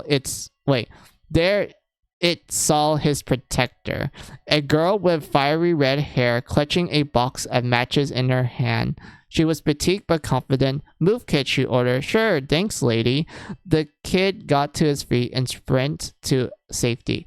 Just then, a voice yelped, "Ah, watch out!" The girl, seeing the child run off, failed to realize she had left her back exposed to the mayhem as it swiped at her with its sharp claws. Instead of a splatter of blood, the girl vanished like mist. Heat haze. Ah!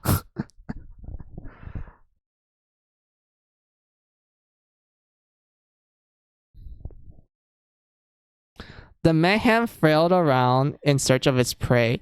But it was startled by the sight of the girl standing before it unharmed. She returned a smug grin, still clutching the matchbox.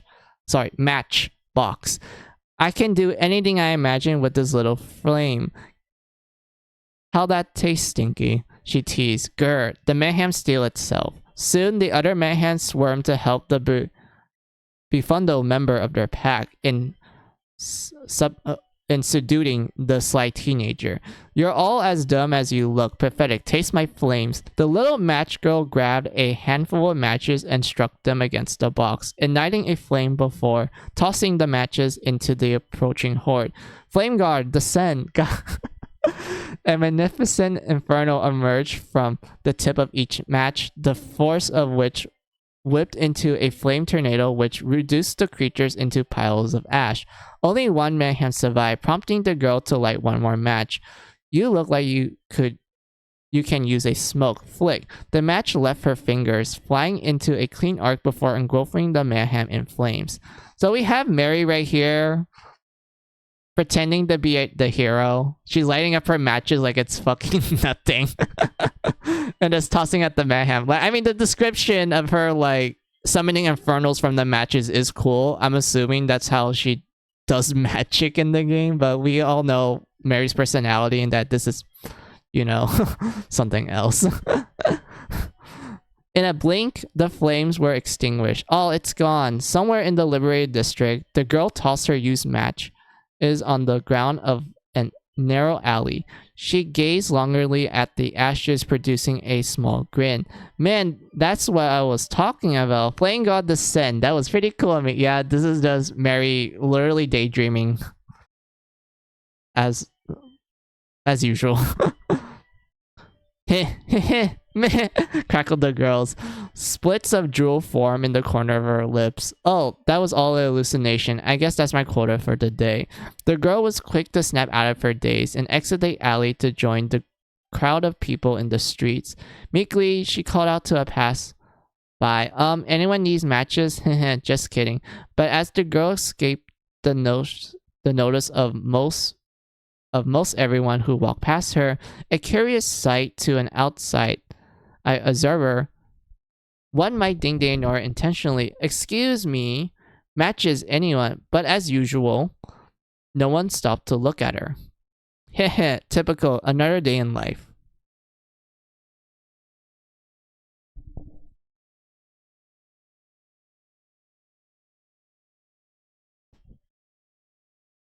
No one noticed her. Of course, no one would buy from her either. It was almost as though she was invisible. This pronounced isolation caused her to withdraw from the world. Whatever, as long as I got my matches, she has no heat haze. There was no flame guard descent. There we go. We have Mary just being lonely as usual. Reenacting her fairy tale. The little match girl. Trying to sell matches, but no one will notice her. Except it's not Christmas time, so thank God. Every story has its protagonist. With names come meaning and purpose. Purpose. Minor characters, however, are often left out of these tales. Characters who operated in the shadows, exempt from the glory reserved for those in the spotlight. Very rarely, however, there were nameless protagonists. How, pray tell, can such a person move this story, especially without powers? Accepting her nameless as fate, she takes it in stride. Some die without recognition. No one is meant to be. Not everyone is meant to be. The little match girl. Announced to her, her story has yet to begin.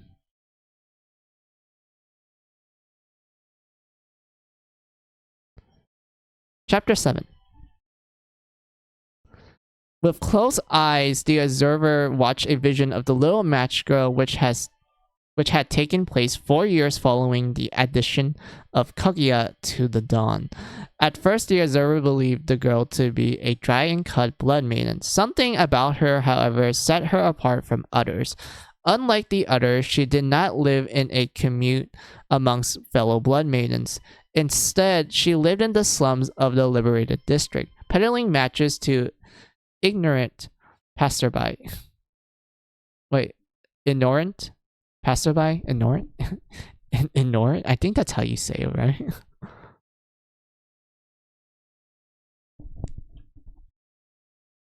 Ignorant passerbys. Curiously, despite the Dawn's effectiveness at locating blood maidens, none of their members nor townspeople had any clue of this girl's existence. The girl stood rooted in the same place every day, offering her humble matches to anyone who would listen. But this was as for naught.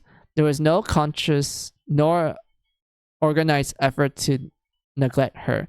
She just slipped through the cracks. It was as though fate conspired for her eternal solitude.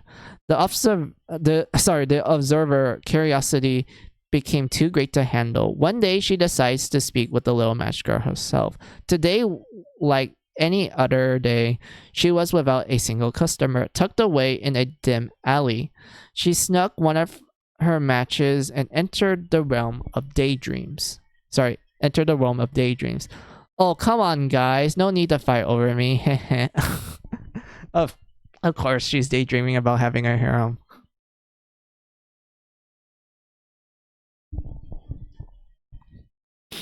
She hunched over pathetically, muttering to herself. Just then, she felt someone's shoulder tapping her. Someone tapped her shoulder. Hello, are you alone? What? Snapped the girl from her dream. She flickered her eyes in confusion. Yes, you can see me, replied the dull-eyed girl. Of course. It's not like you're a ghost. In any case, I made too much food. Would you like to share it with me? The smiling woman question took the little match girl by surprise. What? Are you sure? I'm the only one asking you to help me. Doesn't it look good? Don't be shy. You're doing me a favor. Perplexed by the stranger's kindness, the girl snudge her nose before the observer led her away by hand. Oh, look at that. Their first interaction together, starting their friendship. Alright. Thank you for the meal. You are very welcome. After dinner, the observer smiled, prompting the timid young woman to speak up. Why would you give food to a stranger like me? Stammered the young woman. Stammered. Oh god, I can't talk anymore. You see me, but no one else does. I wonder why. Seeing, not exactly a problem of mine. Seeing, pardon me, we don't have to act so formal. What do you say? Let's be friends. Friends, jointed the little match girl. The realization that it was her first time speaking with someone for more than a few sentences slowly creeped upon her. Now the stranger wants to be friends. The idea was foreign to her. Oh yeah, what's your name? Asked the observer. I don't have one. I just sell matches, responded the girl timidly. Even though, she clarified, I never made a sale. Heh. The observer tilted her head. You don't have one. All blood means were self-identifying. The observer bit her lip and paused for a minute to contempt if she had made an error in judgment. But the little match girl merely looked on and chuckled. It dawned upon the observer. Excitedly, she said, I'll give you one. What, please? What to choose? Without giving the girl a second to answer, the observer shut her eyes. Younger, petite, adorable. I want to protect her, like a little sister. All of a sudden, a name appeared to the observer's head. Mary! What about Mary? The girl blinked at her proposal. What's up with her? She's cuckoo. Nevertheless, the girl let the name echo in her head, letting its cadence roll down to the tip of her tongue. Mary, my name. Do you like it? Yeah. I mean, yes. I don't deserve it, hee. The girl let out a strained laugh. Oh, hey, don't put yourself down, Mary, responded the observer. I want you to be comfortable with yourself. Comfortable. Me, yes. The girl now began to look at herself as Mary, nodding with the renewed sense of purpose. Alrighty then. Right away, something in her tone of voice changed. The true Mary had emerged. Tell me your name. It's not right if I don't know if we're friends. Of course, how silly. My name is... The observer cut herself off. She had a name. By the time she was taken to the liberated district, she had it. But curious enough, another name felt more appropriate to say. Charlotte. My name is Charlotte. And just their friendship was born. So he does have Charlotte that's getting, like, you know, visions. This is literally what is happening. So yeah, so that's the end. of this chapter. So we're gonna go to chapter 8 next. Man, we're just powering through this. We're almost done. There is one bonus chapter that's not included in this website, but it was included in the physical prequel novel. I mean, physical hard copy of Finale's prequel novel, which I did took photos and we will read it. I know there is a what do you call it?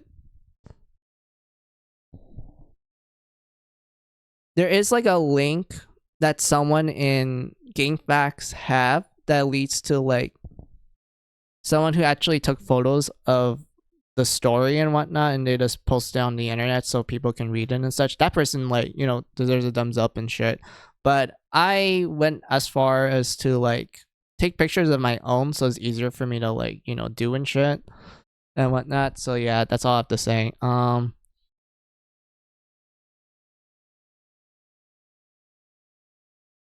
So it's going. Surprisingly, it was not long before Mary felt comfortable opening up to Charlotte. Hey Charlotte, let's sleep together again. My head kinda hurts, you should pat it. Fee me, hehe. It was becoming a pattern. Soon Mary came to see her companion as a close friend, often daydreaming about her in creative, colorful ways. On this day, Mary attempted to bring some of those daydreams to life. Even so, Charlotte wholly accepted Mary for who she was. Never one to spare a deserve of admonishment.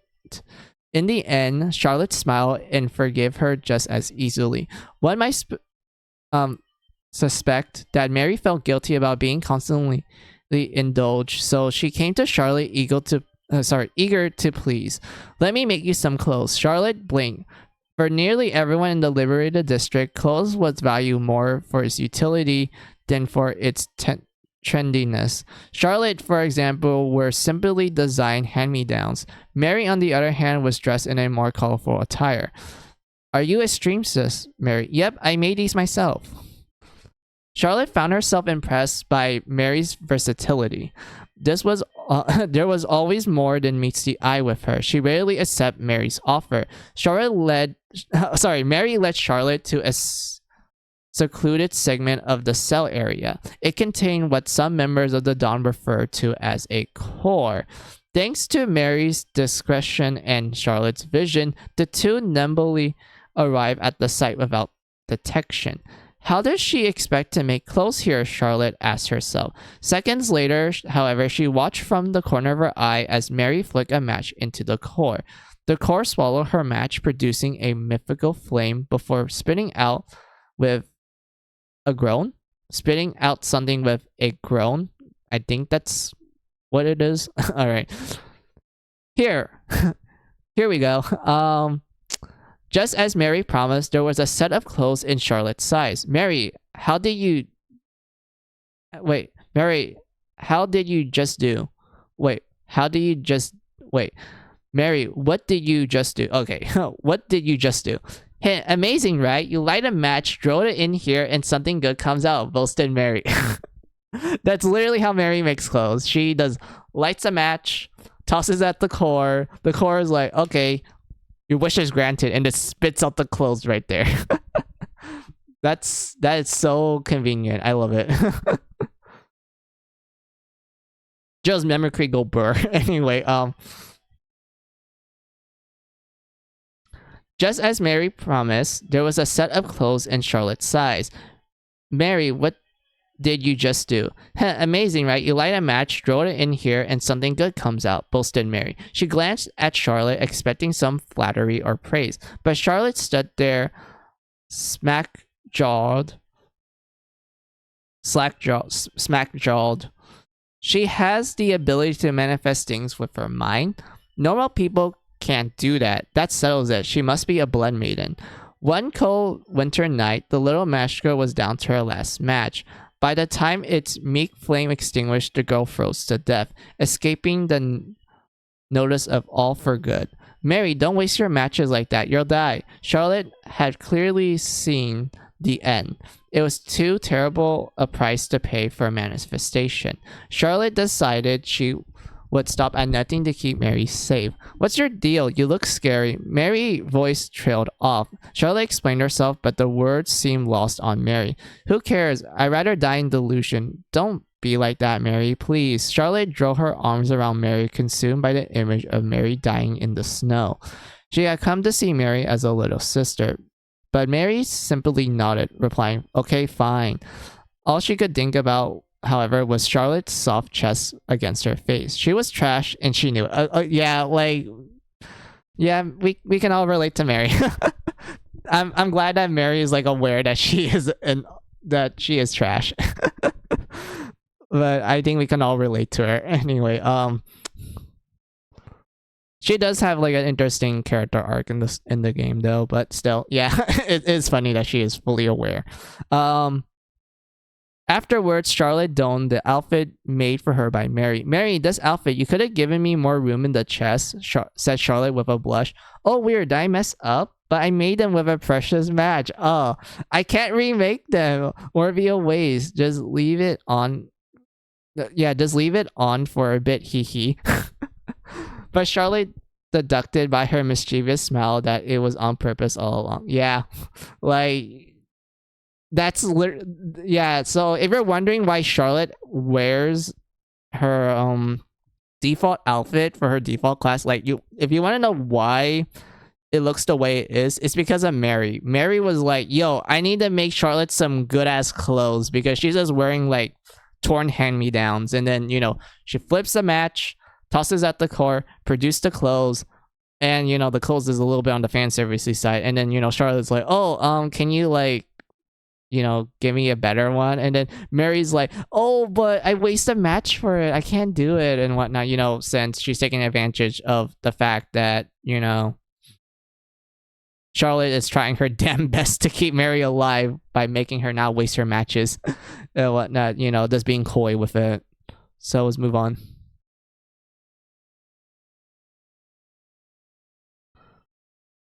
So right here, we have Charlotte just hugging Mary, telling her that she doesn't want her to die. And then Mary's just busy looking smug as usual. Just looking at the camera, being smug as fuck due to the fact that she's getting hugged by Charlotte with like, a good chest to boot and whatnot. So yeah.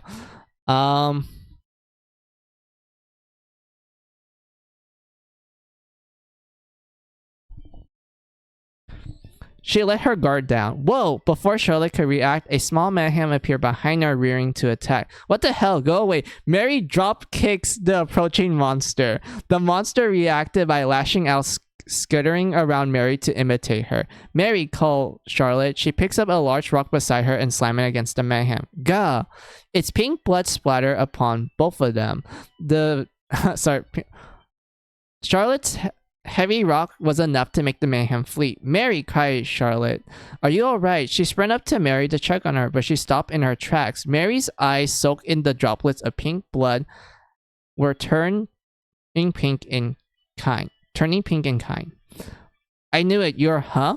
Much to Charlotte's surprise, Mary shrieked. Charlotte, what's up with your eyes? They're pink. What? Both girls looked into a nearby mirror located conveniently on the ground of the cell area, peering at the pink eyes.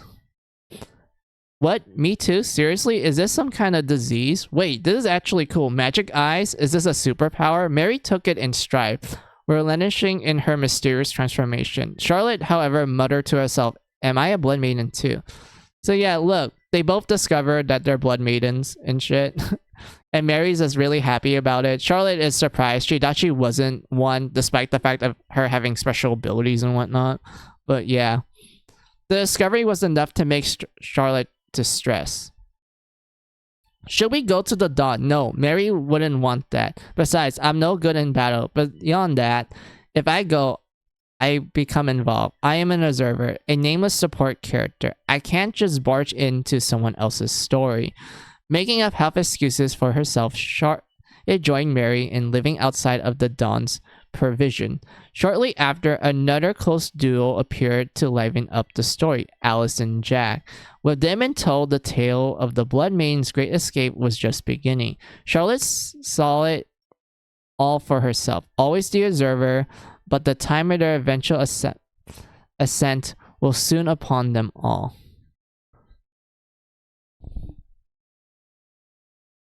No good in battle, Charlotte. You literally kicked the most ass in the game. I just had to give you a gun, and you just murder shit. Same thing with Mary. Anyway, chapter 9. You know, life ain't all it cracked up to be. Well, guess you don't need me to say that, do you? Especially if you live down here. But the hard days are almost behind us. Tomorrow we'll hightailing out of the jail and going to the surface. Honestly, I don't know how it's all happening, but who cares? I get to see the fabled sun with Boss. I'm so excited I can hardly sleep. Maybe I'll take a walk. Oh, it's Momoru. Maybe he can't sleep too. We never said much to each other, and I'm so excited I'll talk to someone. Take a deep breath. Hey, Maru. Oh, hey, Carla. Something tells me I sneak up on him. He seems startled. I didn't see him all afternoon either. I wonder what's going on. Are you ready for tomorrow? Oh, well. We're planning on staying back. What? We, all 5 of you. Hikari, Kade, Isiki. Wait, sorry. Hikari, Kade, Isiki, and Takumi. I talked them all once or twice back at the dawn. Mamoru rubs his neck. I notice a deep wound on it under his hand. I mean, look at us. We could go up, but who knows what trouble awaits us or how they will receive us. Replied Mamoru nonchalantly. Wait, were you all hiding so I couldn't find you? Well, I said we're staying back. You can't, I screamed reflexively. Because I heard a little bit about you guys from the boss. He told me you fought hard and you were only nicked a little. I can see it's a deep wound, but I wouldn't care less. We're all on the same side. Injuries and casualties happen. I could have lost an arm or two by now. Your scratches aren't that bad, Mamoru. Come with us. With that, Mamoru waved off and left. He joined us, right? Okay, so here's the interesting thing. There's actually a portion of that text missing here if you were to read it in the website. I don't know why it's missing. Like, if you read the Japanese, it's still there. It's just in the English website, they removed it for some reason. I don't know why. And if you're wondering, like, did they remove it in the English version of the hard physical copy of the prequel novel? They did not, which I will type for you guys in chat. Let me go get my prequel novel.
All right, so yeah, that's the portion that was missing if you were to read the prequel novel on the website. So this like dialogue portion that I'm just typing in chat and such, that was cut off if you were to like read the prequel novel on the website and whatnot. I don't know why they did it for the English release. I don't know.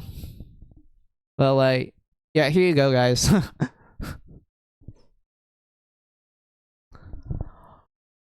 Let's move on. Wait, actually, I just read it out for you as well. Okay, Carla, I don't much like living in groups, but it's better for us to stick together. Carla, this is the sun we're talking about, Momoru. Don't you want to see it? There's a beach up there too. How about seeing Hikari in a swimmy?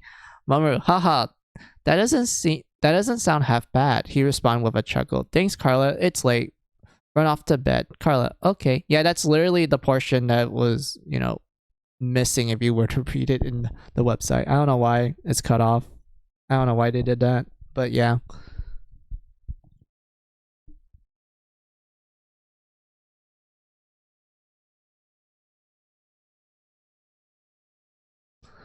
And whatnot. But yeah, let us continue on. With that, Momoru waved me off and left. He'll join us, right? And then we have the picture of Carla trying to convince Momoru to like come with them to the surface. Alright.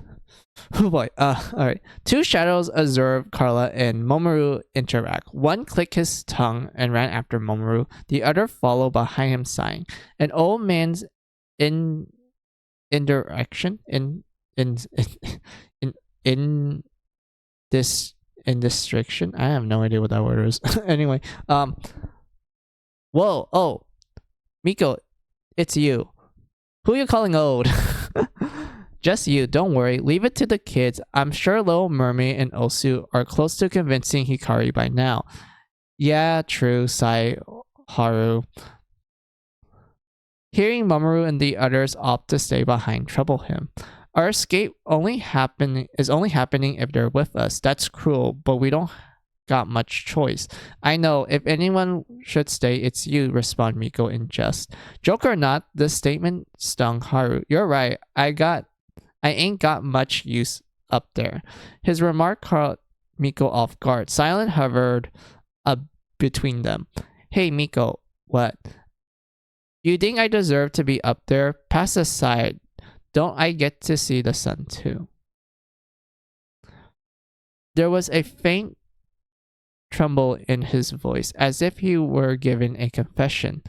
Why don't we save it for later, replied the Dawn scientist. She returned a stern but kind expression. At the very least, Haru, you're responsible for Carla. His eyes widened. Why don't you take her to the sea? I know she'll love it. Ha ha. He couldn't help but laugh. The thought of his dumb apprentice never failed to ease the tense grip around his aging heart. Don't stress too much or else. Miko interrupted him with a curl yank of his bangs. You're going gray, chuckled Miko, before turning and walking away. Pfft, gray. He twirled the tuft of hair Miko had grabbed and gazed upon it. All he wanted was sunlight. He let his stare upwards linger for a second more before remembering that his sky was still nothing but darkness. Oh, look at that. We got Miku and Haru. It looks like they're kind of flirting. Anyway, yeah, that's the end. Story 10. Early childhood memories often escape me. I remember a woman everyone referred to as Mother who cared for me. Allegedly, other Dawn members were there too. But tell you the truth, that's all left me now. After the fall of jail, I met some people who claimed to be mimicries of the original Dawn members' emotions. They all praised me for getting so big, and I recognized no one. Their memories were getting fuzzier by the day. It was Miko who said it was better this way. They are who they are. Her statement was tinged with a hint of melancholy. So everyone who I consider family are reincarnations of the original Dawn members. In other words, Haru, Miko, all the blood maidens, and that. I still can't accept what happened in that jail. Despite everything that went down and all he said, I was unable to shake the thought. Is it all a lie? He was kind. He was fun. He was kind. I felt loved by him. I know. I was the dumb one for not realizing he was lying sooner. Because of that, I made my fair share of mistakes. I have encountered great sorrows. Come to think of it, our last battle ended in the best way possible. Even so, what's wrong? Isn't it horrible? Here I am standing on the end of the finish line with everyone else. Even Little Mermaid, who couldn't even be here under normal circumstances. Oh, nothing.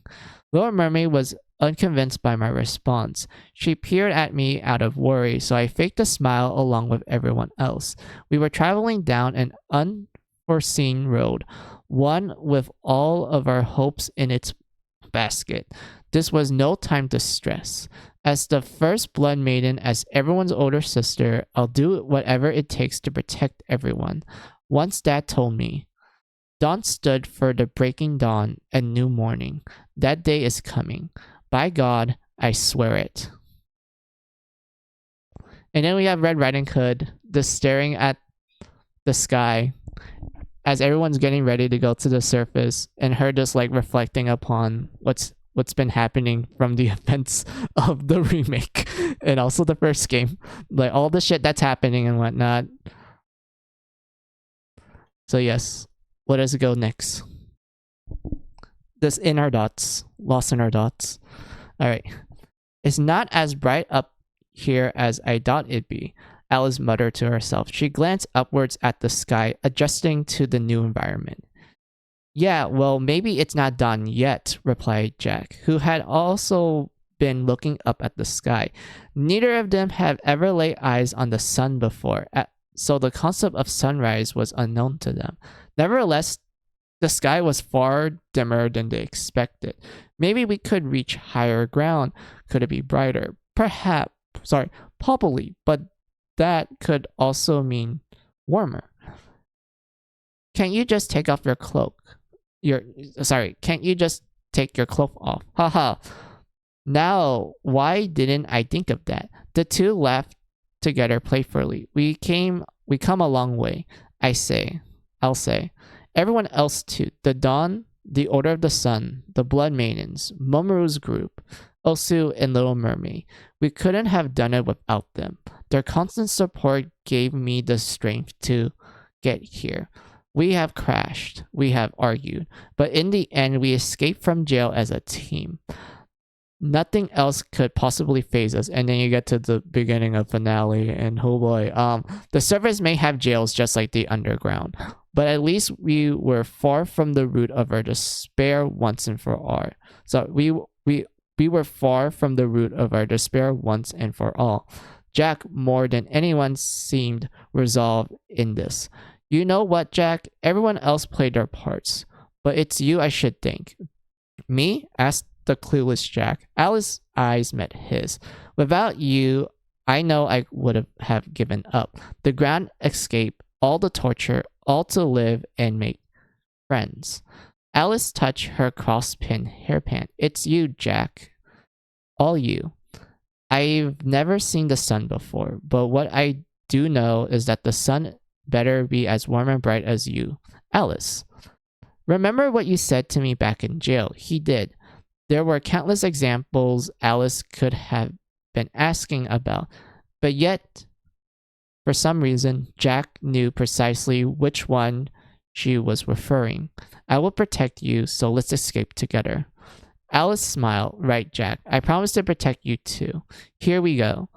Hands held tight, they pointed their eyes at the still dim sky. The sun with its new life awaits them.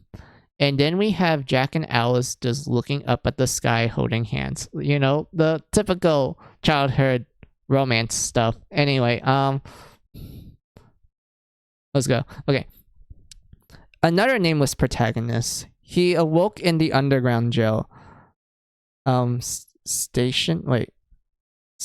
Situated by the liberated district. He recalled nothing about himself, his name, his past, his purpose, or his objective.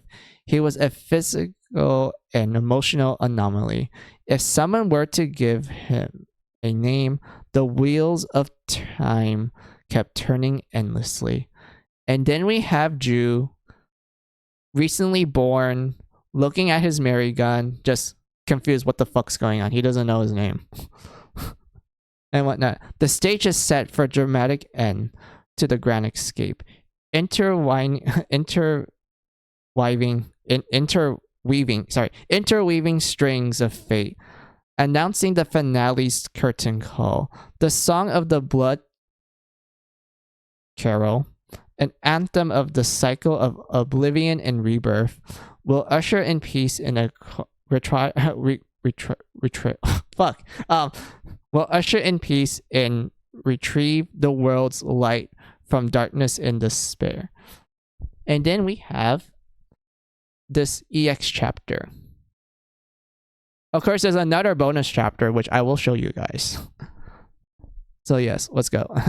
She awoke from a terrible dream in the dead of night. Pant, pant. Mary shot up in bed, her breathing swallowed from fear. The hour was still late. She glanced at Charlotte beside her, who was rubbing her eyes after being disturbed by her companion's sudden movement. Is there something wrong, Mary? Oh wait, I forgot. There was no music happening. Fuck. I completely forgot. My bad, guys. Here we go.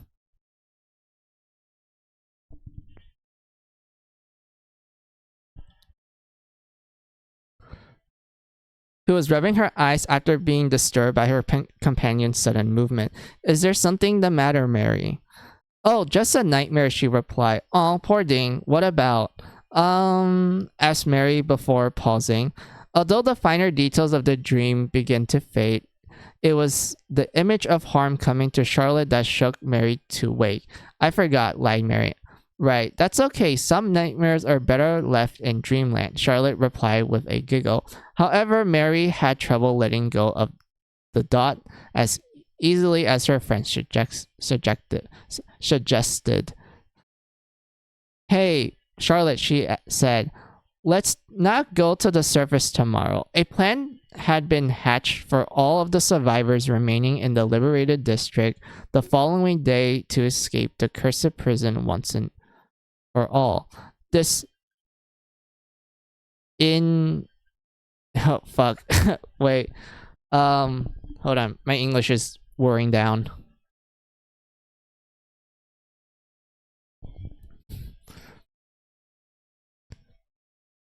Inter fuck. I'm just gonna skip that. My English is just going awful right now. Including members of the Dawn, the Blood Maidens, and an angel-like entity, and tasked with leading everyone to the promised land above. Well, at first, Mary was eager to join Charlotte along with the others. Something about her dream led her to doubt whether or not to stay underground. Why not? Well, sorry. Why can't we stay behind and live like before? You know we can't. The people of the Dawn and the Order are all heading for the surface. We have to go where we can survive, responds Charlotte. I mean, we do have my matches. I told you, Mary, those are precious. Besides, there are no more cores underground. All you'll see are hallucination. Imagination won't fill our stomachs. She was right. Knowing how poorly she could fare from hunger, Mary nodded reluctantly. Once we reach the surface, there will be so many more opportunities for us, so let's rest up. Okay. Mary buried her face in Charlotte's chest. Her worries melt away as she drifted back to slumber. Then we have the two just sleeping together. You know, best friends. But Charlotte realized her ability to see the future was fading. Had it never left her, what could have she done? And this is pretty much all the chapters that are available in the website when you're reading the prequel novel for finale. But if you own the physical copy of the finale's prequel novel, there is a bonus chapter. And this bonus chapter will provide a lot of context clues about the origins of not only Snark, but also the aliens and also DOP, the plant, and everything. This chapter goes into a lot of detail, and it's very important in the story. So I will get that ready. Hold on.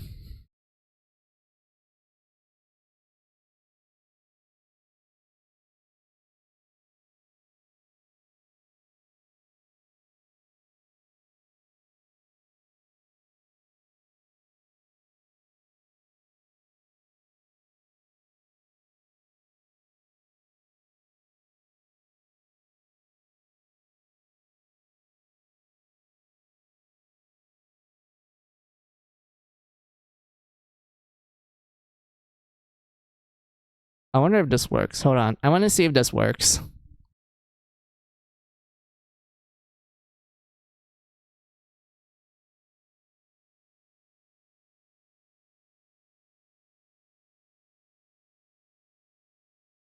There we go. I don't know how big it is for you guys, but like, I hope it's readable. Let me check.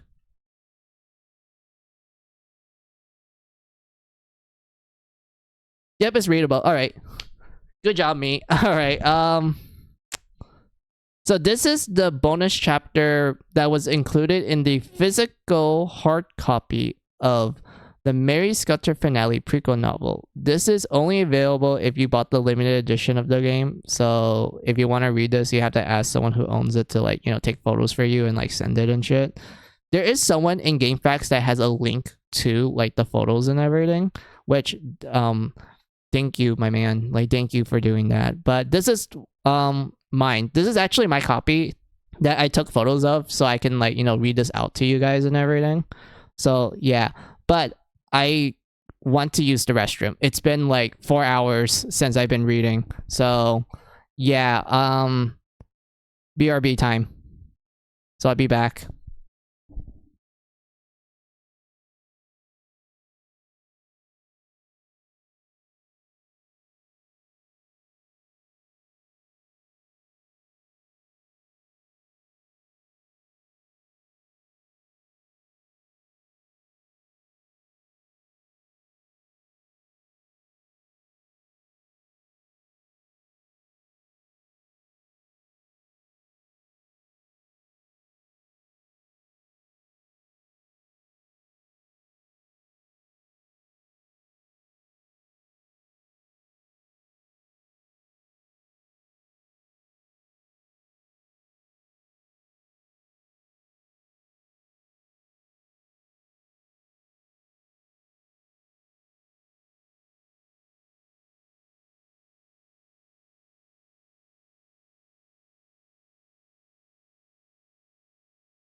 All right, I'm back.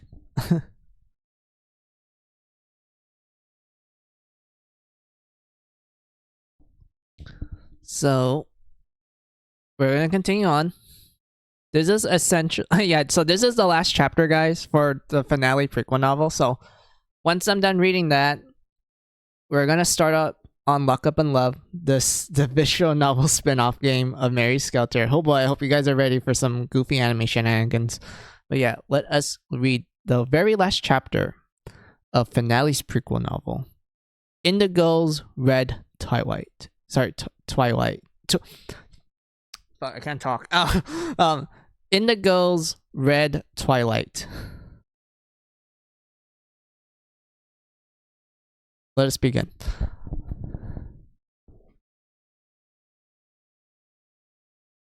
Herakonko came to view the world as irredeemable.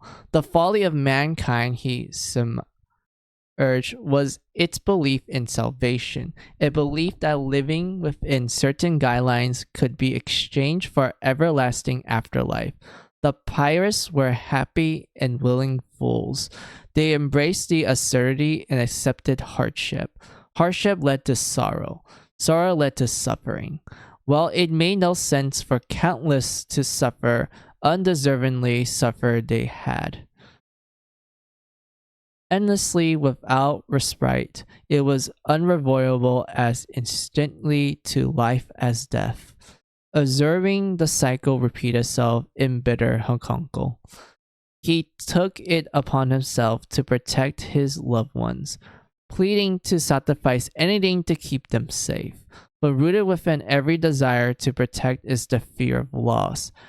Desperation masqueraded as honor through sacrifice. Eventually, Harakanko would learn how much his devastating loss would define him, the inevitable of his suffering. Harakanko's faith in the world warned. He saw it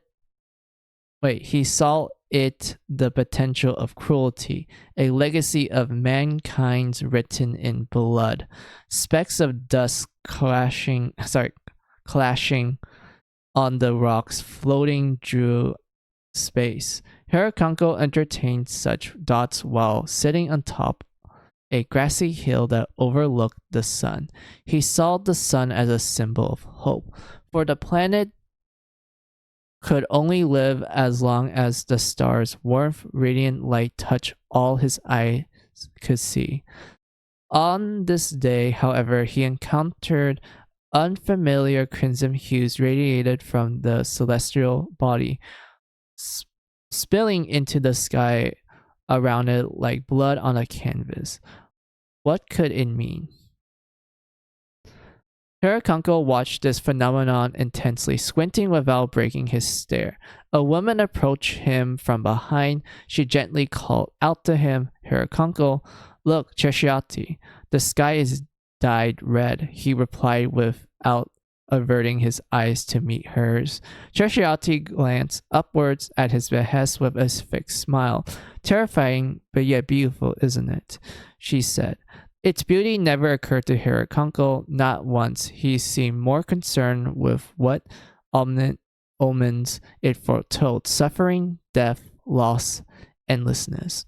Well, Harakanko pondered the worst. Cheshiati did the opposite. So, next page. Where is my next page?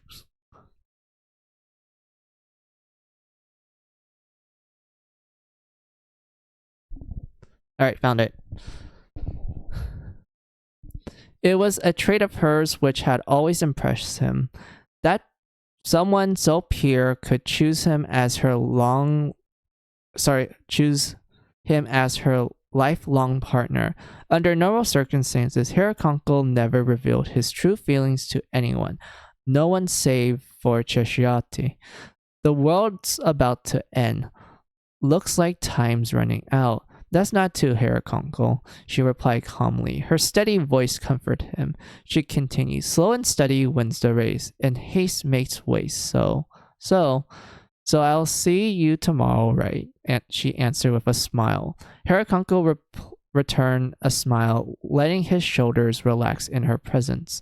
Cheshiati, what would I do without you? I'm grateful to have you by my side. Without you, I surely would have given up by now, he remarked. Entering his mind were thoughts of their first encounter, how she filled an emptiness he once believed to be too great, how nothing could outshine her vibrant colors, even in this red-stained world.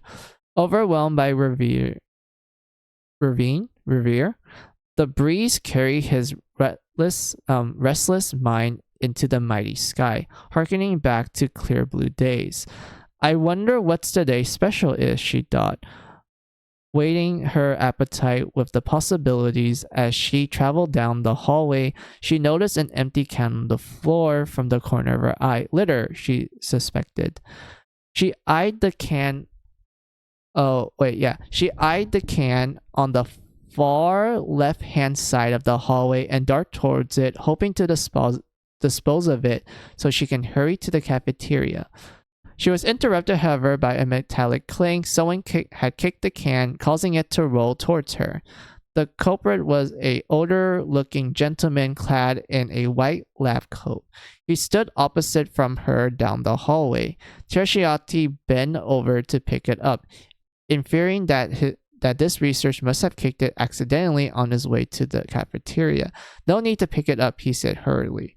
His voice beckons her eyes, prompting her to look deeply into his studious gaze. Studious gaze. I hate for you to think I kicked it expecting you to toss it, he clarified. The sanitary plant passes through here for waste disposal. More effective for you to leave it than to throw it away yourself.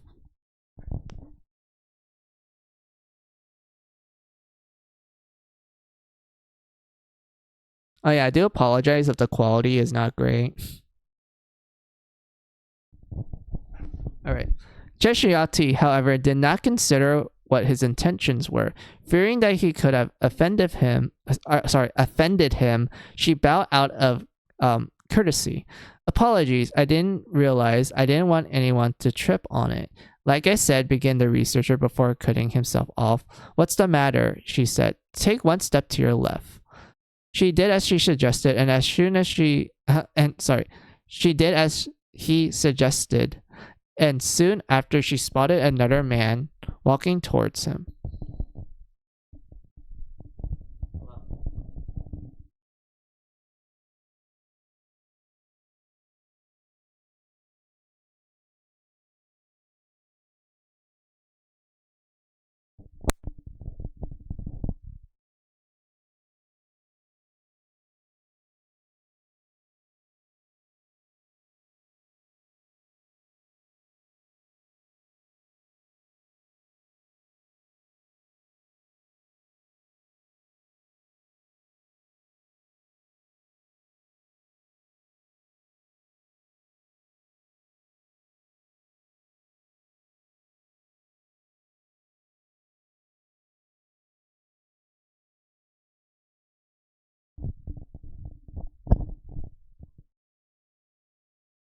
Sorry about that. I got called by my family.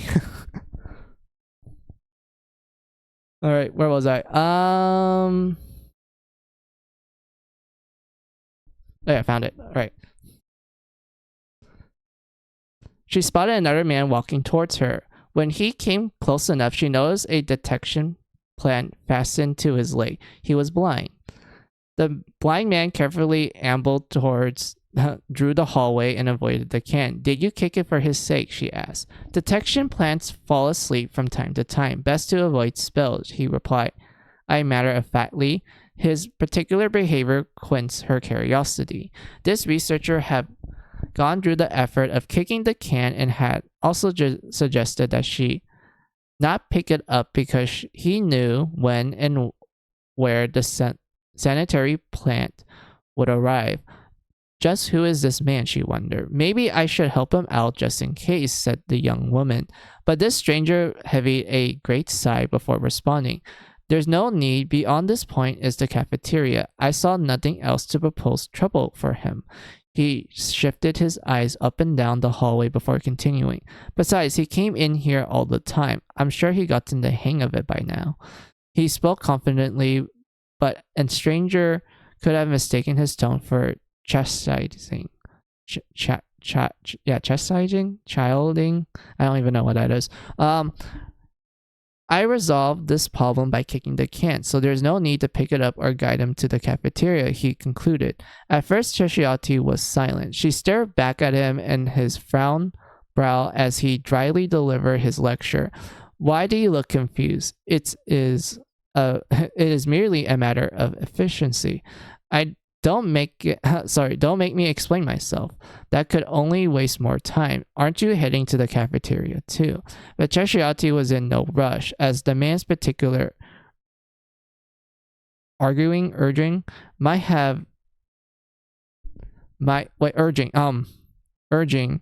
have indicated. Instead, she paused to collect her thoughts before offering her retort. I never met someone so difficult, she blurted out. Her comment elicited no harm or offended reaction from him. His delayed reaction led her to believe the words haven't registered at all. You're not the first person to tell me that. That's none of your concern, he responded curly. Slow and steady wins the race, and more often than not, haste makes waste. Efficiency isn't the answer for everything.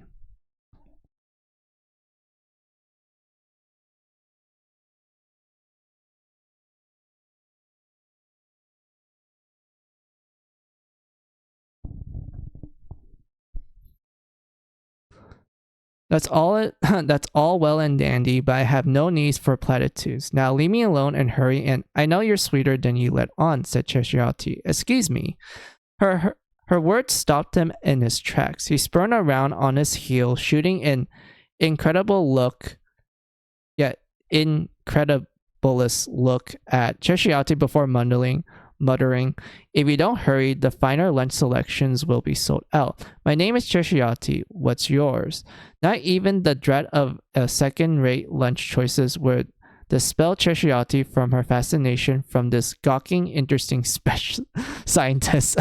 Her appetite had been replaced by a different kind of yearning altogether. Hirakonto, he answered timidly. He noticed his chest tighten after his name escaped from his lips, as if he forbid himself from taking another breath. A realization struck her like a lightning on a tree. He's cute, she thought with a smile. Wow, great flirting skills, guys. Great flirting skills. All right. So when's the wedding? Edlazo, Edozo unprompted question nearly made Hirakonko spit out his food. Wiping the stray crumbs from his mouth with a grimace, Hirakonko shot a glare at Edozo, asking, what are you talking about? What do you mean, you and Chershi? How long has it been? Almost a decade, right? If you don't tie her down quickly, you never meet a woman that good again. Hirakonko felt silence, knowing that Edozo was some years his junior and had backed him into a corner. Oh yeah, so Edozo is Haru. That is his original name. That's his name from his alien planet and whatnot. So those of you who are confused, the friend that's talking to Hirakonko, that's Haru. And whatnot. So yeah. Let's see. All right. So Edozo served as Hirakonko's technician. As the latter grew in stature as the foremost researcher in his specialized field, although their disciplines differ, years of working in close vicinity endear each other to the other. Endear each one to the other, and in Hirakonko's case provided him his only friend. Hence, Hirakonko knew the question posed by his long-time friend was not without merit. It has been a little over a decade since he met Cheshiati. The two were inseparable. Whatever he was stumped, she would offer her counsel, unafraid of drawing his ear, as to many others have been. Slow and steady wins the race. There are many past Cheshiati stressed these ideals upon her partner, who value efficiency above all else. She did so with great trust and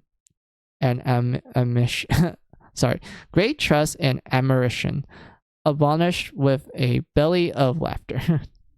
Abolishment with a belly of laughter.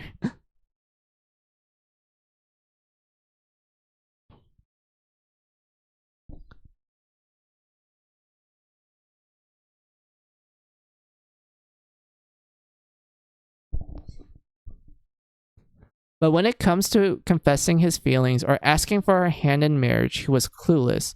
There was no formula or logical equation to unpack the incurvations of love. I agree with her of Edazor.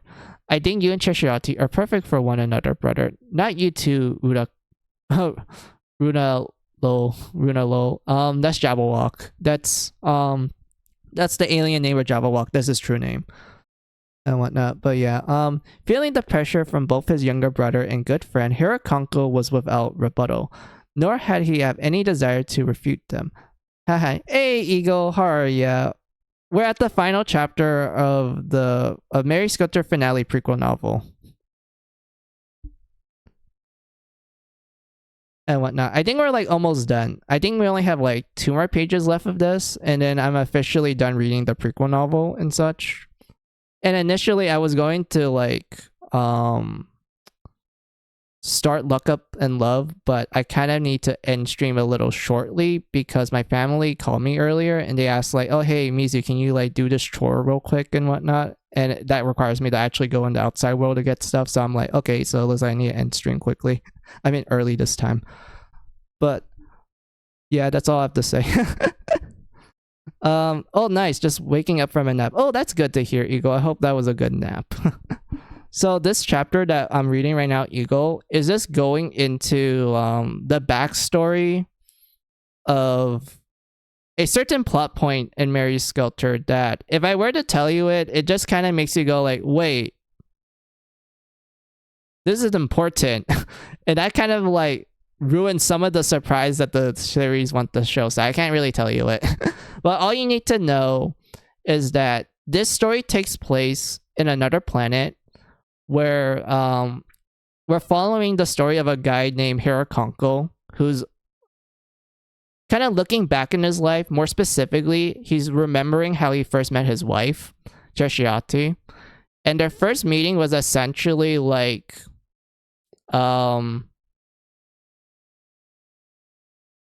he kicked a can, so that will to prevent a blind guy from like, you know, tripping from it. Like he literally kicked the can right in front of this woman and told her that, oh, don't pick up the can because like let the cleaner robots like, you know, pick it up and such. And he even tells her like, oh, can you take a step to the left so you don't bump into the blind guy?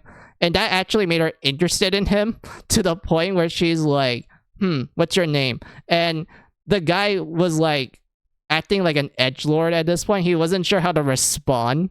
And he's like, oh, my name is Hirakonko. And she's like, huh. And she notices that the guy is fucking shy as shit. And she's like, he's cute. And then they just been together for like a decade. And now his friend and also his younger brother is like, yo, when are you gonna put a ring on her? Like, when are you gonna like get married and shit?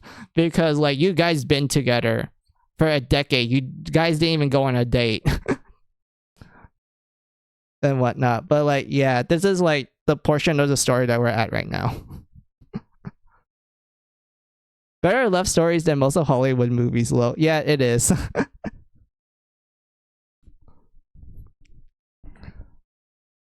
And whatnot. So yeah, we're just at the middle of Hirakonko getting pep talked by his best friend and also younger brother, telling him like, yo, put a ring on her. Like, come on, man, get married.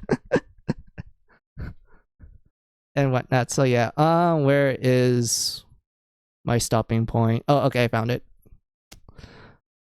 Feeling pressure from both his younger brother and good friend, Hirakonko was without rebuttal, nor he had any desire to refute them. He knew no further research required. Instead, he replayed the expected outcome in his mind on a loop. He wanted nothing more than to be with Cheshiati for eternity. What he needed was to tell her, but without courage, the idea was mere fantasy. If it's your name, I think it's time, claimed Rudo. Well, I don't even know how to pronounce the alien names, Eagle, so you're just gonna see me like have different pronunciations for this, so I do apologize. So, names were imbued with meaning. For some, their names meaning informed their purpose in life. Nah, I do the same. Purpose in life. Edrazo, for example, means new discovery. Rudavo means connected circles. But what could Hirakonko mean? Oh, I knew it. There you are, called out Cheshiati. Her smoothing voice echoed from the top of the hill where they sat. It was a lovely sunny day. Hirakonko gulped at the sudden appearance of Cheshiati. Not even the golden sunlight could compare to her smile. As if on cue, Edrazo slapped Hirakonko's back and nodded firmly to his dear friend. Rudavo to give Hirakonko a small but firm nod. What's the matter? Asked the puzzled Cheshiati. Struck by the innocence of her question, Hirakonko tried to steady his shaking hands. He had, for the first time in his life opened his mouth without any idea what to say. Cheshiati. What is it, Hirakanko? This world cannot be redeemed. Oh yes, that's a great way to like start your proposal, telling the person that you like that the world that they live in cannot be redeemed whatsoever. This puzzled Cheshiati, who tilted her head while attempting to decipher his remark. To me, he continued, humans who seek salvation to rescue them from existence are misguided. No one should be forced to live a lie to starve off suffering, nor should we have to suffer for having the goal to live. Wait, where is the word? Oh. Recognizing from Hirakanko's tone of voice the importance of this conversation, Cheshiati straightened her back. She locked her eyes with his. That's why I lost all faith in this world. How sad, thought Cheshiati, unprepared for what Hirakanko would say next. I will stop at nothing to protect the ones I love. This is the only belief worth keeping.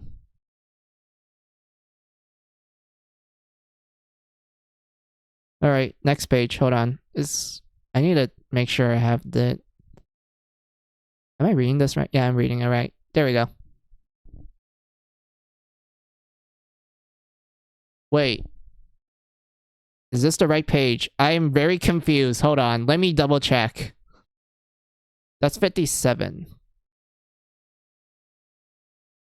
That's 56. Alright, that is the right page. For a second, I thought I got the wrong page. I was actually panicking. Oh yeah, I do have like a fun fact about this eagle. So this bonus chapter was not included in the official website where you can actually read the Mary Skelter finale prequel novel. This chapter that I'm reading to you is exclusive to the physical hard copy of Finale's prequel novel that you can only get if you bought the pre-order. I mean, if you bought the limited edition, my bad, not the pre-order, the limited edition. So if you bought the limited edition, and when you read the prequel novels, this chapter will be in it. And whatnot. So that's like the cool fact about it. And the only way someone will actually, get the chance to read this is if, you have someone that owns the book and they take pictures of it to give it to you. Or there is someone in GameFAQ that actually took pictures of it and they posted on there so people can read it and such. That person is an absolute Chad. Like, props to him. Like,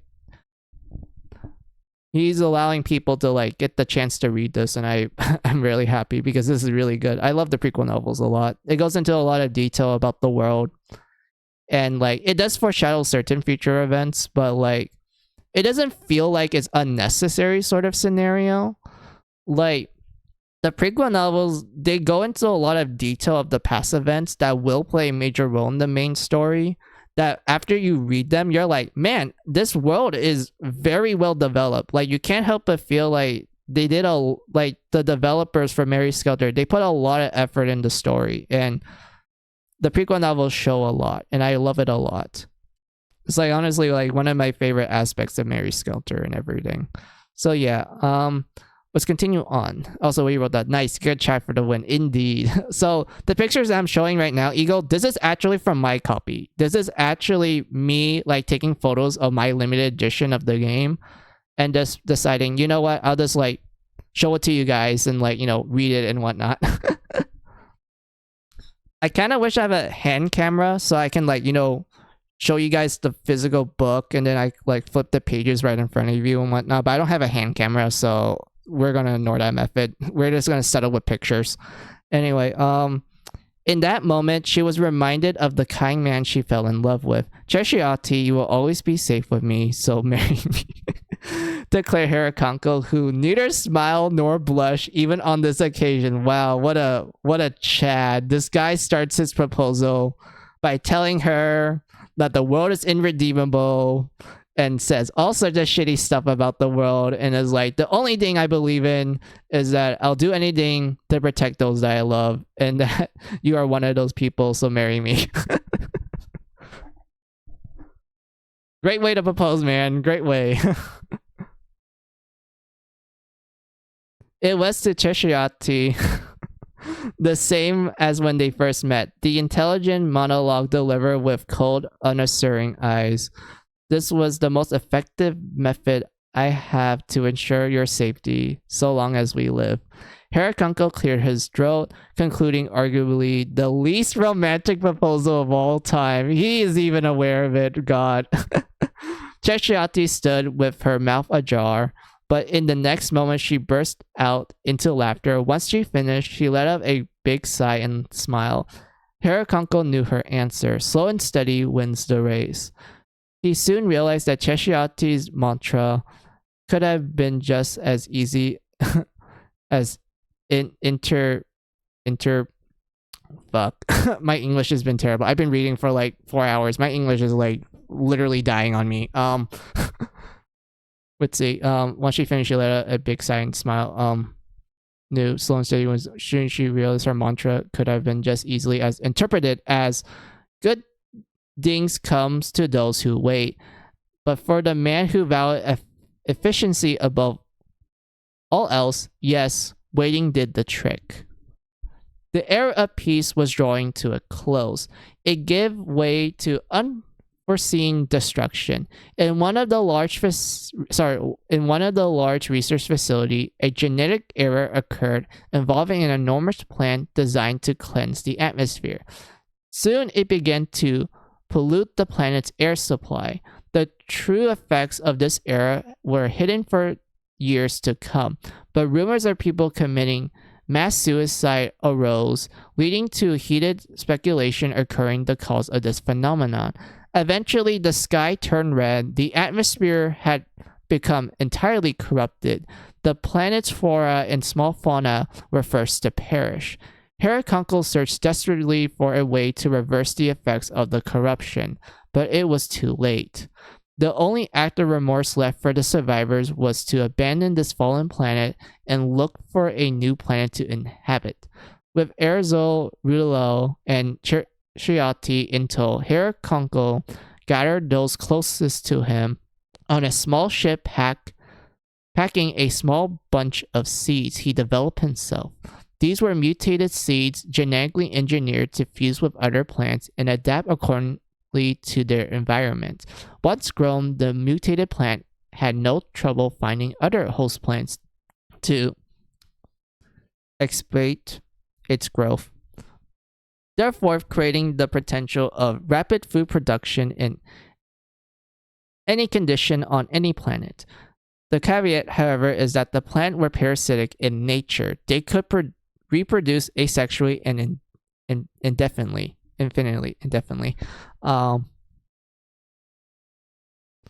Let's see. How many chapters do we have left?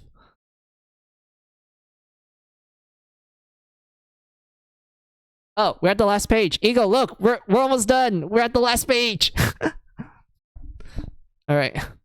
There was no guarantee that the plant would function as designed on another planet. Its limitless growth potential combined with its adaptable attributes made the plant an astronomically risk.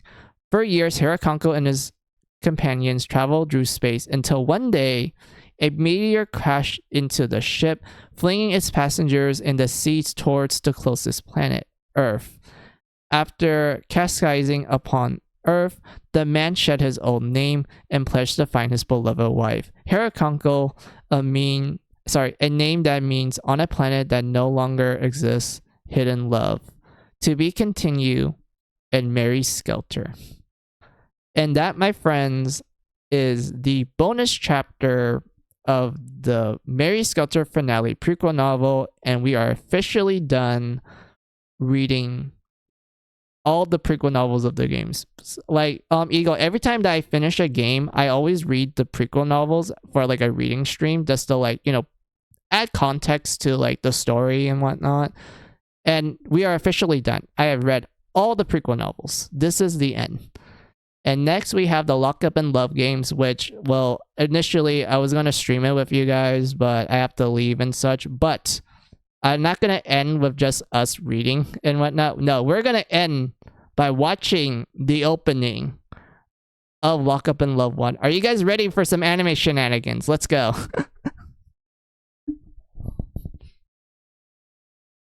That's neat. Getting more lore of the story is pog. Indeed, I love it a lot. So yeah, we're gonna end the stream with us watching the opening of Lock Up in Loves. I hope you guys are ready. I do find the song funny. And when you actually understand the lyrics, you're just like, oh my god, this is a jab to visual novels. Like, oh my lord.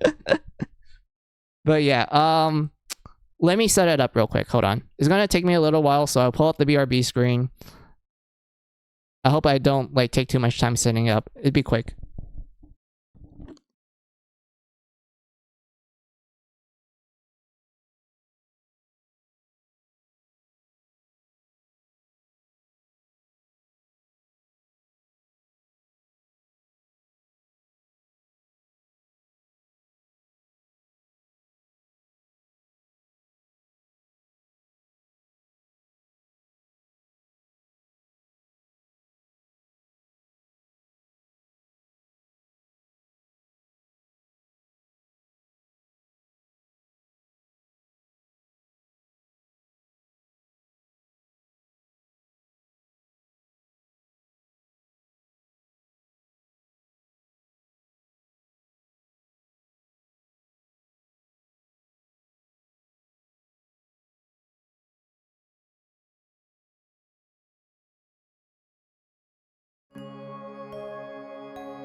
Alright.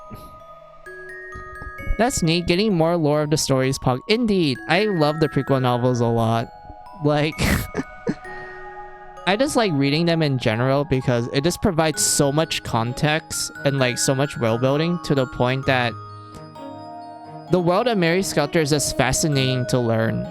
Like, once you learn about like certain things and such, your brain's like, oh my god, that's actually pretty poggers. That's like so cool to learn about. I love it a lot. Where is... Found my controller. So yeah, we're gonna go to Lock Up in Love, guys. Are you guys ready for some anime stuff?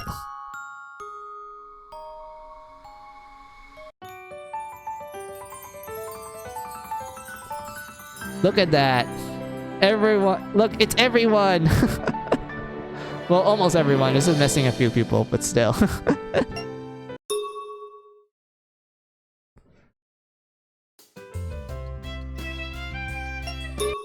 There's only 3 tracks. I love how like they're like, hey, you want to look at the music, and then you learn that there's only 3 tracks.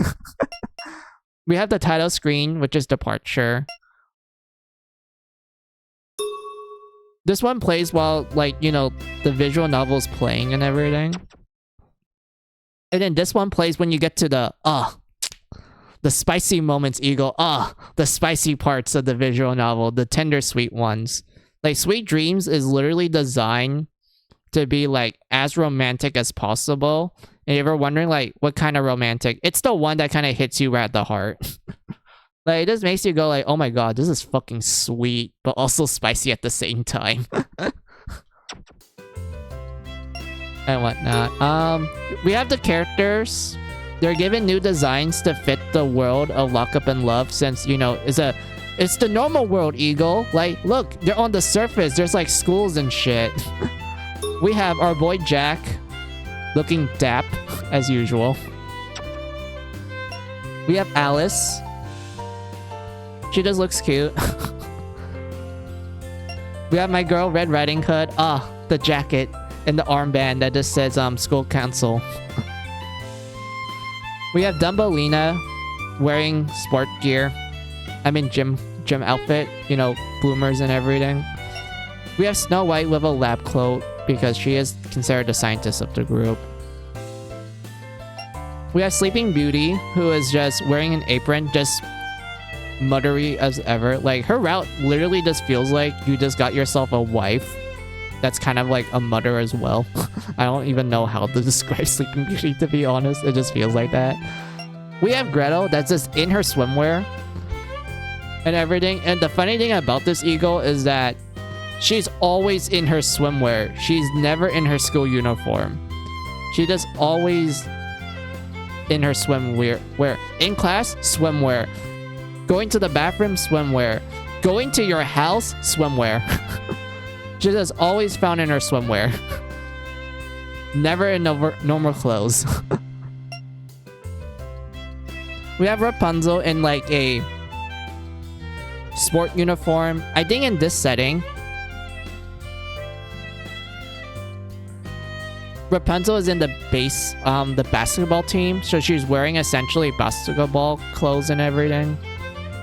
So yeah, there's that. Also cute, like, double ponytails. We have Cinderella that looks a little, worn down. I mean, her outfit. Like, her outfit looks a little worn down. Oh, well. We have Kaguya, who's just on a chair. Literally. She's literally just sitting on her chair. Always found on her chair. And whatnot. Oh, well. We have Hamlin. Look at that eagle. Hamlin is a delinquent. Like, she's wearing the hat and cloak and everything. She's a delinquent. Even though she's a fucking chuny. Delinquent chuny. There we go. Delinquent chuny. Also with the leggings. Look at that leggings. Ah. Well, the Japanese characters as striped witches are always in the swimwear. Oh yeah, I remember. They're always like wearing swimwear and such. I don't remember the reason why though. But yeah, I remember that. We have Osu, who is just... I mean, it's obvious that Osu is female, and she's just wearing the boy uniform and everything. Nice chain, wallet and everything. And then we have Little Mermaid, you know, cute. Fish hairpin, fish, like, chest pocket and whatnot. You know, just overall cute. So yeah, everyone's dressed in, like, quote-unquote normal clothes. The tomboy characters are always my fave. I can see. Yeah, so we only have the opening and then the CGs. Because there's no ending credits, technically. The CGs we will unlock when we do each character route. It's not going to take us long, Eagle. Like, you know, most visual novels, you expect them to be like, I don't know, 100 hours or something. Maybe 20 hours. Lock Up in Love is on the short side, where it only takes you, like, probably 2 hours at best. Like, it doesn't take long to, like, power through all of this. And whatnot. But, like, yeah. We're gonna go watch the opening. I hope you guys are ready. After the opening, I'll start, you know, I go to the ending screen. I'll tell you guys, like, you know, the plans and whatnot. I imagine so, since it's an add-on to the main game. Yeah, opening time.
There you go. That was the opening to Lock Up and Love. Very, very anime, very chaotic. I like how the opening part of it, it's just like, you know, oh, it's Mary Skelter horror shit. And then you get to like, you know, Jack. And then things just lighten up a whole lot. It's great. I love it.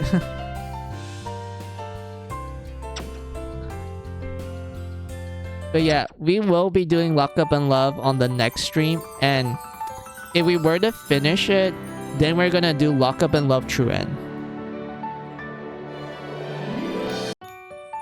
And once we finish that, Eagle, I'm officially done with the Mary Skelter series. Like, after Lock Up and Love 1 and True End, I'm officially done. There will be no more Mary Skelter at that point. It's time for me to say goodbye and everything.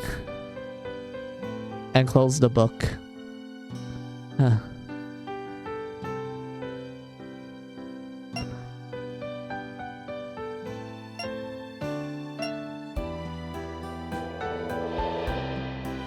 And whatnot. But yeah, so I will... So yeah, let me go to the ending screen. There we go. Oh god, how long has it been? How many hours? I need to check. Almost 5 hours. Not that bad. It was not that bad. It's not that bad. Oh god. 5 hours of me just reading. It was a lot of stuff. I was like, you know what? I kind of want to show you some of the art of the prequel novel, Eagle, first, because I love the artwork that appears in the prequel novels and such. I'll show you some of them. Of course, I will choose the ones that have no spoilers in it.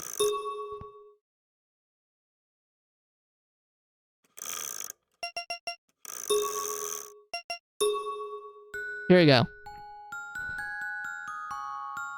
Here's the first one I want to show. This is the art for the first chapter of the first game's prequel novel. We just have a family of 4 just looking at the night sky, just enjoying themselves.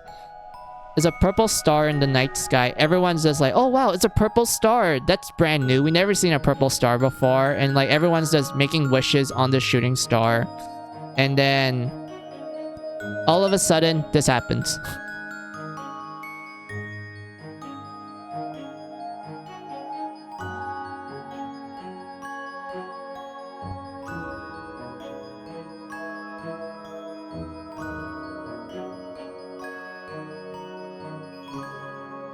Is that evil stuff from the end of the game, huh? Well...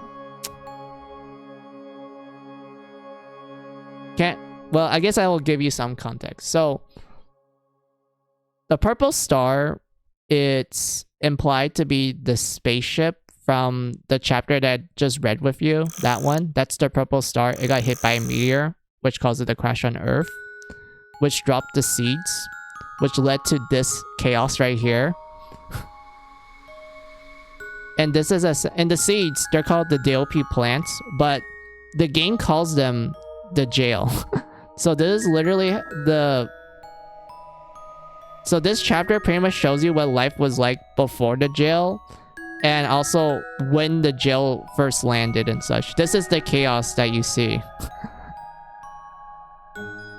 And whatnot. Just simple plants, Ego. Remember, these are just simple plants. These plants just got planted, and it has caused all of this. By accident, mind you. This is all by accident. And whatnot. What's another one that doesn't have a lot of spoiler shit on it? Hold on. Nope, that one's spoiler. Wait. Look, we have cute girls. Look, Ego, it's cute girls. We have a doctor and a girl named the Mother. I think she's like in her 30s. The girl on the right, she's in her 30s. I think the doctor is in her 20s. Look, it's a cute girl. She's a doctor too, so she's smart.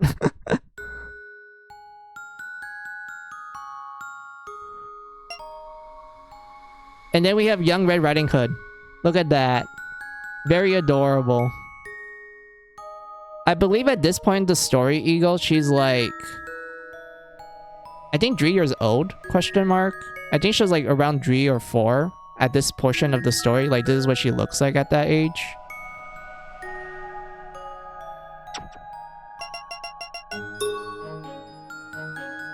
Nope.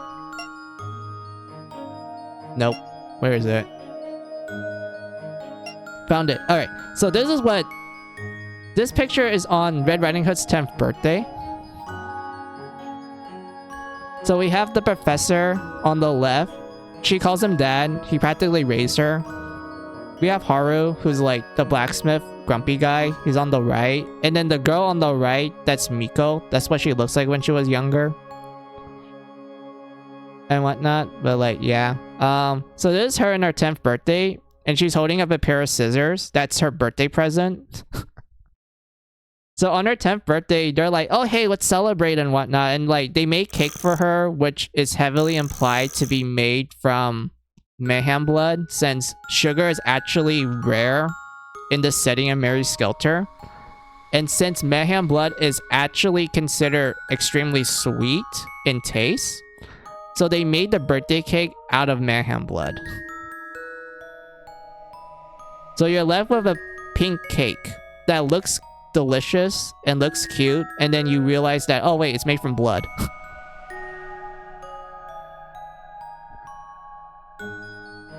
And whatnot. But yeah, on her 10th birthday, she got a cake, and she got her first weapon, which is a pair of scissors, which she's always shown with.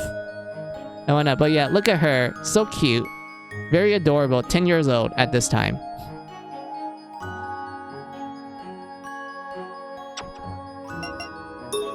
There is another picture. Oh yeah, so this one right here is Red Riding Hood meeting Little Mermaid for the first time. As the story of that this picture takes place in, Red Riding Hood on her 10th birthday is like, oh, I got myself my first weapon. I want to test it out. And the professor at that point, he's like, I don't know. It seems a bit dangerous for you to go out. And, you know, Red Riding Hood begged her dad, and she's like, oh, he's like, fine, I can't win against you, but here's the deal.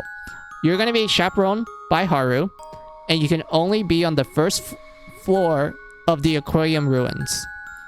So Red agreed to these terms, and she'd start testing out her weapons with the mayhems around the area, which weren't that bad. They were just a bunch of small fishes with limbs. Yes, it's just a bunch of fishes with human limbs and such. It's completely fine and normal. But as she's traveling through the first floor, she ends up finding a girl that's getting attacked by the mayhem. She ends up saving the girl, and she learns that, oh, this girl is like me. She's a blood maiden because her eyes turn pink when exposed to mayhem blood and such. And she enter her massacre state as well. Well, massacre/genocide mode.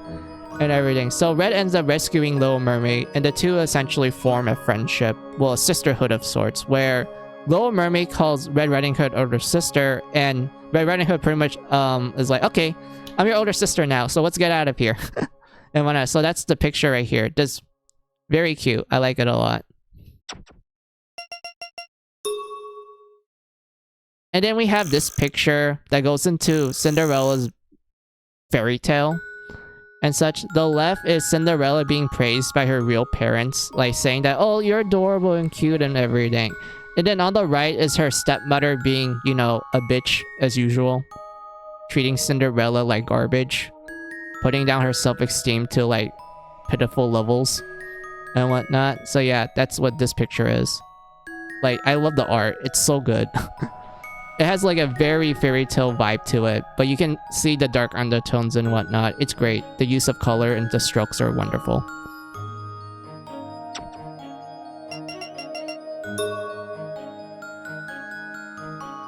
It really tells the story perfectly. It is. I love it a lot. Wait. Oh yeah, this one right here is essentially like a picture of Michiru and how the Order of the Sun kind of kind of made her into like a deity of sorts. You know, they kind of present her as like this all-seeing being and shit, but in actuality, Michiru is just a normal person. She just happens to have eyes that have different colors from each other. One red eye, one blue eye, and whatnot. Like, this picture right here is just like people saying that, oh, Michiru is the Messiah. She's the one that's gonna take us to the sun and shit. Like, this picture right here is literally made by the Order of the Sun, trying to trying to make her into like a deity of sorts.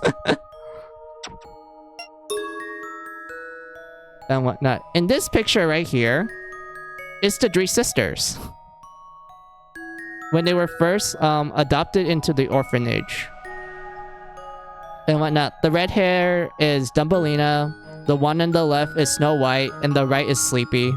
You know,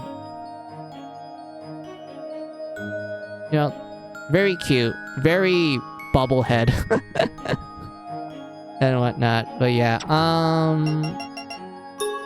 what other pictures I think are cool? Nope. Where is it? Funko Pop Sisters. Yeah, indeed. Oh yeah, so this one right here goes over Jack and Alice's backstory, more specifically their relationship and whatnot, how the two are like childhood friends and they kind of depend on each other. You know, this very cute overall. And when this picture right here is Jack actually finding Alice's iconic hairpin, like the one that she always wears and such. This is the picture of Jack getting it and like giving her as a gift. And of course Alice is like, oh, I don't have a mirror, so can you put it on me? And this picture right here is just Jack putting it on Alice, and it's like, you know, very cute, very childhood friend romance. And whatnot. Overall, very cute. Oh, fuck. Wrong button. I did not mean to do that. My bad. Sorry about that, Eagle. Where is it? No. Nope. Don't like this. Oh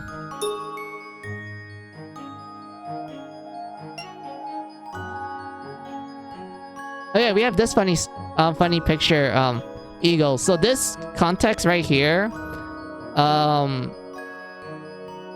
we have a group of characters just going to a swimsuit store. They're trying to solve like a puzzle that tells them like, hey, can you go to the swimsuit store to look for something? So they went there and they look at the swimsuits, and one of the characters are like, wait, are you sure this is not underwear? And whatnot. Of course, the person that's aware of what swimsuits are, since the people that question it, they never seen a beach before. They never been to a beach. They were born in the jail. They weren't not born in the surface. So they don't know anything about surface stuff. Like, they don't know what eggs are. They don't know what the sun is. They don't even know what it's like to be under the sunlight. They don't even know what it's like to have fresh air. And let alone, they don't even know what a beach is.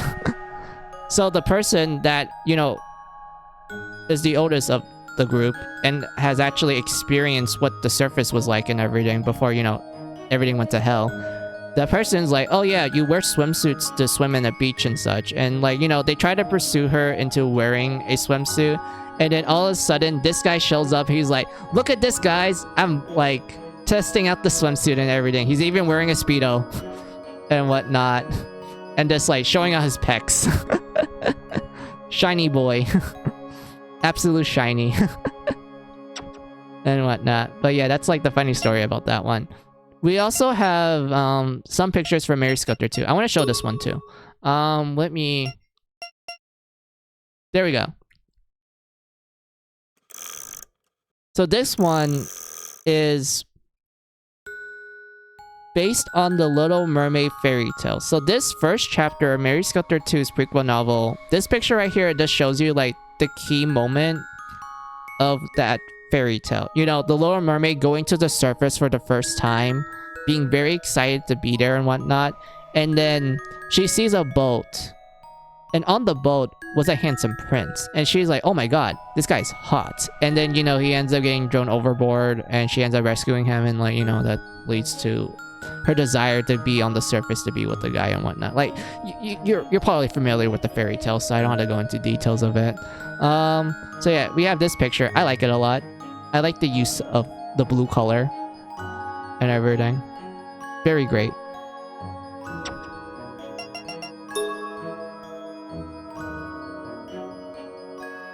Oh wait. I want to show one cool one. Nope, that's not the one. This one. All right. So this picture is Osu meeting Mermaid for the first time, and the moment Osu meets Mermaid, she literally asks Mermaid's hand in marriage. More specifically, she asks Mermaid to make her to make Osu her wife. And of course, Mermaid is like, wait, what do you mean by wife? Aren't you a guy? And then she kind of pieces together that, oh, Osu's a girl, like her.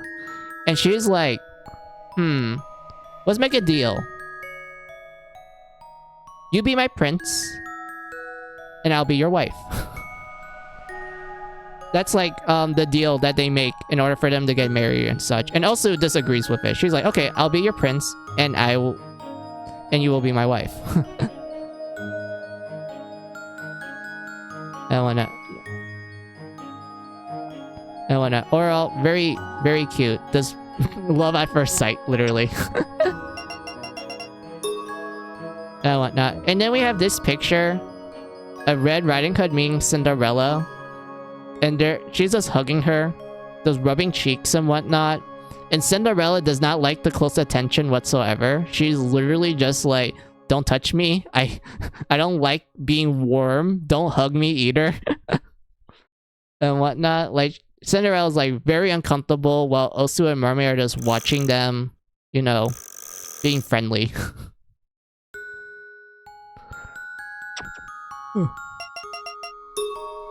Where is the... Oh yeah, this one right here. So this one is a picture of Chiaki, who's the younger brother of Michiru, the girl with the red eye and the blue eye and whatnot. This is her younger brother. And this is just him wearing the Order of the Sun outfits and whatnot. He's just like, oh hey, check out my new drips. That's literally it. Like, this is literally what the picture is. Is this him testing out his drips? And whatnot. But yeah,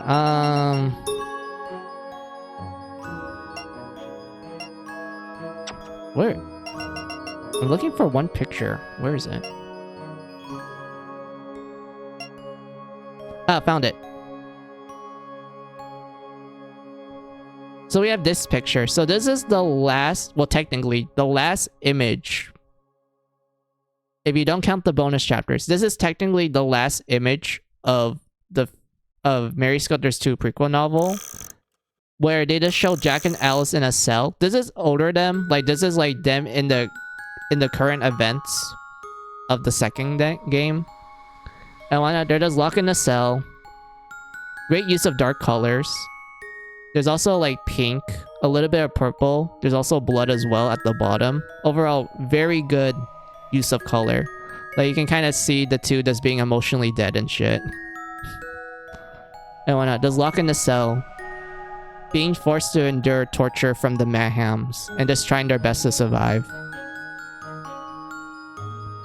And why not? Overall, good picture. I love it.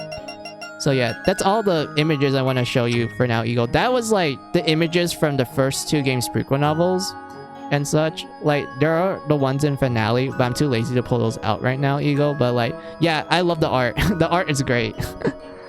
Great use of colors, the strokes, and everything. It feels like you're reading an actual fairy tale book, but you know, there's like some gruesome stuff in it.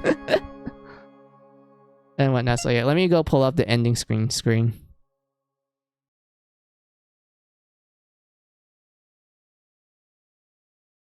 Oh shoot, I accidentally did something wrong. Hold on. There we go.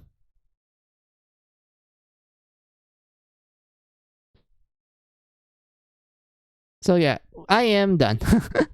I'll be ending the stream and everything. So there's not much for me to recap other than like, oh yes, I read the prequel novel of Finale, read all the chapters. I was slowly dying because my English was failing me most of the time. I felt very somewhat fatigued from just reading for a long time. I had to like drink water and snack during the middle of it and whatnot. But I do enjoy reading it with you guys because, like, you know, I really love the series a lot, and the prequel novels make it even better and such. So tomorrow I be streaming Lock Up in Love. I'm not sure how long that's gonna take me because I'm hoping that I could do like both games in the same stream and such. But if that's not the case, then I have to like, you know, do a follow. I have to do like, you know, a second part of that and whatnot. But yeah, that will still be like the end of Mary Skelter and such. So yeah, we're almost done, guys. We just have to do the Lock Up and Love games, and then once that happens, I will close the book to a fairy tale known as Mary Skelter and such, and that will be like a sad day for me and whatnot. Also, I will give you guys like a fan theory of mine of like what the timeline of the series is and whatnot. Like, I actually have a fan theory about like what the timeline is and such, and I hope like people who are aware of the story and such, they could like understand what I'm trying to say and everything. But people who are new, they're probably gonna be like, Mizu, what the fuck are you talking about? You look like a madman. And whatnot. But yeah, I do apologize if that was the case for you guys. So yeah. So tomorrow, usual time, 11 a.m. PST time, I will be starting Lock Up in Love. And we're just gonna have fun with anime shenanigans, guys. And I would like to thank you guys for watching me. Those who are lurking, I appreciate it. Those who are chatting with me, I enjoy the conversations that we have. Very fun and everything. So yeah, I don't think I have anything else to say with you guys, so I will now say my goodbyes. And also, no problems, Ego. I'm glad that you like stopped by near the end just to let me like, you know, ramble on and such about Mary Skelter and like showing up the pictures and everything to you, because like I love everything about the series. So yeah, I will now say my goodbyes. So have a good day, have a good night, have a good afternoon, whatever time it is on your side of the world. This is Fine and Easy saying goodbye. Goodbye.